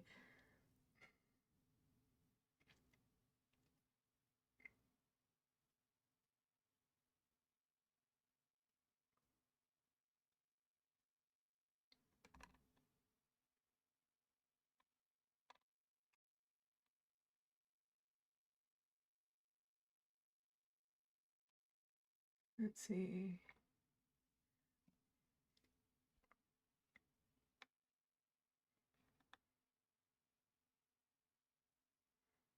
Yes, I think it was was it early 90s hip hop duo? I'm an OPP. Yeah, you know me.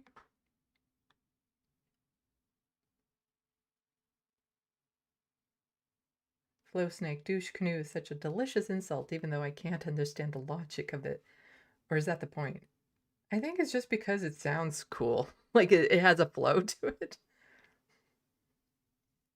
And it's one of those Canadianisms. You just throw like a Canadian symbol with a word and you got an insult. And canoe is very much, oh, we all know canoes. But the idea of a douche canoe sounds actually quite painful.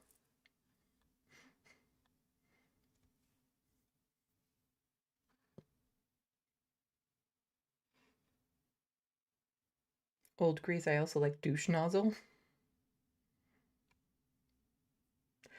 The Wild West, douche means shower.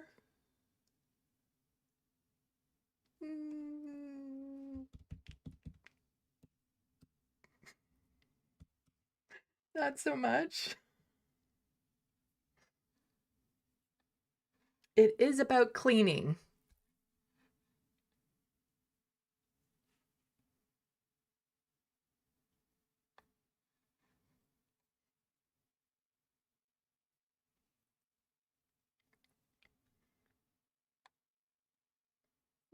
It's also not really the butthole to grease. It's for a hole.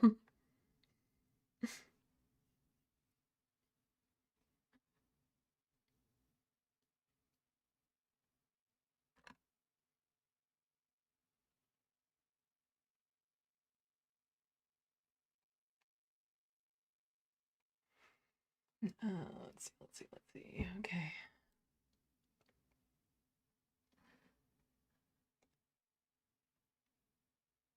Well, Greasy OPP shirt is to let us know he's a cop.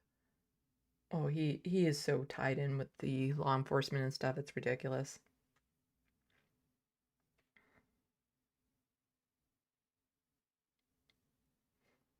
The Wild West doesn't mean shower in French. Oh my god.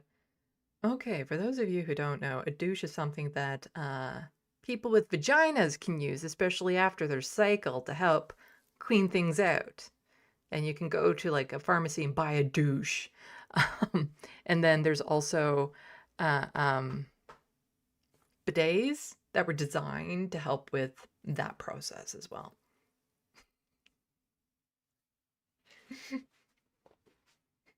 Although the thing is that they're not necessarily good for you because, you know, you have a lot of like natural bacterias and things, and your body has a natural way of expelling that sort of stuff that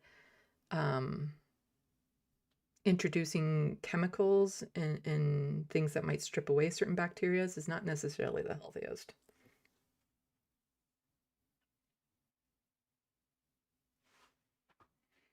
Anyway, yeah.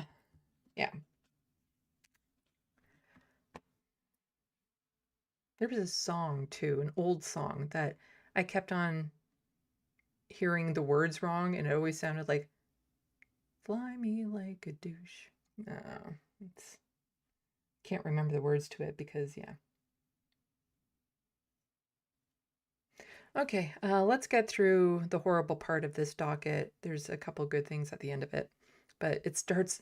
I really want to warn you. It starts bad. This one.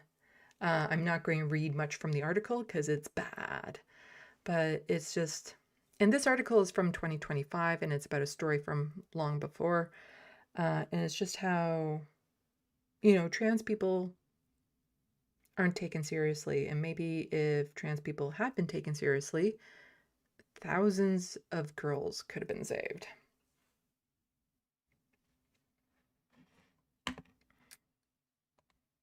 Let's see, switch. So again, warning on this. So this is from LGBTQ Nation. When a trans woman first accused Jeffrey Epstein of rape, the media mocked her. The New York Post called her a man and gender bend shocker. One of the first people to make public allegations against now deceased billionaire child sex trafficker Jeffrey Epstein was Eva Cordio, a transgender Latina woman. Cordio was a model. Cordia, a model, was transphobically mocked in the media after she filed an October 2007 lawsuit claiming that Epstein had forced her into bizarre and unnatural sexual acts when she was 16, leaving her deeply hurt. I'm not going to read the next paragraph. It's on screen if you really want to know what it says. During the related court hearings, investigators discovered Cordio's trans identity, HIV positive status, and psychiatric hospitalization and past use of heroin and other drugs. Her case was dismissed for falling outside the 5-year statute of limitations for pursuing such charges, though she had unsuccessfully sought to claim insanity in hopes of extending the time limit for pressing charges. So coverage included headline Gender Bend shocker kinky sex suit gal is a man. The article claimed that she had been living as a female since the age of 12 and been taking gender-affirming hormone treatments. The Post reported that Cordio's lawsuit against Epstein said that Epstein assault required her to seek medical and psychological care. The story also alleged that she had one MySpace page listing her gender as male and 2 others listing her gender as female. Anyway, we don't really need to go through this. all in detail. It's just, if everyone was taken seriously with their accusations, if they were actually, looked into instead, this is why victims tend not to come out, especially if the victim is marginalized, trans, person of color. Then they're even less likely to come out because of the stigma, the stereotypes, the prejudice against them is even more stark. They'll be harassed, insulted, made out to be the villain in some way, made into like little monsters for coming out. For so many ways, it just makes it so difficult. And so L.I. Ehrlich had said one of Epstein's victims was a trans woman, but nobody paid attention because she's trans and Latina. The Post and Times of Israel even ran hit pieces on Ava Cordio.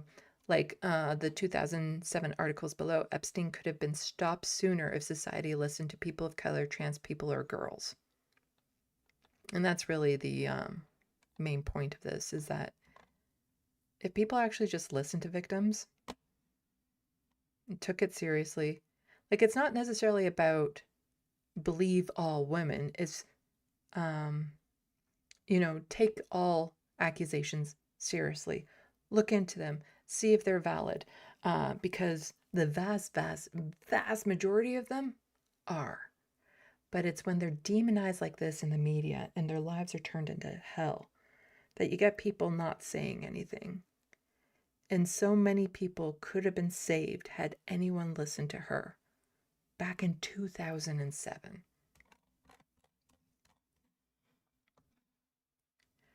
But here's somebody who doesn't understand the hole she dug herself in. J.K. Rowling. Look at her doggy. Someone found an Easter egg that wasn't theirs. Theirs? J.K. Rowling has a non-binary dog. This is breaking news. This doggy is non-binary. She has a non-binary dog. As a writer, she should know how to use the proper pronouns. But no. Totally. But also there's been some blow-ups over the Harry Potter series that's coming out on HBO. Conservatives hate it because Snape's is black, and then progressives hate it because J.K. Rowling is a transphobe. And one person that a lot of people seem to be very disappointed in is John Lithgow, because I've seen a video about him on Jessie Gender. You can go check out her channel, and she talks about John Lithgow's past support of the trans community and stuff like that, which has now just gone all out the window. And apparently, they don't think we pay attention. So Naira here is just pointing out, do transphobe just think we're all stupid like them, or what? Yeah, because Harry Potter star John Lithgow thinks J.K. Rowling's trans views have been twisted. Yeah, you're really trying to cover your ass with that statement, aren't you? It's not just her views, it's the funding. And I've covered this. If you go to my stream of last Tuesday, I covered this in detail as well. There are transphobic laws in the UK right now because of J.K. Rowling. They are getting more press all around the world and more acceptance and normalization all around the world because of J.K. Rowling. There is no way anyone with a functional brain can sit by and say, yeah, maybe they're just a bit twisted out of you. Yeah, maybe there's a lot of context. John, you are really going out with a bang, and not in the way that you wanted. You had such a good, what's the word? Reputation? No, there's something else. You had a good past, and you ruined it all with this, and there's another word in my head for it. that I can't think of. Not reputation. Anyway, you know what I mean. You know what I mean. And you said fuck to all of that so that you could support this transphobe. So that you could have one last moment of glory on film. It's a shame. So here we have somebody saying, Adam saying about her, nobody would care if she's a cis man, but because she's a trans woman, Steph Richards' advocacy is out of the question. No other reason. Watching her speak, I think people would find it hard to disagree. Yeah, so this is about her having a specific role, but it's like, well, since you're not a cis woman, how could you possibly know anything about this? And she points out, you know, you don't need to, when it comes to certain jobs, you don't need to be, you know, are you qualified to do it? You don't need to be of a gender. Now, when it comes to gynecologists, I'm sorry, I'm suspicious of all men in that field. Just saying, I am suspicious of their motives for being in that field. But when it comes to being like a CEO or on the board of something or publicist, like all of that sort of stuff, even if it's for like a gendered type thing, does it matter? Are they qualified? Do they support the company? Do they help? All that, well, we'll let her explain. Prestige maybe is Bisu's what I was looking for. Image also, possibly. So you were moved and you were a volunteer for Yes. this, to get involved. I mean, you may explain what you believe some of the awful abuse is really about, but I assume it's triggered by the fact that some people feel you shouldn't be in this role because of the fact you're a trans woman. Yeah, so she's a trans woman and she has a role with an endometriosis program. You won't have been able to. And when it comes to endometriosis, if the person in charge just acknowledges it and takes it seriously when somebody says, I have these symptoms, that's already leaps and bounds better than what a lot of people get. To directly. Boku, legacy. That's the word that I was going for. Thank you. Experience endometriosis. Is that where some of the opposition is coming from? Just so Well, people can understand. Let's put this in context.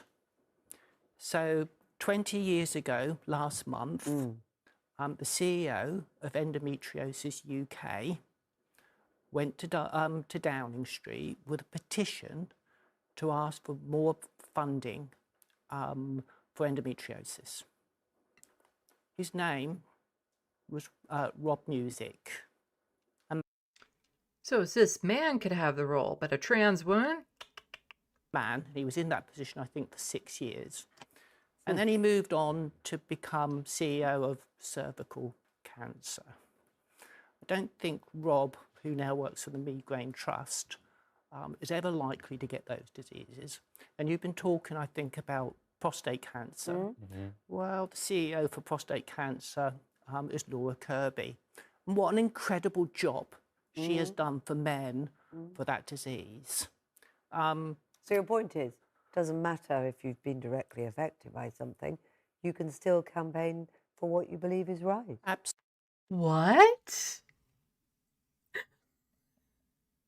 Like, this anchor is saying this like this is some sort of revelation. It's like, you mean that, like, I can go out and speak out against genocide even though I haven't suffered through a genocide? Huh? You mean I don't have to experience each and every single thing I advocate for? I can have principles and base my advocacy around that. Or I can have an education in certain fields and know certain programs and how to get grants and all that sort of stuff so I can serve in a different board. But, you know, by serving in these boards, I'm still helping people, which is what I want to do. But I don't have to suffer their ailments in order to do it. Huh. It's wild. Absolutely. And that's what I do. You don't need to have a disease. You don't need to be homeless to be CEO of shelter. And indeed, some of the best advocates for the people that's got endometriosis are often their partners, because they see what their wives' partners are going through. And quite often the doctors will listen to the men and not the women. And it's pretty horrific. And I've seen so many terrible stories of women who's, because they can't get help through the NHS quick enough, go and sell their prized Mini, for example. I actually know 2 examples of that.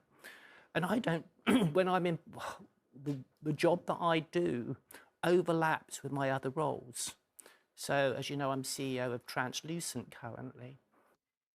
And again, like, part of the reason why this is being pointed out is the only reason why anyone is saying anything is because she's a trans woman. Think anyone cared when it was a cis man in this role? No. But it's only because she's a cis woman that now suddenly all of these things come into question. And I meet MPs. Well, it doesn't make a lot of sense that when I'm with those MPs and I build relationships with them, that I can start talking about endometriosis, for example, or indeed the WASPy women who have been treated awfully by this government. So, I mean, you've argued that you feel this is transphobia then, ultimately. Yeah, because of course if you were a man, for example, and you're in that role, then you wouldn't have necessarily faced the same questions, but because you're now a There was a man in that role who didn't face these questions. trans woman, you are being asked questions of your role. I am a post-op trans woman with a gender recognition certificate, so legally I am female, with a female passport and a female driving licence. And I back for women because I see the oppression that they take. When you jump out of the man box and you go into womanhood, it actually becomes very evident all the issues that women have, whether it's in endo or fibroids or PCOS, can't get pregnant, menopause, perimenopause. There's a whole list that women have to endure that men don't. Mm-hmm. Yeah. It's hard for men to understand what women go through regularly because they'll hear things, but they don't experience things. And so they don't understand why a lot of women will walk with their keys in their hands. They won't understand certain precautions that women will undergo. They won't understand how frustrated women are when it comes to their physical and mental health and how doctors aren't taking them seriously until the day comes that they're treated like a woman. So yeah, it's it's super frustrating that now suddenly, and it's, you know, it's transphobia. It absolutely is transphobia because nobody cared about the gender of the person in that role until it was her. And so, as we've been saying from the beginning, it's not just about transphobia. It will go further. Transphobia is just the start. So here, this douche canoe is saying, sorry, I'm not a huge fan of Brian Terracombe. The Supreme Court has just issued a ruling siding with Trump to bring back gay conversion therapy. This practice involves physically abusing teenagers to try to turn them heterosexual, including with electric shocks and chemically induced nausea. And Vivian here is just pointing out, fortunately, there's a big difference between it being legal and to do something and it being feasible to do something. As in, if we sufficiently punish with every available measure every single person involved in conversion therapy, complicity must be the end of any possibility of being a member of society, must result in complete and utter social exclusion, so on and so forth. The problem is that it had to be banned because there wasn't this pushback. Because there's a lot of religious nut jobs out there who would force their children through this. Like, this thing is that for a lot of people, this wasn't optional. They were forced through these programs, these torturous programs. And Just like in the prisons now, they're being forced to, trans folks are being forced to detransition and go through conversion therapy. Well, next it's going to be anyone who's gay that might be behind bars. They'll also be forced to go through conversion therapy. And conversion therapy, well, it's a freedom of speech thing apparently, because yeah, professionals should be free to be able to say whatever they want according to them, which no. There's part of professional integrity. That means that, you know, sometimes if you're in a certain job, you're not allowed to say certain things because it misinforms the public or gives a bad impression as or will make people have a bad impression of the profession and all that sort of stuff. Like as a psychologist, you're not allowed to tell your patient to go kill themselves. Okay, it's not a freedom of speech issue there.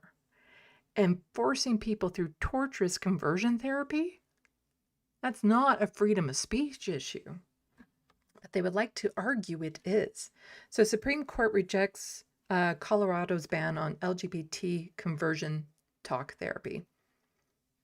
And it's going to be children that primarily suffer through this as their parents force them through it. And they'll say you either go, like a lot of parents will be like, you either go through this and fix yourself or don't bother coming home. So more than 24 states ban or limit this therapy. Christian therapists challenged the ban on free speech grounds.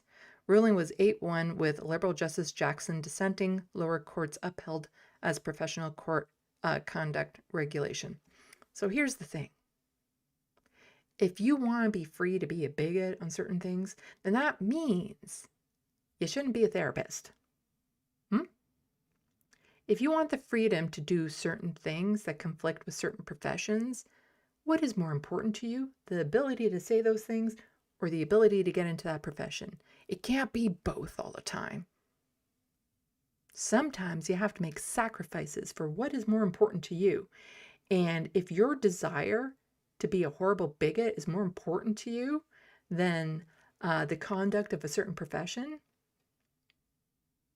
you shouldn't be in it. You should not be in it. Go find a different job. So Supreme Court rejected Tuesday Colorado banned psychiatrists, therapists from using conversion talk therapy intended to change LGBT minor sexual orientation or gender identity, siding with a Christian licensed counselor in casting the prohibition as intrusion on free speech rights. Conversion therapy doesn't work because they're not people that need to be fixed. If you're queer, you don't need to be fixed. You need to be accepted. There's nothing wrong with a queer person. There's something wrong with society. The 8-1 ruling authored by conservative Justice Neil Gorsuch rejected Colorado's argument that the law is regulated professional conduct, not protected speech, which it is. It should be a regulated professional conduct. The justices reversed the lower court's decision that it upheld the law in a case brought by counselor who cares. Okay, I don't need to go into the rest of this. You kind of get the point, but I'll toss the link into the SandBox if you want to read up on it a bit more.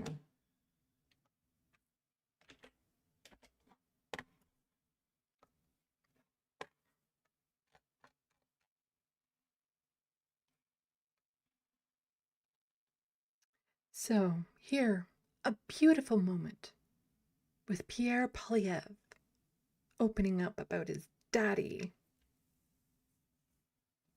I will increase the speed of this for everyone's viewing pleasure.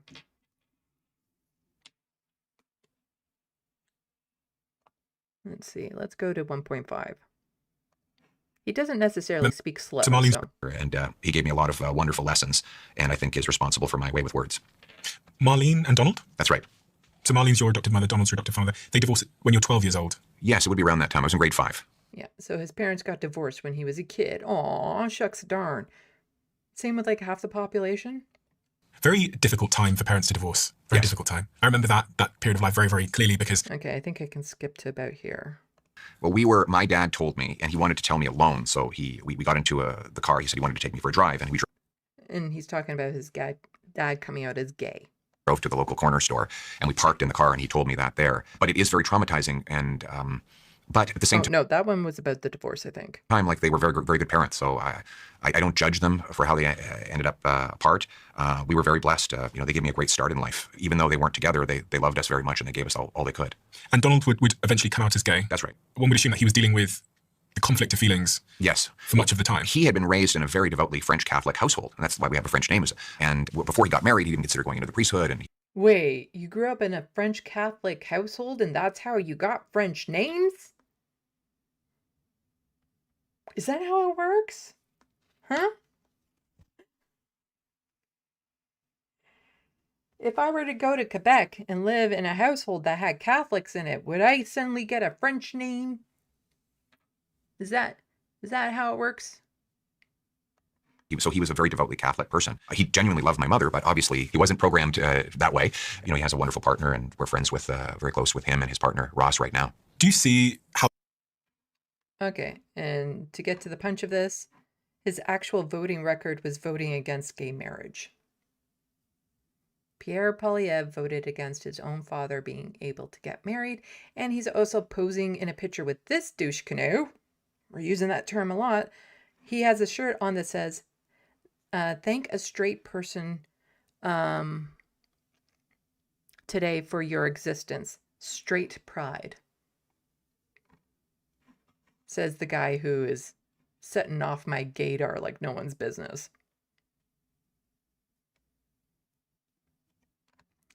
Oh, it's such a touching moment when he opens up about his father being gay, but he voted against his father being able to get married. I'm sorry, how do you as a parent, would you then look at your child and say, like, you were trying to deny me happiness? Like, I raised you better than that. Oh. But this is a slight sidetrack before we get back onto the topic. And this is from Pope Leo. So, before like last week, I had no idea who the Pope was. I keep on thinking of the woke Pope. And I forget who was referred to as that. Maybe it was the Pope before Benedict. I remember Benedict being a bit of a cunt. Wanting to go back to classic Catholicism or something that nobody liked. And I think it was the Pope before him that was like a woke Pope or something. Well, this Pope is doing some cool things. Still against religious institutions, but good. So first of all, absolute bombshell, Pope Leo directly rebukes Pete Hegseth for trying to frame the Iran war as Christian Holy Crusade, which the man with the crusade tattoos absolutely is doing. The Pope declares God will not listen to their prayers because their hands are full of blood. A devastating moral condemnation of the Pentagon. In Ukraine, Leo dedicated his Palm Sunday homily to the insistence that God is the, quote, King of Peace who rejects violence, saying, brothers and sisters, this is our God, Jesus, King of Peace, who rejects war, whom no one can justify to use war. He does not listen to the prayers of those who wage war, but rejects them, saying, even though you make many prayers, I will not listen. Your hands are full of blood. As leaders on all sides of the Iran war have used religion to justify their actions, U.S. officials, especially Defense Secretary Pete Hegseth, has invoked their Christian faith to cast the war as a Christian nation trying to vanquish its foes with military might. In Ukraine, Leo... So it's good to have somebody, who's at the head of religion saying, yeah, you can't use us to justify your war. But also there's this. So I think it was Francis who was the woke Pope. Well, he's going to be in contention now, I think, for that title, because here we have, during Transgender Awareness Week, as part of Jubilee, Pope Leo will meet with a group of trans women, including trans activist Elisa Nobile, close friends of Pope Francis, in an invitee special luncheon this Sunday. And then there's this video here And somebody saying, now this is what it means to be Catholic, to follow Jesus's footsteps, to put his teaching into practice. So here we have the bishop, archbishop here, washed the feet of transgender sex worker on Holy Thursday. And as some people were quoting in some of the tweets and stuff, this is what Jesus would do. And so he's free to do this because, you know, Pope Leo is the role model. He's the one that kind of sets the bar for this sort of thing. And so he's leveling up some of the others to be more what the teachings were originally, well, I don't know if they were originally about it, but what a lot of the interpretation is. Because when it comes to, like, again, I'm against religious institutions, but when it comes to a lot of the good behind them, a lot of religions, generally speaking, are good. And teach good things. They also teach a lot of shitty things, but those things are usually taken out of context and twisted by fanaticals within it. And so all religions have their, what's the word?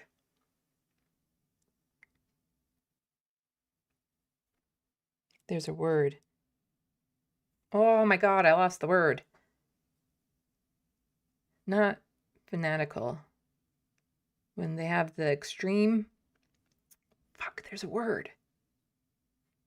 Like Christo-fascist, but it's not fascist. When they have the extremist in their religions, they usually use the religion as an excuse to do what they want to do. Not because the religion actually teaches them to do that. Fundamentalist, reference frame, got it. But also, look at this. Dudes rock. These trans men rock.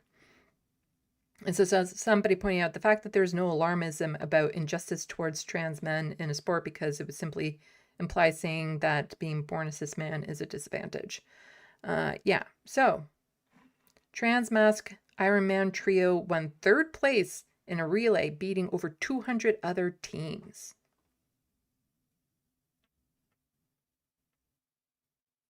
But you don't see sports teams trying to ban them. I wonder why. These trans men who kicked a lot of ass to get to where they are. But there doesn't seem to be the outrage about keeping men safe in men's spaces. No. There's no tests being done on men to see if they're 1000% pure male or if there's a misplaced chromosome here or there. They're just allowed to compete as men because they are men. But go guys, like that rocks.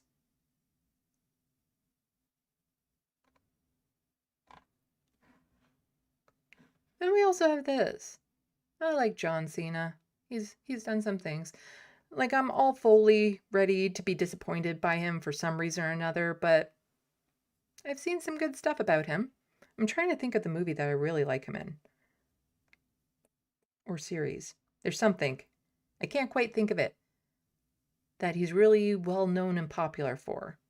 Like, there's some that he's popular for, but I'm trying to think of the one that's like triggering my memory. And I'm thinking, well, there's this movie and that movie and this movie and that movie, but it's not the movie I'm thinking of specifically. I might have to do like an IMDb search to figure out what is the series or movie or something that he's really triggering my memory for. But I know he's been in a lot of things. I haven't actually seen The Peacemaker, Bad Lefty, but I do know he's in it, and I have wanted to see it. I think it was after The Peacemaker something he was in. Yeah. There was something, I think, right after The Peacemaker that he went into that I think is what's triggering my brain. But anyway, this person, Cameron here, pointing out, giving answers on trans cultures wars issue is really easy if you are a well-adjusted adult. Maybe it is Suicide Squad. I have seen Suicide Squad probably way too many times because I actually kind of like it.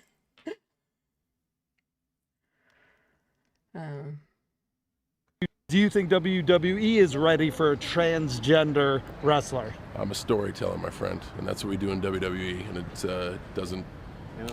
it's not segregated to sex, race, creed, religion, any of that. So as long as the story is good, it belongs in WWE. That's wonderful. I appreciate that. That's very good insight. Do you? Yeah, just quick and to the point. Is there a good story? Good, let's go. Let's see if somebody else has gotten... It might be Suicide Squad that I'm thinking of.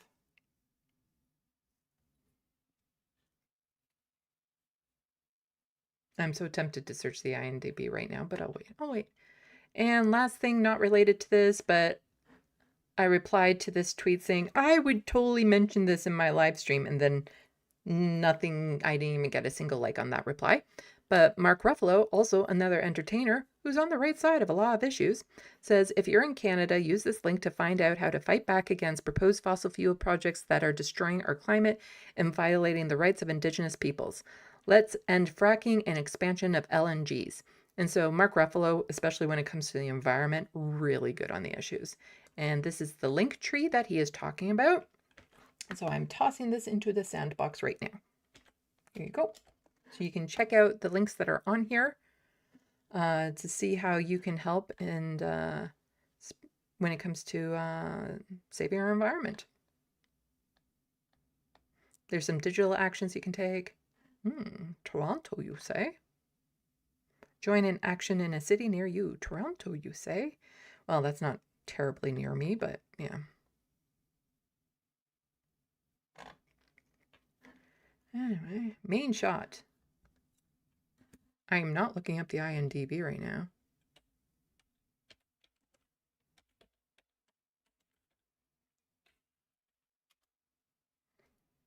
No, no.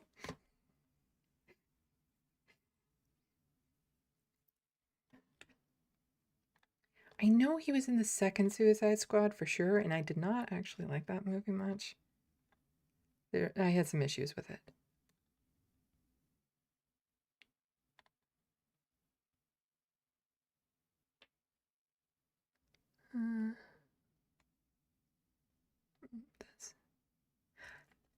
Heads of State. I've watched that movie like a bazillion times. That's far more recent than I was thinking. But yeah, Heads of State. I like that movie.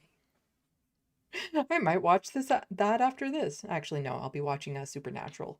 I'm already into season 5 of Supernatural. Just have 10 more seasons to go. I think, yeah, it was, I think the one that was in my brain was Heads of State. It's a fun, mindless action movie.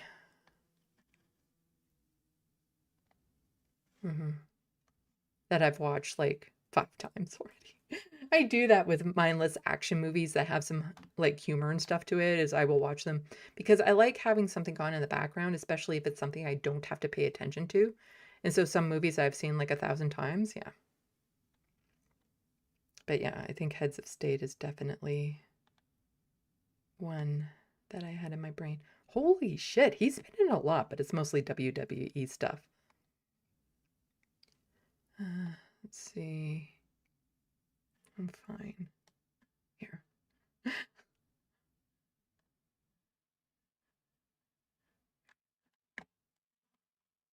Since I have it on screen, I might as well show you what I'm looking at. Let's see. I know he was in like one of the recent Fast and Furious.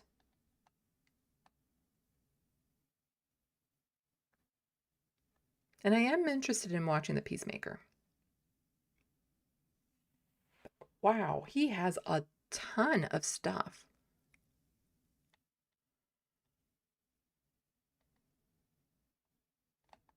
Let's see. I think there was something else.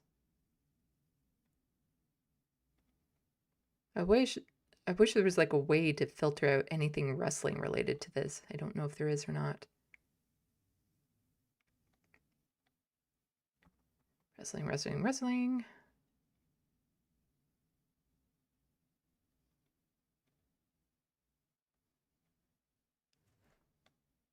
He is like super busy. Oh my God.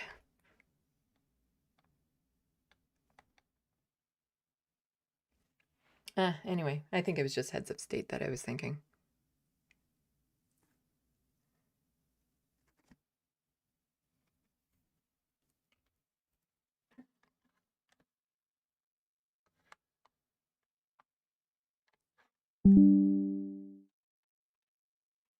Anyway, let's go main shot.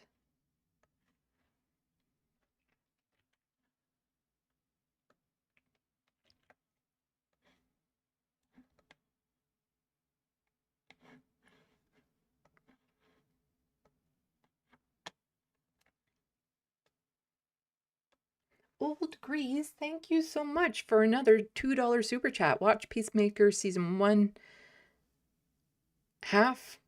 They're amazing. Oh, 1 and 2, they're amazing. I do. It's on my bucket list of series to watch. I've heard a lot of good things about the Peacemaker, and I've heard a lot of good things about his acting in it. So I am.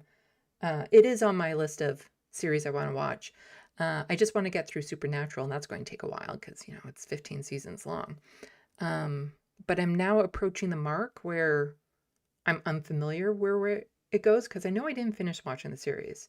And it was so long ago that I watched it, and I only ever watched them once. Like with Star Trek Next Generation, I would rewatch them all the freaking time because they were on network TV and they would replay over and over and over again. So it didn't matter, your age or anything or where you picked up, but you could watch it over and over and over again. But with Supernatural, I watched up to at least now where I'm at once. I get that. I just watched the last episode that I had any clear memory of, and I'm thinking I vaguely remember something else from this point on, but I don't, definitely nothing after season 6. And so I'm super interested as to where it goes. But so many episodes now, I'm like, I have no recollection of them, or a lot of the plots or characters, I'm like, no recollection of them. So, and even though it's like a horror series and some of the things that it deals with is quite dark, it's light because it's not like gory, graphic type things because, it's for the TV. And some subjects I've seen them shy away from so far. Some things that they probably should acknowledge, but, it's an old series and of the times type thing. But, you know how it goes. Old Grease, LOL. I'm catching up from the John Cena moment. I fucking love John Cena. He's an amazing actor. Okay, go ahead and check the SandBox. And then, as per Super Chats and promise, you'll get a sneak peek of the video essay.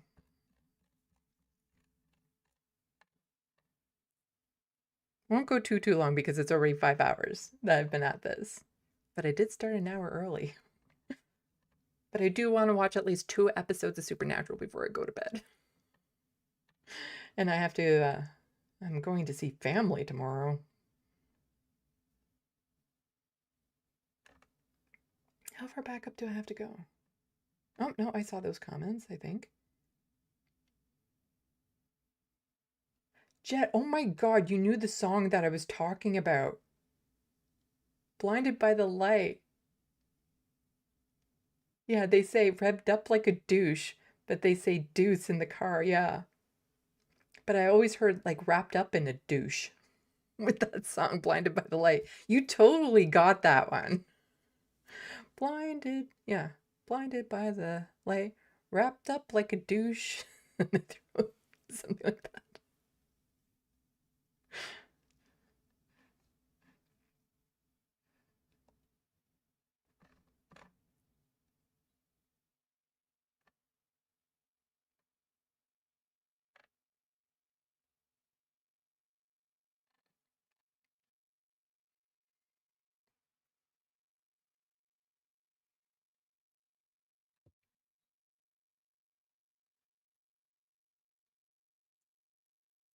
Lefty, there should be no statute of limitations on sexual offenses. I concur.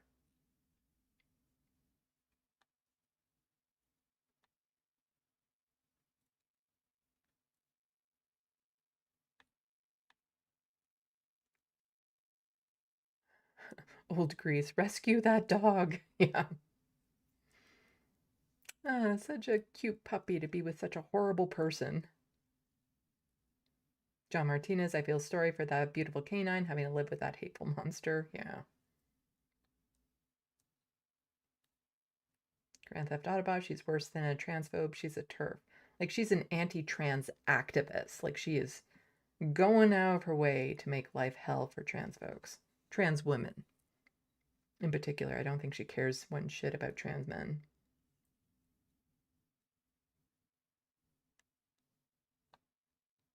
The Wild West couldn't get in there. Job, Hard Times by Charles Dixon. Yeah.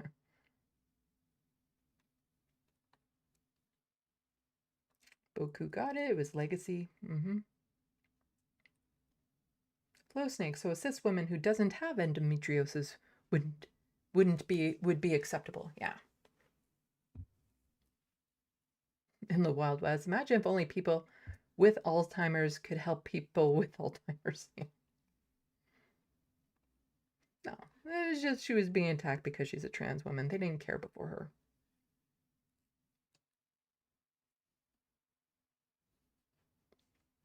But I will tell you, when it comes to gynecology, I'm sorry, but I'm suspicious of all men in that field. Not just them. Like, what do you want to be when you grow up, young man?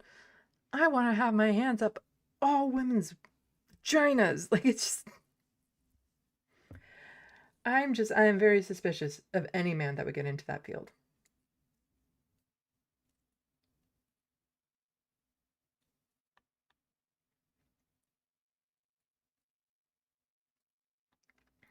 Let's see.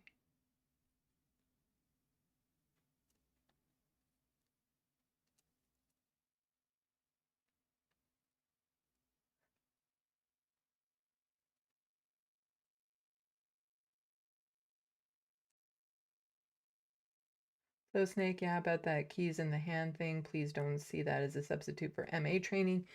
If you're worried, find a good martial arts class. A good one will actually be fun night out too.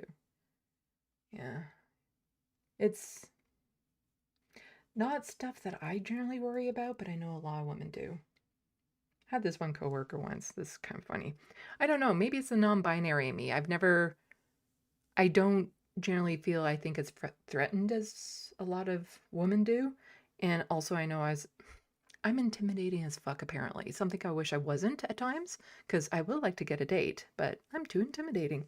And I have this, I guess this posture around me of I won't be easy, as in, unless you take me out with the first blow, you're going to lose a body part. Like something of you will be taken by me.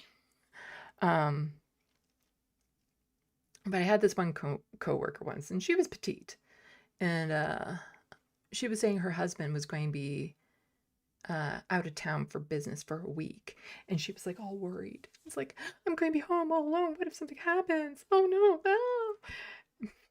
And I'm like, you know what? I've seen your husband. If something were to happen with him there, he ain't stopping shit.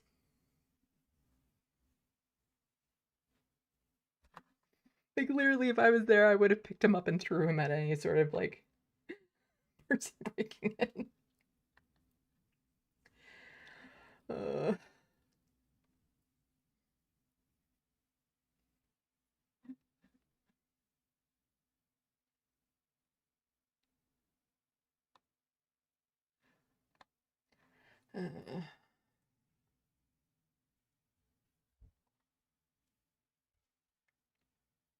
Let's see.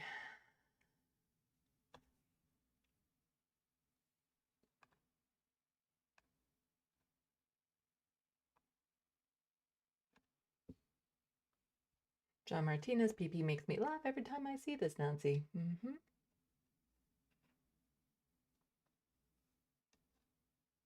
The reference frame, I would give you a French name if you want one, Sandy. Well, back in elementary school when I was taking French class, it gave us French names. I think my name was Sylvie. Sylive, I think. Sylvie. I think Sandy works too. Apparently my grandmother was French. I didn't know that until a few years before she passed away. My family wasn't very close. And I didn't even realize it until she said the name of a river that she liked when she was a kid. And she said it with like this spot-on French accent in a way she pronounced the river like a French person would, as in not using the last letter. And her last name apparently is French, but I didn't know she actually spoke French when she was a kid. Well, have a good night, Flow Snake, if you're watching this later.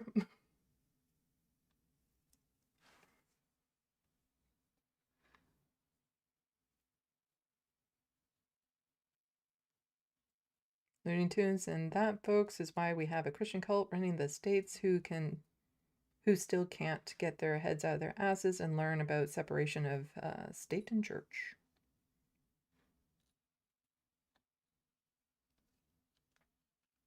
Bad Lefty came in with the fundamentalists right after the reference frame. B-Cat, oh, welcome to the SandBox. Nice to see you. Trans men are typically ignored altogether, and that is very true.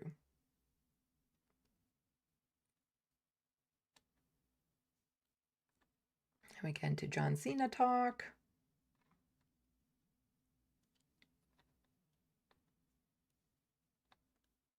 Oops, and then it jumps.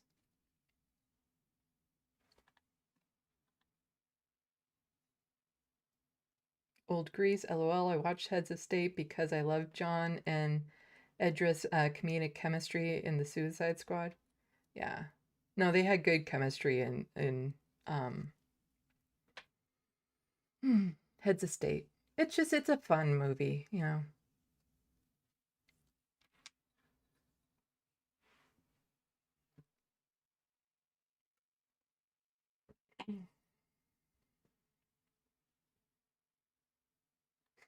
Jet, I got the song. Yeah. It's pretty bad when it's like, what's that song when you mishear a word and it says douche? And it's like, oh, we all know.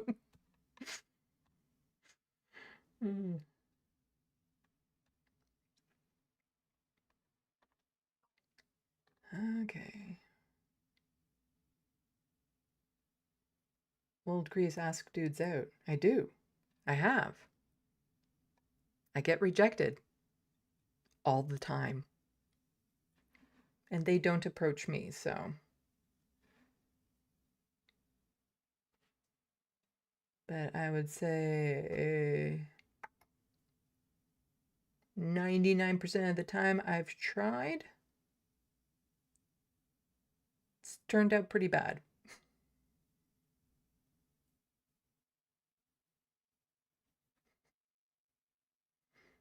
B-Cat, you mean Blinded by the Light? Yeah, when you hear a song that says douche in it, everyone's thinking Blinded by the Light, which is true, it is.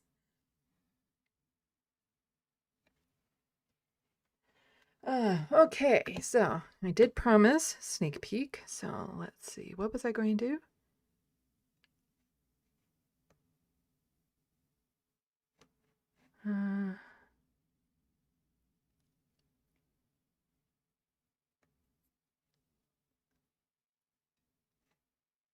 So there's that.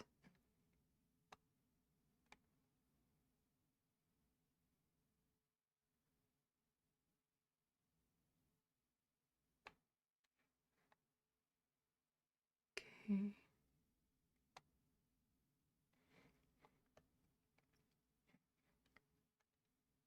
I think I was going to do Glenn Beck and Dave Rubin. So I need to pull up my script roughly to where it is.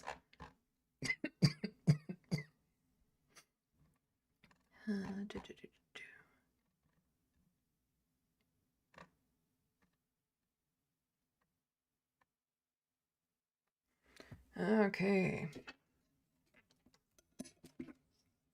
So the script starts, and again, this is all like raw stuff, like you're looking at the pajamas and the green screen of a superhero movie type level of what you're going to see here. And so what I have in the script so far is Glenn Beck was brought up in the last clips. For those who don't know, he's the CEO of Blaze Media, and he kicked Tommy to the curb for being pro-choice on a different channel and had intervention of sorts with Dave Rubin, telling him being gay was the same as someone struggling with alcohol. You know, a bad behavior to overcome. You might remember from part 1, Anna going on his show was the coup de grace. Coup de grace for Mondale leaving TYT. And I need to move it to the right screen. There we go.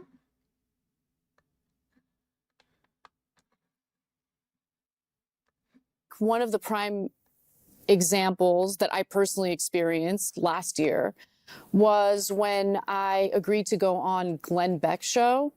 I don't know why I agreed to do it. It was a pleasant conversation. I mean, I don't agree with much of what he believes, but it's okay. I think the reason why I just started saying yes to everything and showing my willingness to talk with Not everything. with anyone is because I wanted to make a point about how this doesn't, by definition, engaging with someone. Because a lot of you might not have seen this before, when I do double speed in this program, it goes chipmunk. Someone you disagree with doesn't mean you are now co-signing onto their beliefs. It means that you're, honestly, more than anything, getting to know what they actually believe instead of sitting back and letting others summarize someone's character for you. And I realized that in many years of my career, I was allowing people who I thought I could trust tell me what I should think about the others, right? The people who believe differently from me. You have no idea how much I relate that voice to Anna at this point, but... Oh, okay, so back in 2021, people Anna trusted were telling her to say... this? Glenn Beck has decided to cry about Nazis getting banned on social media, and then he treated the Nazis as if they're the true victims here. I mean, like, the whole thing is so gross. And as Jake Tapper pointed out, this is nothing like what the Nazis did to the Jews. And if you think that you're an absolute moron, he's an absolute moron. Like, let's not waste our time debating it. We know it. I hate these people. Yeah. How much of a pushover do you have to be to say something this strong just because people told you to? What's more likely is she was saying what she thought would give her the most praise. Just look at how pleased she is when this man who promoted an anti-choice organization during their interview slathered her in praise. I am thrilled that you are here. Thank you. And I know there's probably a zillion things we disagree on, but you are a gracious and very smart woman. And Thank you. I'm proud to have you on the show. Thank you. It's been a pleasure. Thank you for having me. You bet. If only Anna would extend that grace and curiosity to people on the left, like Mondale. So, Dave Rubin of the Rubin Report airing on Blaze Media, we might have a bit of a boomerang situation going on. Because in this segment, I'm talking about right-wingers they've become friendly with, and so this is, it's going around, it's coming back around type thing, so. This is what you said when Dave Rubin pivoted. Let's have a look. There has been this prevalence of prominent figures who identify as the left, right, or on the left, who then later start to, cozy up to right-wing figures, and then it turns out that they completely move to the right wing because they're essentially paid to do it. They're used as tools by the right wing to essentially spew right-wing talking points while purporting to still be on the left. In fact, Dave Rubin's a great example of that. Dave Rubin used to work with us. He identified as someone on the left. Yeah, go ahead. Forgive me, Anna. Dave Rubin made a video for PragerU, Why I Left the Left. Oh, I know. He does not, in fact, state to the world that he's still on the left. I don't know who you have in mind, so I can only address the one name that you gave. So, I mean, have you pulled a Rubin, as some people suggest? I mean, I'm still pretty left-wing, and... If somebody pays me $1,000, I will do the entire video like this.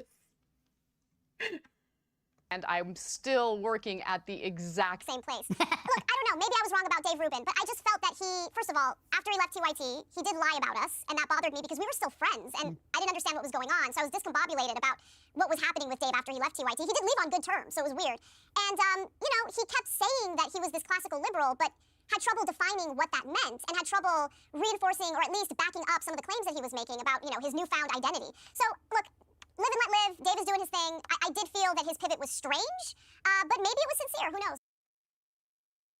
Interesting how now that people are calling her out for her right-wing takes, she is more understanding of Dave. It's the whole conservatives don't feel empathy for others until it happens to them thing. And the main reason Anna was so upset with him wasn't his new shit takes and throwing the queer folks like him under the bus. No, it was because she thought they were friends and she felt betrayed. Well, why don't I let her explain? A few weeks ago on the Young Turks, I addressed my former colleague, Dave Rubin. He was someone I considered a close friend for years until he completely blindsided me with his anti-progressive TYT bashing world tour following his departure from TYT Network. For years, I avoided addressing his lies on air. To be honest, we were such close friends that I thought things would somehow get better. But I made the mistake of thinking he was an honest actor and that the TYT bashing would stop. But I was wrong. Rubin had found a way to profit off lying about TYT in addition to providing a platform for the alt-right. So I finally had enough. He was lazy when he worked here. He's lazy now with his ridiculous show where he proves time and time again that he doesn't know anything. And why do I know he's lazy? Why did he really leave the Young Turks? Can I please finally tell the truth about why he left the Young Turks? He wanted to make a 6-figure salary to host a 30-minute-a-week show when everyone here, you know, because we work for an independent news company, was getting paid far less while working 12-hour days. That's why Dave Rubin left the company. And now all of a sudden he's getting funded by the Koch brothers, and all of a sudden his opinions are very different. He has no political identity. He is not an honest actor. He is not an intellectual. He is a fraud. Plain and simple. It didn't take long for critics to accuse me of throwing stones, considering TYT secured some investment money last year. But the glaring difference is that no one at TYT underwent a complete 180 in their ideology after securing the funding.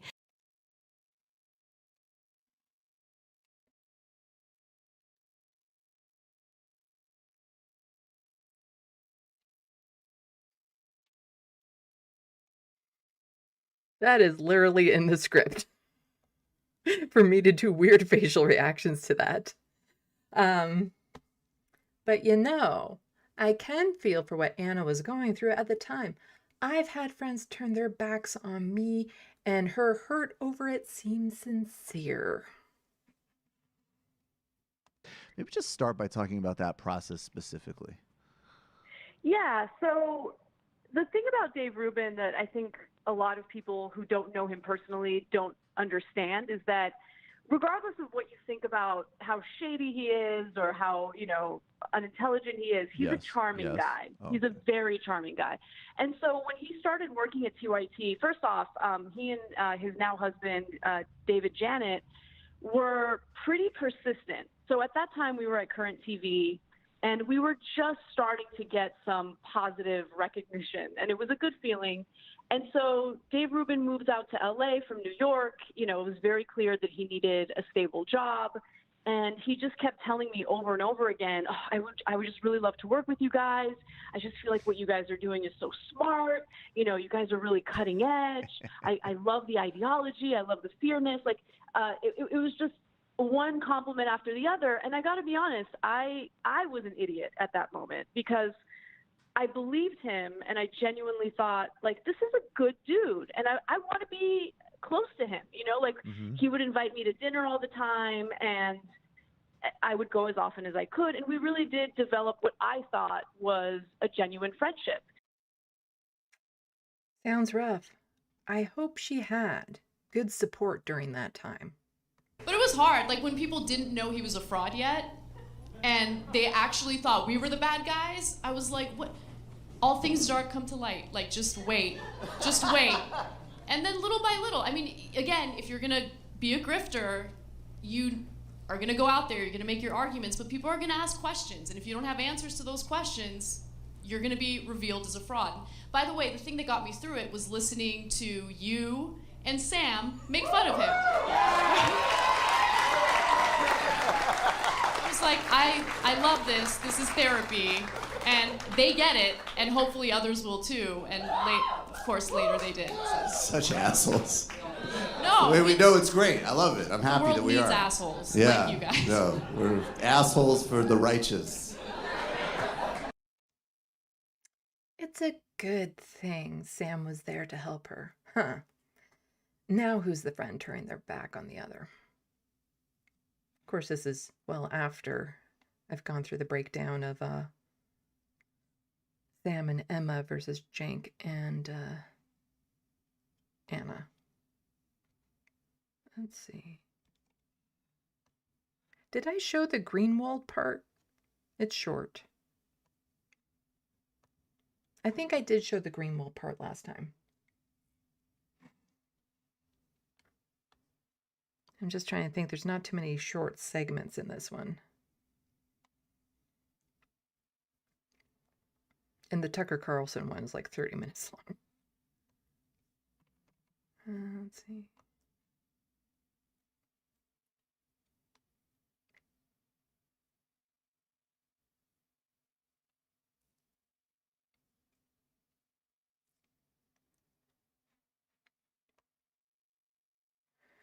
Megyn Kelly. That's a bit long.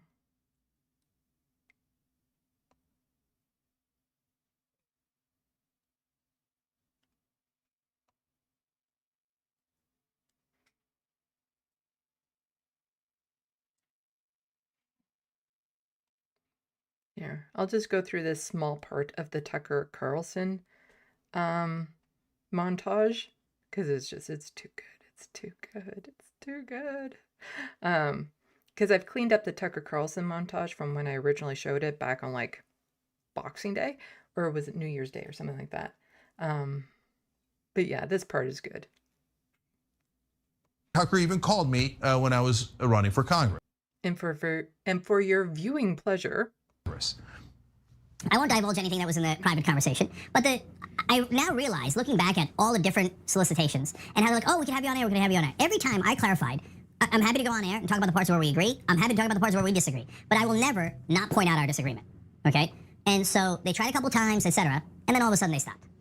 Well, it turns out it's kind of a grooming process. And so they're like poking, prodding, cajoling, and, you know, I don't want to say seducing. That sounds too wrong in this You already context. used all sorts of words that made me uncomfortable, so. I know, right? So might as well finish it. Anyway, come this way, we're going to agree, etc. And then if you notice, even good progressives that go on air on Tucker's show, on Fox News, they almost never disagree. And so there'll be some Fox News programs where disagreement is allowed, or they'll have a Democratic consultant on. But 9 out of 10 times, it'll be to say, now, Republicans are, of course, right about everything, but we're so sorry for what we've done. So there's one or two guys that'll pipe up, and you're like, hey, look at that. It kind of somehow got on air on Fox News. But overall, they're trying to find people who will help them make their point without ever showing dissent on air. I do need to get it back to normal speed because you get desensitized to that funny voice if it goes on too long. And to me, it's just their normal voice at this point. Without ever showing dissent on air. And so then you become a useful tool for their propaganda. And if you ever say to them at any point, yes, but I'm not going to agree with you on everything, they go, no, that's it, don't put him on air. If you think going on Tucker Carlson and validating his talking points is a good idea, you have no idea what you're doing other than, of course, self-aggrandizement. Oh my God, I got famous by going on Tucker. Oh, I'm gonna get more Substackers. I'm gonna get more Patreon followers. Oh, they're gonna be right wing. Oh, I'm gonna be so happy. That's what you're doing, admitted. Come on, and you're gonna go enable that? Oh, yeah, Tucker, you're so right. I'm a jack-off comedian. I know you're right. You're right about everything, Tucker. You loser. You pathetic person trying to enable right-wing fascists. And by the way, you ever see so-called progressives or people on the left go on Tucker and ever disagree with him? Tucker's asked me on before. I said, well, you know, I would disagree with you whenever we disagree. So, oh, no, that's it. And he never had me on. So these guys that pretend to be on the left, they go kiss his ass. And they go, oh, I'll never disagree. I promise you, Tucker. Get me some ratings. Get me some followers. And I'll never disagree with you. Oh, yeah. And by the way, that clown-ass Jimmy went on his show and was like, oh, no, yeah, you're right. The problem is the left wing playing identity politics. Go ahead, bash people's identities, Tucker. You're so good. You're so wonderful, Tucker. Let me pucker for Tucker. Do need to go back. There we go. Let me pucker for Tucker. Okay? Yeah. So, and that's exactly what those clowns do. Don't ever listen to them. Don't enable fascists like Tucker Carlson who cheerlead for the Taliban and their destruction of women's rights and women themselves. The guy's disgusting, and any rational person would see that. Good to see you, Cenk. Good to see you, Tucker. I haven't seen you since we had a debate years ago, I think, at Politicon. Totally different world. But I was thinking this morning as I was driving in, I'm like, of all the things you could do to infuriate your audience, this is probably at the top of the list. Like, you don't need to do this. Why are you doing this? Yeah. So there's a couple of reasons why. Number one, I want to take yes for an answer. You're anti-war. We've been anti-war for 20 years. So I have not been. So bless you for that. Thank you, brother, and welcome. Thank you. Glad to be here. And so that's amazing. That's important. And I also want to break down the barriers of Republicans versus Democrats, right wing versus left wing.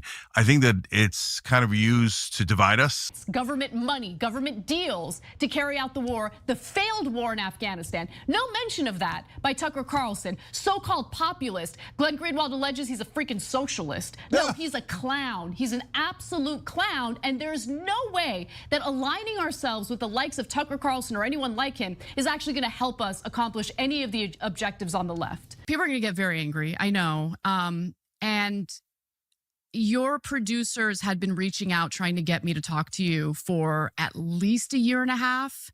And my feelings toward coming on your show went from I would never in a million years to kind of giving myself the opportunity to listen to your podcast, to figure out who you really are. Anyone who's stupid, and yes, stupid is the right word, to believe that we can join forces with so-called right-wing populists like Tucker Carlson to get what we want in our agenda accomplished in this country, like, these people need to be cast aside as absolute lunatics, because clearly Tucker Carlson and people like him do not in any way share left-wing objectives. You and I have some pretty deep disagreements, but I think that some of what you've been talking about lately like hits at the heart of what I care most about.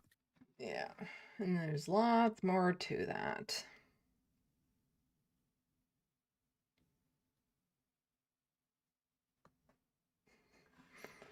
Anyway, there's your sneak peek.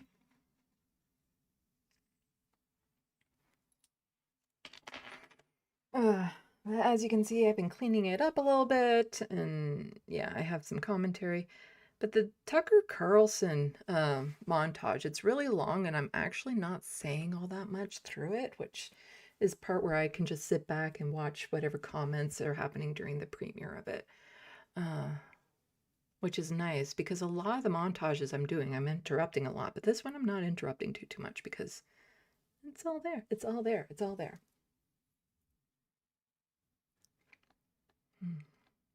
But yeah, I hope this essay can help me out, because like it's a lot of time and energy to put into something for one thing.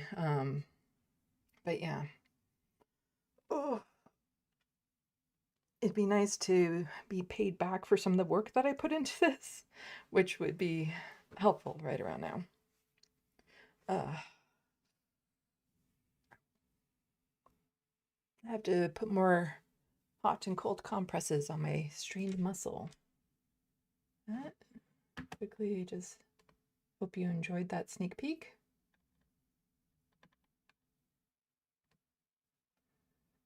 And the thing is I'm so used to hearing her voice like that, because whenever I'm in the video editing program and I want to get through a clip, I'm doing it at that speed. Or even when I'm watching a YouTube video and I up the speed, it is like so unbelievably painful to me to watch them at regular speed compared to what I'm used to hearing them at.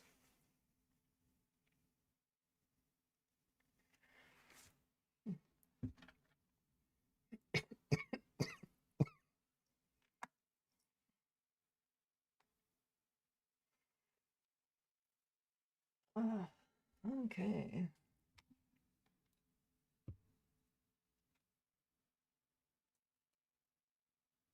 BCAT, when Charlie Kirk was kirked, Beck made up a story about being harassed and threatened by a black man in DC to try to pin the kirking on black people. I haven't watched too much Glenn Black, so.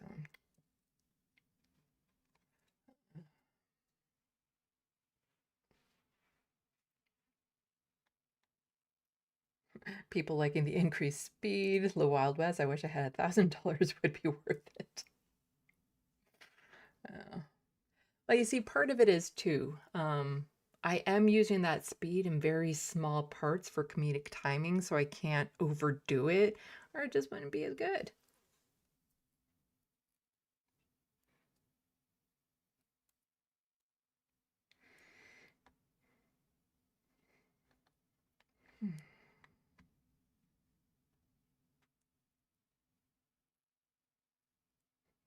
Looney Tunes MJB, please come back from the dead and kick Anna's ass.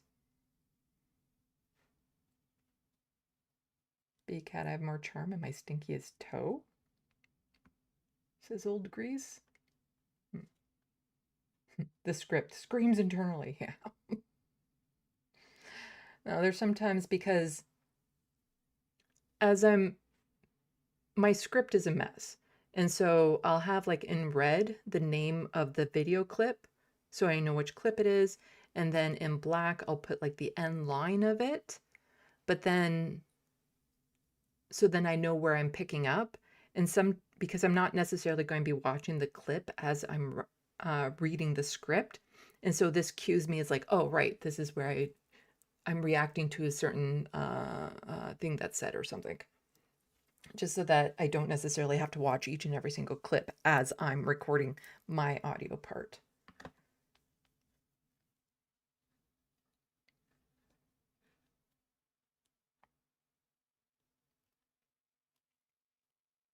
Looney Tunes wants to see Megyn Kelly. Well, next time if you ante up, Looney Tunes.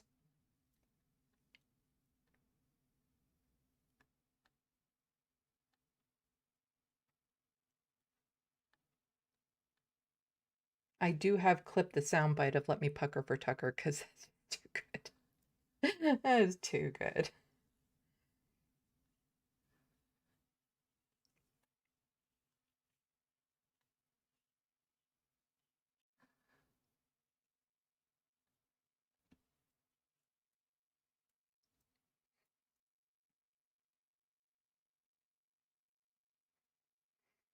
Yeah, it's all about the money, money, money, money. No, it's wild how much they've changed in just the past few years. It's just... okay, so...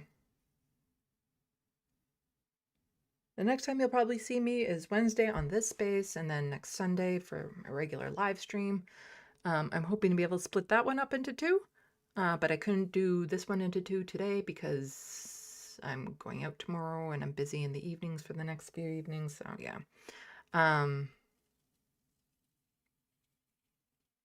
Yeah, thank you everyone for coming out. Thanks for the support, the wonderful, generous support I received today. It's super appreciated. And people help out every way you can.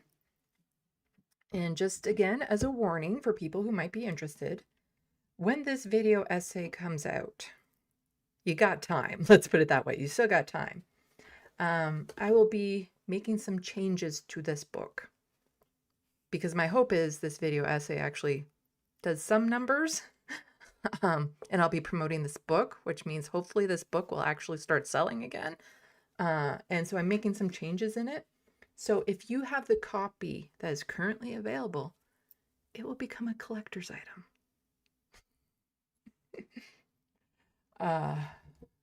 Nothing changes in the actual plot of it. It's just some of the language changes. And for those of you who have already read the book, feel free to email me and I'll tell you exactly what that change is and you'll understand. But it doesn't change anything about the plot at all. Diamond weight loss. I love the cat picture behind you. Why, thank you. I drew that. That is my drawing. I have a cat that I had named Thumper. Right, let's see who is potentially live right now that I am familiar with. Let's see, close all these tabs. Close, close, close, close, close.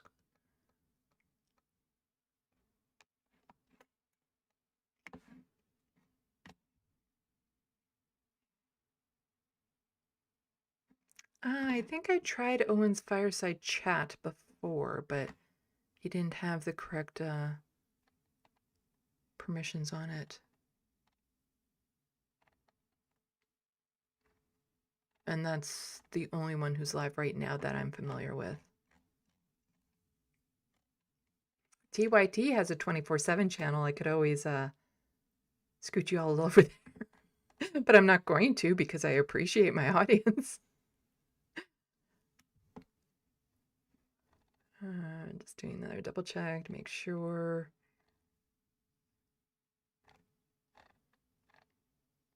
Yeah, okay.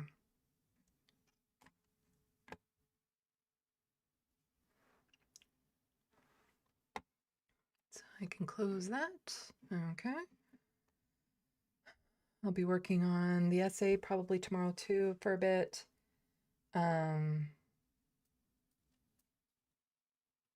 But yeah, super appreciate everyone for coming out. Check out all those, but you all know that. You're all here. You're sticking out to the end, so you are all, what's the word? Familiars? That's not the right word. Anyway.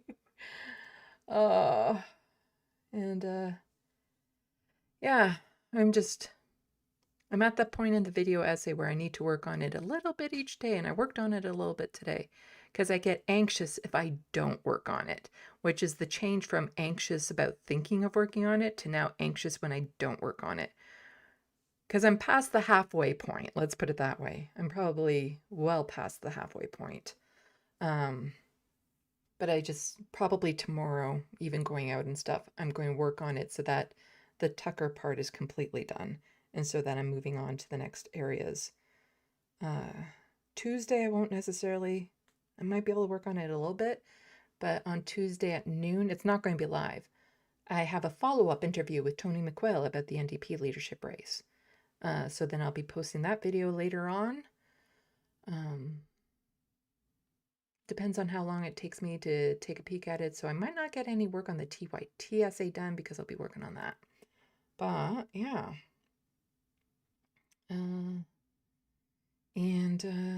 Fingers crossed for me. I'm signing up to maybe get a booth at the Pride Festival to sell my art. I sent in the application. I don't know if I'm approved. And then if I am, I have a shit ton of work that I need to get done because I'll need to paint up a storm. Paint and paint and paint. But yeah. B-Cat says, my hair looks lovely. Why, thank you. The curls turned out extra crispy today. I like it when that happens. Anyway. Thank you everyone for coming out. Thank you to everyone who's helped support my channel in every way. Super appreciate it. And we'll do this. Salut, à la prochaine. Thank you for watching and stay tuned. I'm Sandy, wishing your tomorrow is better than your today.